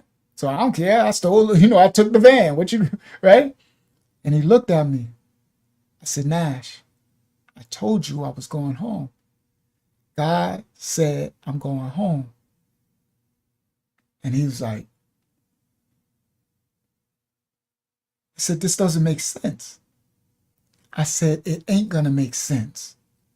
When God does a miracle, it's like unexplainable to human.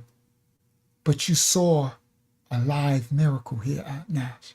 My whole purpose in here was a miracle. I was never supposed to be in this program. You saw what I've done in this program. The Most High used me to save Sean's life in this program. All the things. He wanted you to witness this miracle. And I said, Nash, you're treating these people unfairly.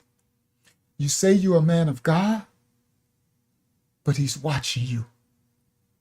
So from now on, you need to change your whole life.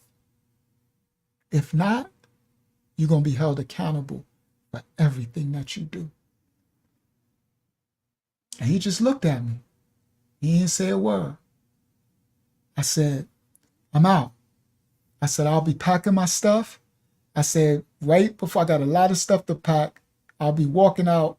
I said, I gotta, somebody's coming to meet me, and I'll be out before lights out. And he just looking at me. And I turned around, I got to the door, and I turned around, I said, remember what I said, Nash? You're gonna be judged for everything from here on. You saw it with your eyes. And I turned around and I walked. yeah, Lenicia, verily, verily, Nash. My ministry laughed at that. And I walked up. Done. Never seen him again. Don't know what happened. Don't know who I don't know nothing. I don't know nothing. I'll never seen him again. So I go upstairs. Now I'm packing my stuff. My little three white roommates, they going crazy. Little young white boys. They're like, bro, they crying, you leaving? They mad I'm leaving. They like, one of them crying, others happy. You know what I mean? I'm talking to them like, oh, it's okay, guys. Man, what we gonna do, Rob, without you here? What we going? I'm like, it's okay, bro. It's okay. Y'all need to fight that heroin stuff. I didn't taught y'all enough while I was here. I'm like, y'all done been in my presence for a long time. Y'all know enough of the tools. I'm like, I'm always going to be there. I'll have a phone number. I said, when I get to Florida, I'll be able to call the house. I know the transportation number. I'll give y'all my phone number when I get a new phone, right? So I'm packing up my stuff. I'm doing everything. So now good. I'm gonna end this. I ain't going past 12. I'm about to shut this down. I was supposed to only do 3 hours tops, and I'm did 4.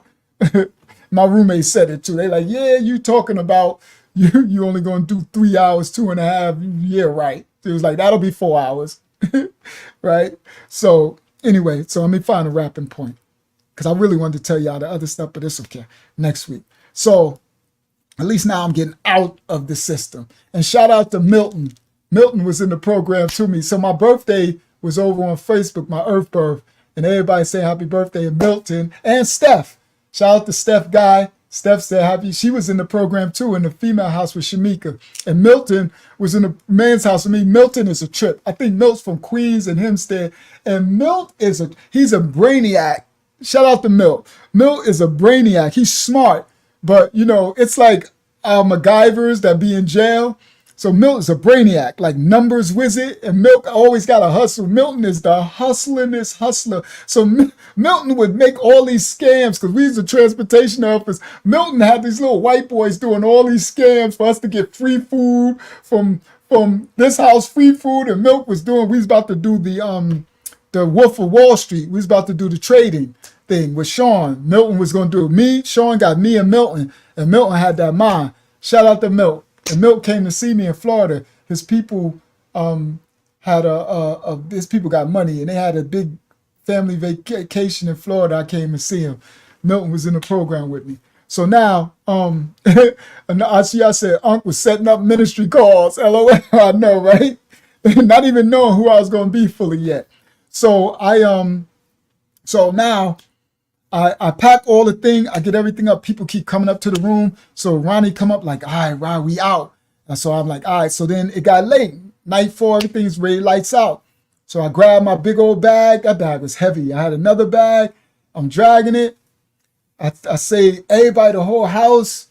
It was bittersweet because I'm actually leaving my family. Because jail, prison, any type of shelters, anytime you do a trauma experience with people, you become close, you know, if you get close to them.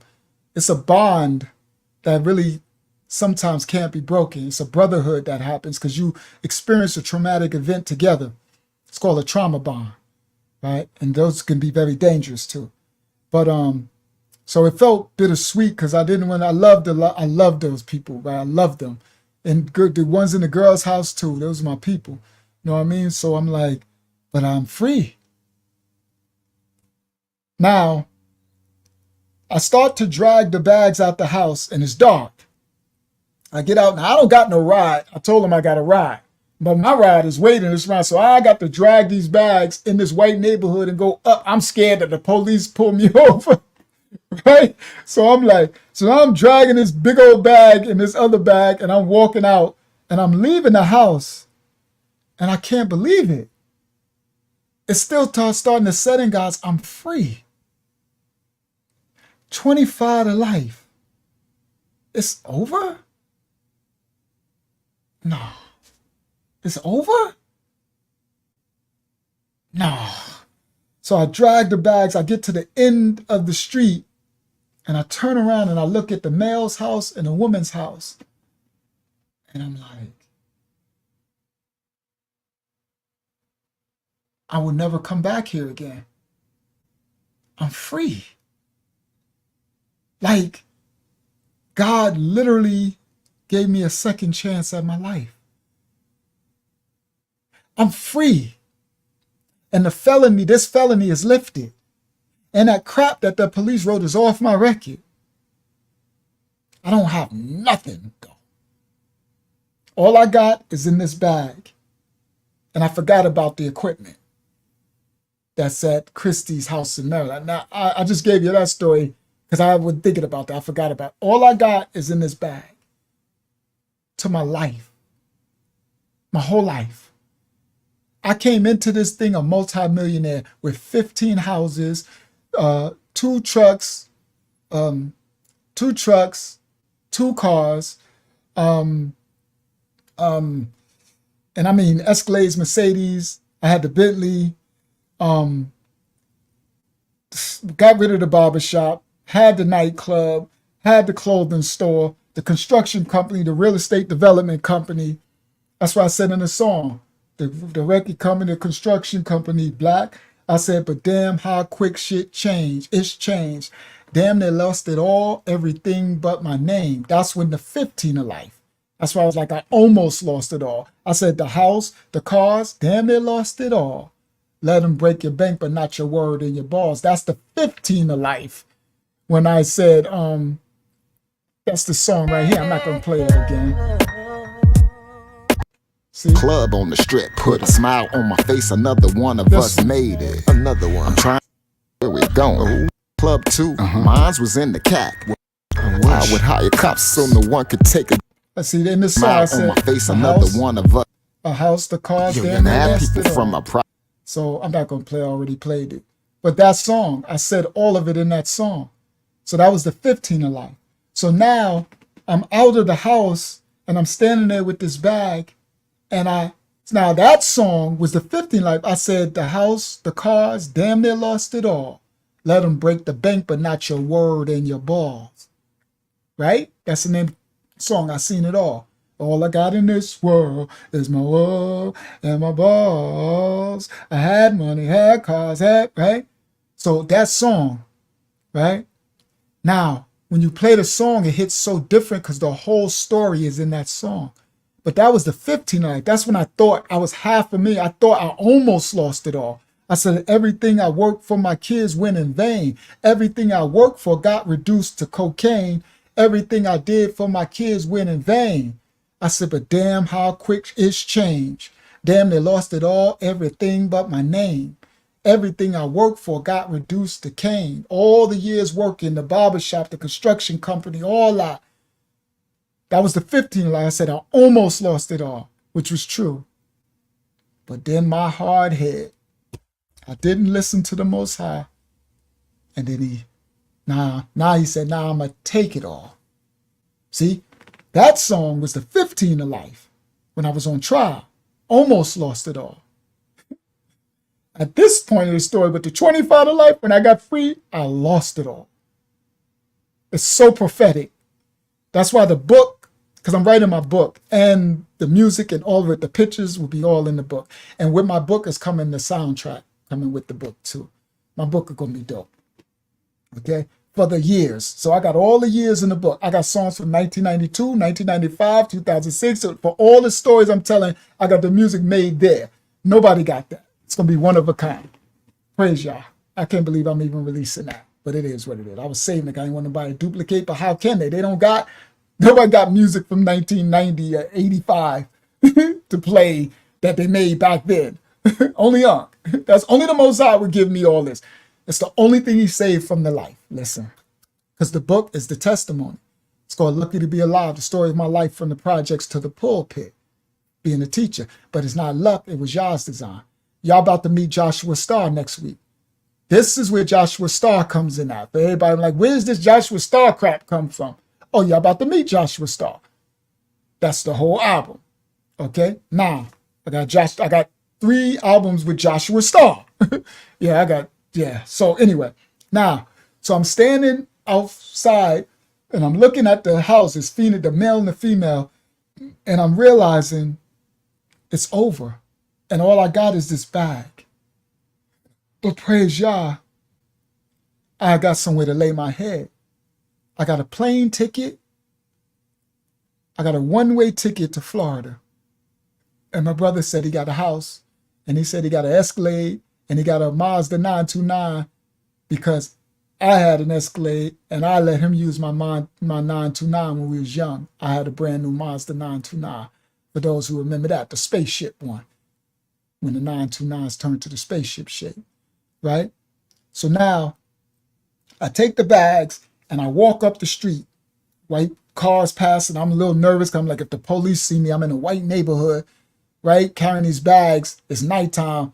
That's a ripe, but I got papers say I just left Phoenix house. They know Phoenix, right? So, but I'm still nervous. I don't like police. I'm scared. I'm scared. I'm trauma. I just keep it real. I don't like police because there's a fear because of what has been done to me. So I'm not saying they're good police. Shout out to the good cops. All praise the Most High for good police. Because we need police. We need law and order. The Most High is a Elohim, Aliyah of law and order.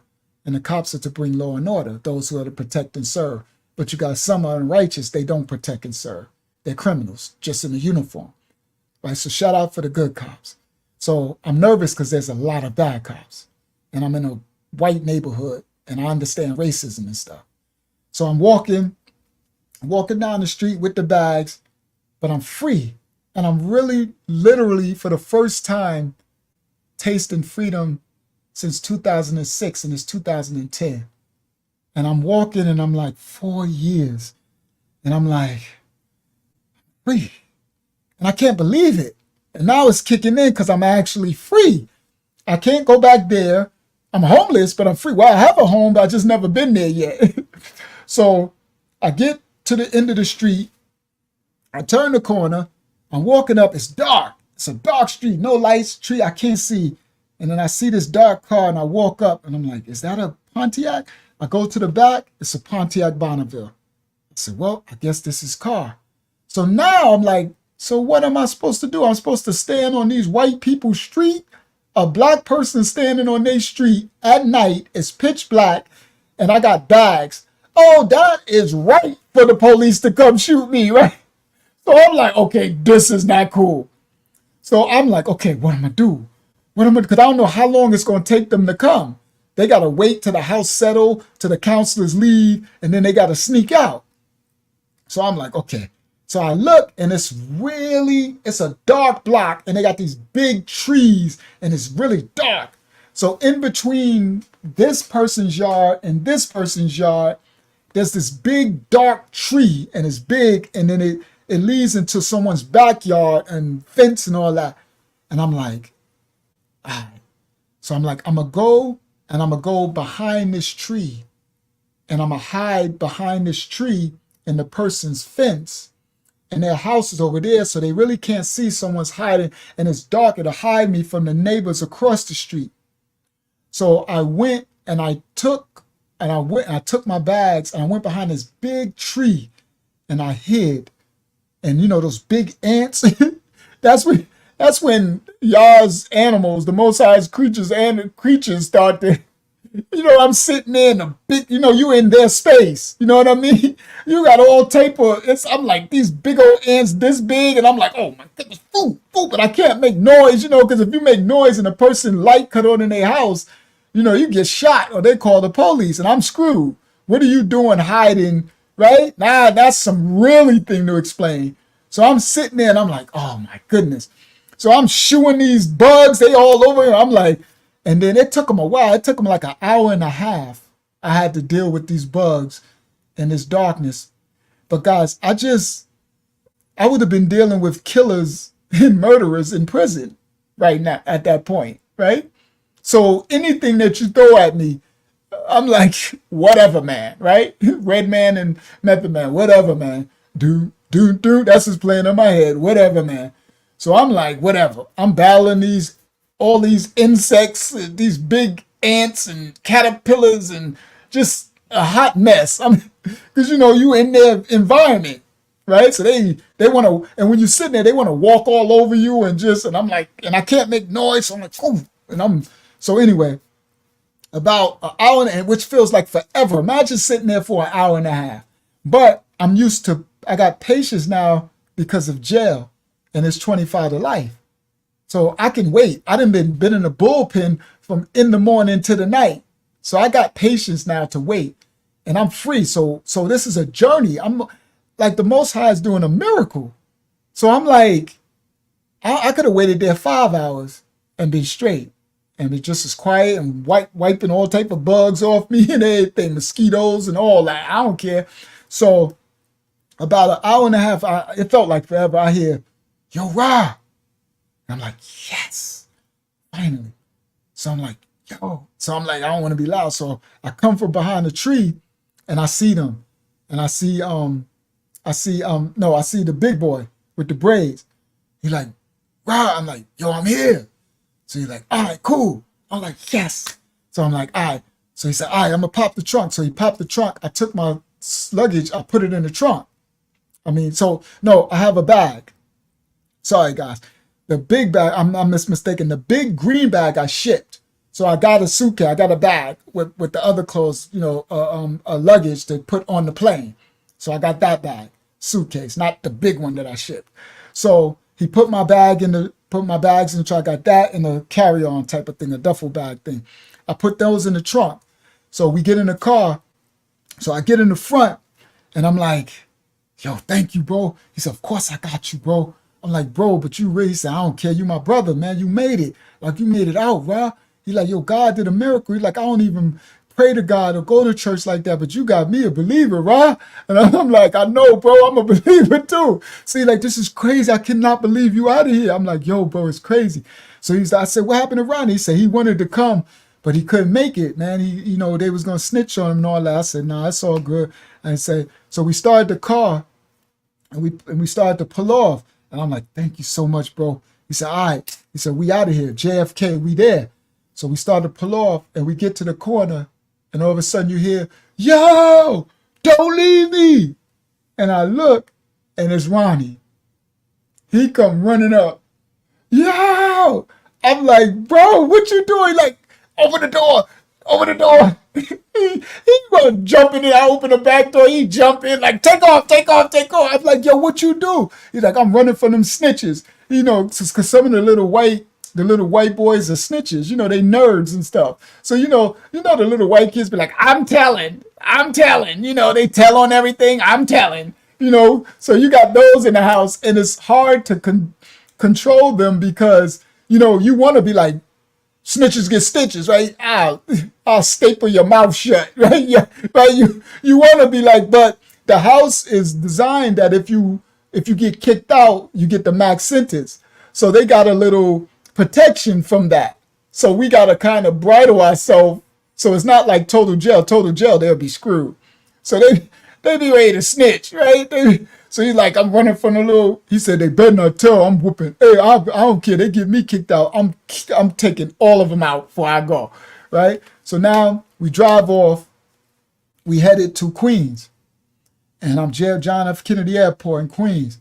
And I'm like, wow. So I'm thanking them. And they're like, yo, wow, what you doing? I'm like, I'm going to Florida and everything. And I'm like, it's surreal. So we get to the airport and we get out. And I start to take the bags out. And they're like, yo, Rod, this it. And I'm like, yo, this it. Now, I done been in this house for like a year with them. We brothers. And it hit me like a ton of bricks.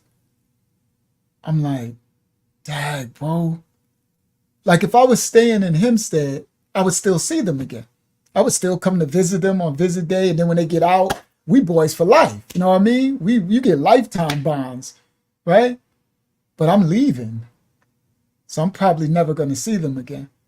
And remember, Honorable Judge Rosito said, don't ever come back to New York again.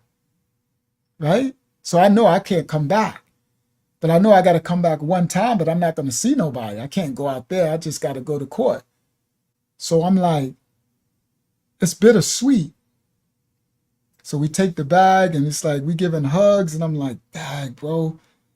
So I'm like, yo, y'all be strong, be safe, make it out. And they like, we love you. We giving each other hugs. And they just like, Big Boy, like, you did it, bro. Big Boy is like, I can't believe God freed you. You kept saying it. I believe that you believe in God, but to see it, right? I said, I know, right? So I'm talking to him in front of JFK. I'm like, I know, right? I'm like, bro, I'm blown away. Like, I'm living it, bro. And Big Boy's like, yo, this is a miracle, right? I was like, I know, bro. Like, this whole thing is a miracle. Shout out to Desmond Cox. Shout out to Coxie in the building. Thank you, bro. He said, happy birthday, bro. Thank you, Des. So Des, and this is an old timer from Hempstead, Des. I wish I knew his name because I know a lot of y'all know him. He had braids. He was kind of fat, but he's old timer. He was out there they were selling the heroin on South Franklin and all that type of stuff. But he's literally like, I'm witnessing God do a real life miracle. He like, bro, you making me believe again. Like, not that he didn't believe, but it's like, I said, I know, bro. He said, what you going to do? I said, my life is not my own. It belongs to him. This show tonight is showing y'all guys why I'm so sold out to the Most High. I'm like, my life, I forgot his name. I said, my life is still supposed to be in an upstate prison right now. I said, so my life died there. I'm a new person, and my new life is to serve the Most High, God. I didn't know him I knew God. This is 2010. Shout out to Charlie Ford in the building. Thank you, Charlie Ford. He said, happy birthday, my brother. Thank you, Charlie Ford. Shout out to Charlie Ford, Hempstead in the building. So I said, my new life, I have to serve God because it's not my own no more. Guys, I still ain't finished the sentence. I would still be in prison right now. Someone added it up before. Because I got sentenced I would have got sentenced in 2007 to 8, I think. And it's 2023. So yeah, I had 25. So, and life on the end. And I knew I wasn't never coming home. I would have went in there for that 25. My life ain't that easy. I would have had to stab somebody to survive because I ain't 6'10", 300 pounds. I could fight, but I ain't the biggest, I ain't the best fighter. I can't beat everybody. There's a lot of people in Hempstead I couldn't beat and I looked up to, right? That's, warrior. I can fight. I'm a warrior, but I can't beat everybody. You know what I mean? So in prison, the baddest of the bad is in there. And I'm no joke. And but I knew I would have had to put it in. Because just stuff always just happened. So that was my reality. I wasn't looking at ever coming home, right? Thank you, Des. Thank you. Des said, glad to see you out and sharing your story. I'm sharing it, Des, because the scripture says salvation is in the testimony. So the testimony, he puts us through these tests for a testimony, so that others can learn from it, help one another. So that's what my life is given to now. So I'm telling y'all, because in that, when I told the big bro at the airport, when he said, what you gonna do with your life? And I said, I'm gonna serve God. And I knew he told me in jail that I was gonna have a ministry. I was gonna be like a preacher. I knew that. And he showed me in a vision, but I just didn't know how it was gonna happen. Right? But I always knew that from jail. So even when I was gonna go to prison for the 25 life, I was gonna minister in there. But I always knew. So now I had a second chance, and I said, I'm just gonna serve. I gotta serve God wherever he takes me, because my life is not my own. So guys, this life I'm living is not my own. I live it every day as this. It's a gift. It was given back. So whose does it belong to? It doesn't belong to me, and I know who gave it back. There is no doubt who gave it back. For those who don't really believe in God and all that, I didn't either. And y'all know me from New York. Everybody from home, they know me. I was never just no clown show dude, you know? I was always official. So I'm telling you officially, you can see I ain't fall off, right? I don't look like I'm, you see I ain't even age. I know. And that's because of the diet. That's because the Most High did that. From back not eating flesh and blood for 30 years. Okay? The killing of the temple. But I'm saying this, I'm not saying this as somebody I'm saying it, I'm still functional. I'm still and I'm telling y'all, I'm blown away at the Most High, at God. I'm still blown away every day that he even exists. But I know, and my belief and unwavering is what got me through it all, and still getting me through the rest of the stuff that comes out. Because it don't stop, it's just getting started. It gets worse. It gets really worse in these next coming stories. Because now the fire starts. Now the pruning to make me into his image starts. I thought the freeing was it. Oh no. So I get through. We get our final hugs. They get in the car. They're like rolling with her. Yo, Rob, we love you. I'm like, I love y'all. I'm like, and they pull off. And that's it. It's like closing the door, a dalayat, a chapter to your life. And I turn around and I go into the airport. And I go up, I give the lady, check your bag. And I'm like, I'm free. And I go to the waiting area and I'm sitting there. And now I'm sitting in the wait area of the airport waiting for my flight. And all the people are around. You got kids. And I'm watching the whole world. Now, I've been gone almost 4 years. Well, literally, I've been gone for about almost 3 years at this point. 2007 to 2010, yeah. Just quite about almost 3 years exactly. Now, and I know y'all think that in a long time. It is. Y'all don't know what it feels like to lose your freedom. It's discombobulating, right? So anyway, I'm sitting there and I'm watching all the people and everybody's normal and nobody has no idea. This is my new life. Listen clearly. Nobody has no idea that I'm a walking miracle. A walking miracle is something you don't get used to feeling. You don't want to get used to it because you don't want to get comfortable with that. You want to keep that miracle because you want to keep it at the forefront of your mind that the Most High did this. God did this. Yah did this. So I'm sitting there and I'm watching the people and the little kid and everything, and I'm like, nobody has no idea who I am. That's when I started that thing. I'm like I'm sitting here and they looking at me like I'm probably a thug. This is what I look like, because I look like a thug, still do now, right? So I know they looking at me like, just a regular thug going on a trip. Airport security probably thinking, make sure he ain't smuggling drugs or something, right? But guys, I'm sitting there and I know I'm an anointed man of the Most High. I'm a walking miracle.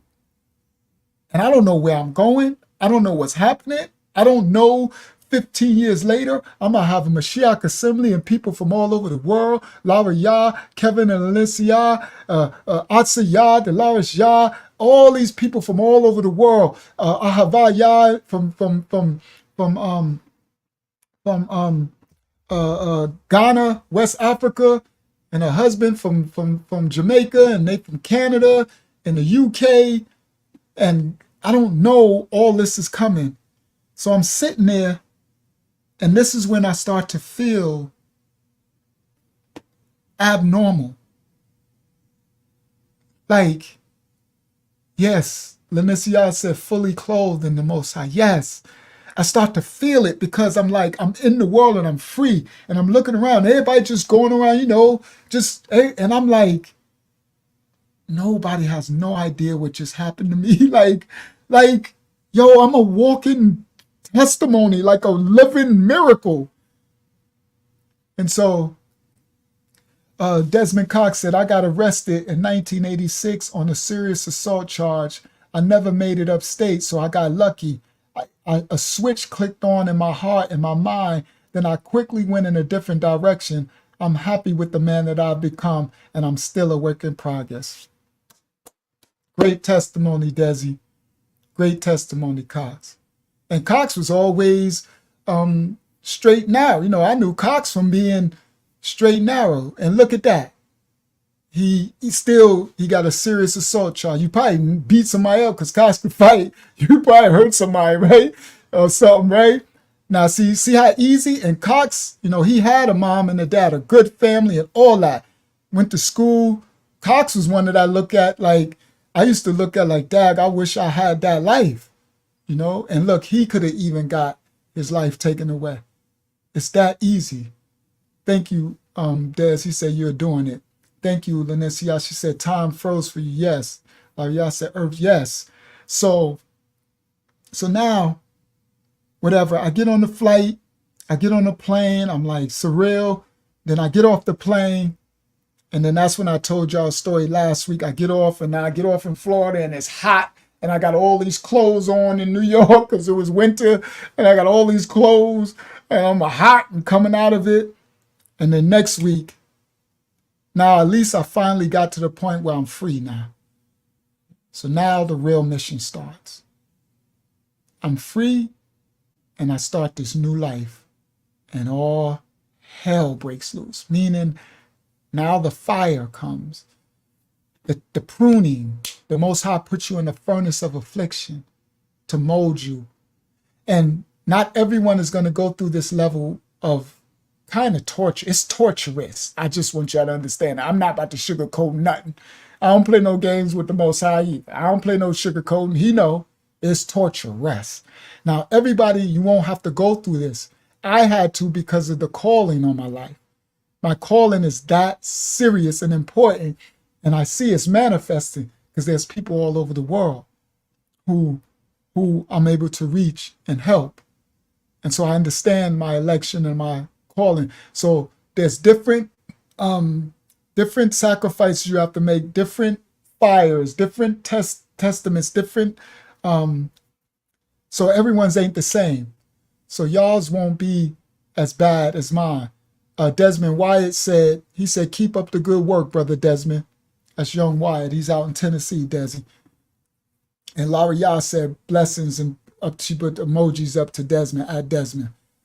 All right. So, yeah, guys. So next week, what I'm going to do, I'm going to play my Word on My Balls one more time. Dad said, I wish a bunch of us could get together and talk to these young dudes in the streets. I know, Dad. That's why I'm trying to do it through the internet. You know what I mean? I don't really have the ability and access to go through the streets now, but the Most High willing, I can get there if that's his purpose for me, because I would love even to go into the jails and the juvenile detentions, because I was doing that in New York for a while. I would love it. That would be everything to me. But right now, I'm reaching them through the internet as far as I can, and it's reaching far. So you get people from all over the world on the YouTube and stuff, because I'm on the YouTube with this, and my ministry is on YouTube. So yeah, guys. So this part, finally, I left the 25 to life. I'm free from the 25 to life. Now I want to play See It All one more time, because I want y'all to hear in the second verse. I want y'all to hear, because now y'all experience it with me. Now remember, this song that I'm gonna play, I was just got beat to 15. No, I was on trial for the 15 to life. And I'm writing this as like my last album before I go to do life in prison. Because I didn't think I was coming home from the 15 either. So the stress of it is there. Okay, and this is when the first time he got my attention, he took half of my money, right? I was left about 700,000 after when this come, but it was all tied up in my houses. So I don't got access to it. And the great market crash is happening, so my money is being, right? So this is, and I Seen It All. Shout out to Daddy U for the track. Projects in GA. Okay. I have in this world, I have in this world, I have in Listen to this. I have in this world, I have in this world, I have in this world, I have in this world. I got money, got cars, got broads, and I think I've seen it all. But all I have in this world is my word and my balls. I got money, got. This is what I thought. See, this is before I was clothed in the image of the Most High. Now, I don't make music to say all I got in this world is my word. Because what I got in this world is the Most High. And now he's giving me brothers and sisters all over the world. But I have the Most High now. So it's interesting to listen to a person in their state right then, and now to hear me now. That's why he saved my music. He saved these albums because he wants you to see the transformation, the living testimony. This is who I was, and now this is who I am. Got broads, and I think I've seen it all. But all I have in this world is my word and my balls. Y'all listen, my cousin Dow just got out of jail, and me and Little E is going to ATL. Math in the back, Big Side as well. Daddy you track, but y'all niggas can't tell. Had money, had cars, had bras. The Escalade truck, ML in the garage. The 8 properties on one street in the CAC. The barbershop and construction company black. But Lord, how quick shit changed. Damn, they lost it all, everything that I gained. Everything I worked for got reduced to cane. Everything I did for my kids went in vain. Damn, cause niggas weren't right. Watch who you with, cause they could wreck your life. The house, the cars, damn, they lost it all. Let her break the bank, but not your word and your ball. Never. Got money, got cars, got broads, and I think I've seen it all. Seen it all. But all I have in this world is my word, That's my word and my balls. and my balls. Got money, got cars, got broads, and I think I've seen it all. But all I have in this world is my word and my balls. Y'all listen, we touched down, now we in the A. We're driving through the bank looking for that purple hay. Mad people from my projects in GA. I heard that they even got a Hempstead Day. That old National is where we're going. My sister got a house, ain't seen her in a moment. I heard Black Chase on the club on the strip. Put a smile on my face, another one of us made it. Another one. I'm trying to get some strip club play. I know they like Zoom, it bang like Baby. I own a club too, Mine's was in the CAC. Right outside Raleigh in that Henderson trap. Man, if I could turn the clock back, I would hire cops so no one could take a gap. Bring it in my club, shoot the people in they back. To every family, I apologize for that. I apologize. Got cars, got broads, and I think I've seen it all. But all I have in this world is my word and my balls. Got money, got cars, got broads, and I think I've seen it all. But all I have in this world is my word and my balls. To the Most High. All praises to the Most High for a second chance at life. All praises to the Most High for a second chance at life. Thank you everyone for joining me. Another one down. Uncle Yahshuah, 25 to Life Testimony TV. Thank you so much everyone for joining me on this part of the journey of now me leaving the prison system. I'm finally out of the 25 to Life. Now starts the real fire. Now starts the transformation, the iniquity, the trials, the tribulations. Now starts the journey for me turning into a man of the Most High. Now starts the pruning, the removing, the circumcising, the rebaptizing, all of it. The changing of this man, this God that's shone from the streets of Hempstead, Strong Island, until a strong pillar of fire under the Most High, until a man of His own image, a man that walks in truth and power and authority, a man that can understand and be given the keys to the mysteries in the Bible, to understand the Bible and walk and live it out, to be a human vessel for others, to live out the testimony and the miracle that the Most High did in his life, to show and prove it that He exists to His children who are here, who have eyes to see and ears to hear, to be a walking, living miracle example of the Most High. To teach the children that you are children of Yah, of the Most High, and you are created in His image. All praises to the Most High for a second chance at life.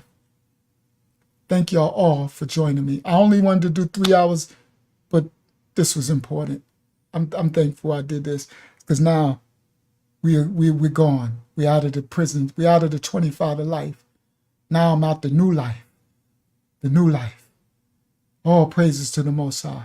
I love you all. Thank you everybody back home, and thank you everybody who wished me a happy earth birth yesterday. Thank you, Most High Yah, for allowing me to live another day on this earth, to pour into your children, to be a living example unto you. Thank you for my health and wellness and well-being. All right. Thank you so much. I completed the fast. Guys. So praise the Most High. All right, guys.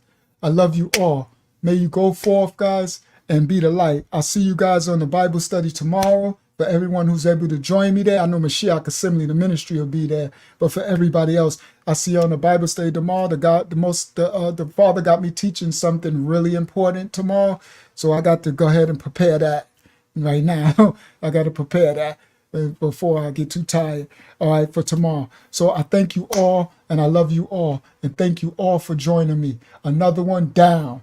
All right. Uncle Yahshuah, 25 to Life, Testimony TV. Keep it functional. Y'all know what we do. And you know our motto. Love the Most High. Y'all, we out. Thank y'all all for enduring and taking this journey with me. I love y'all. We out.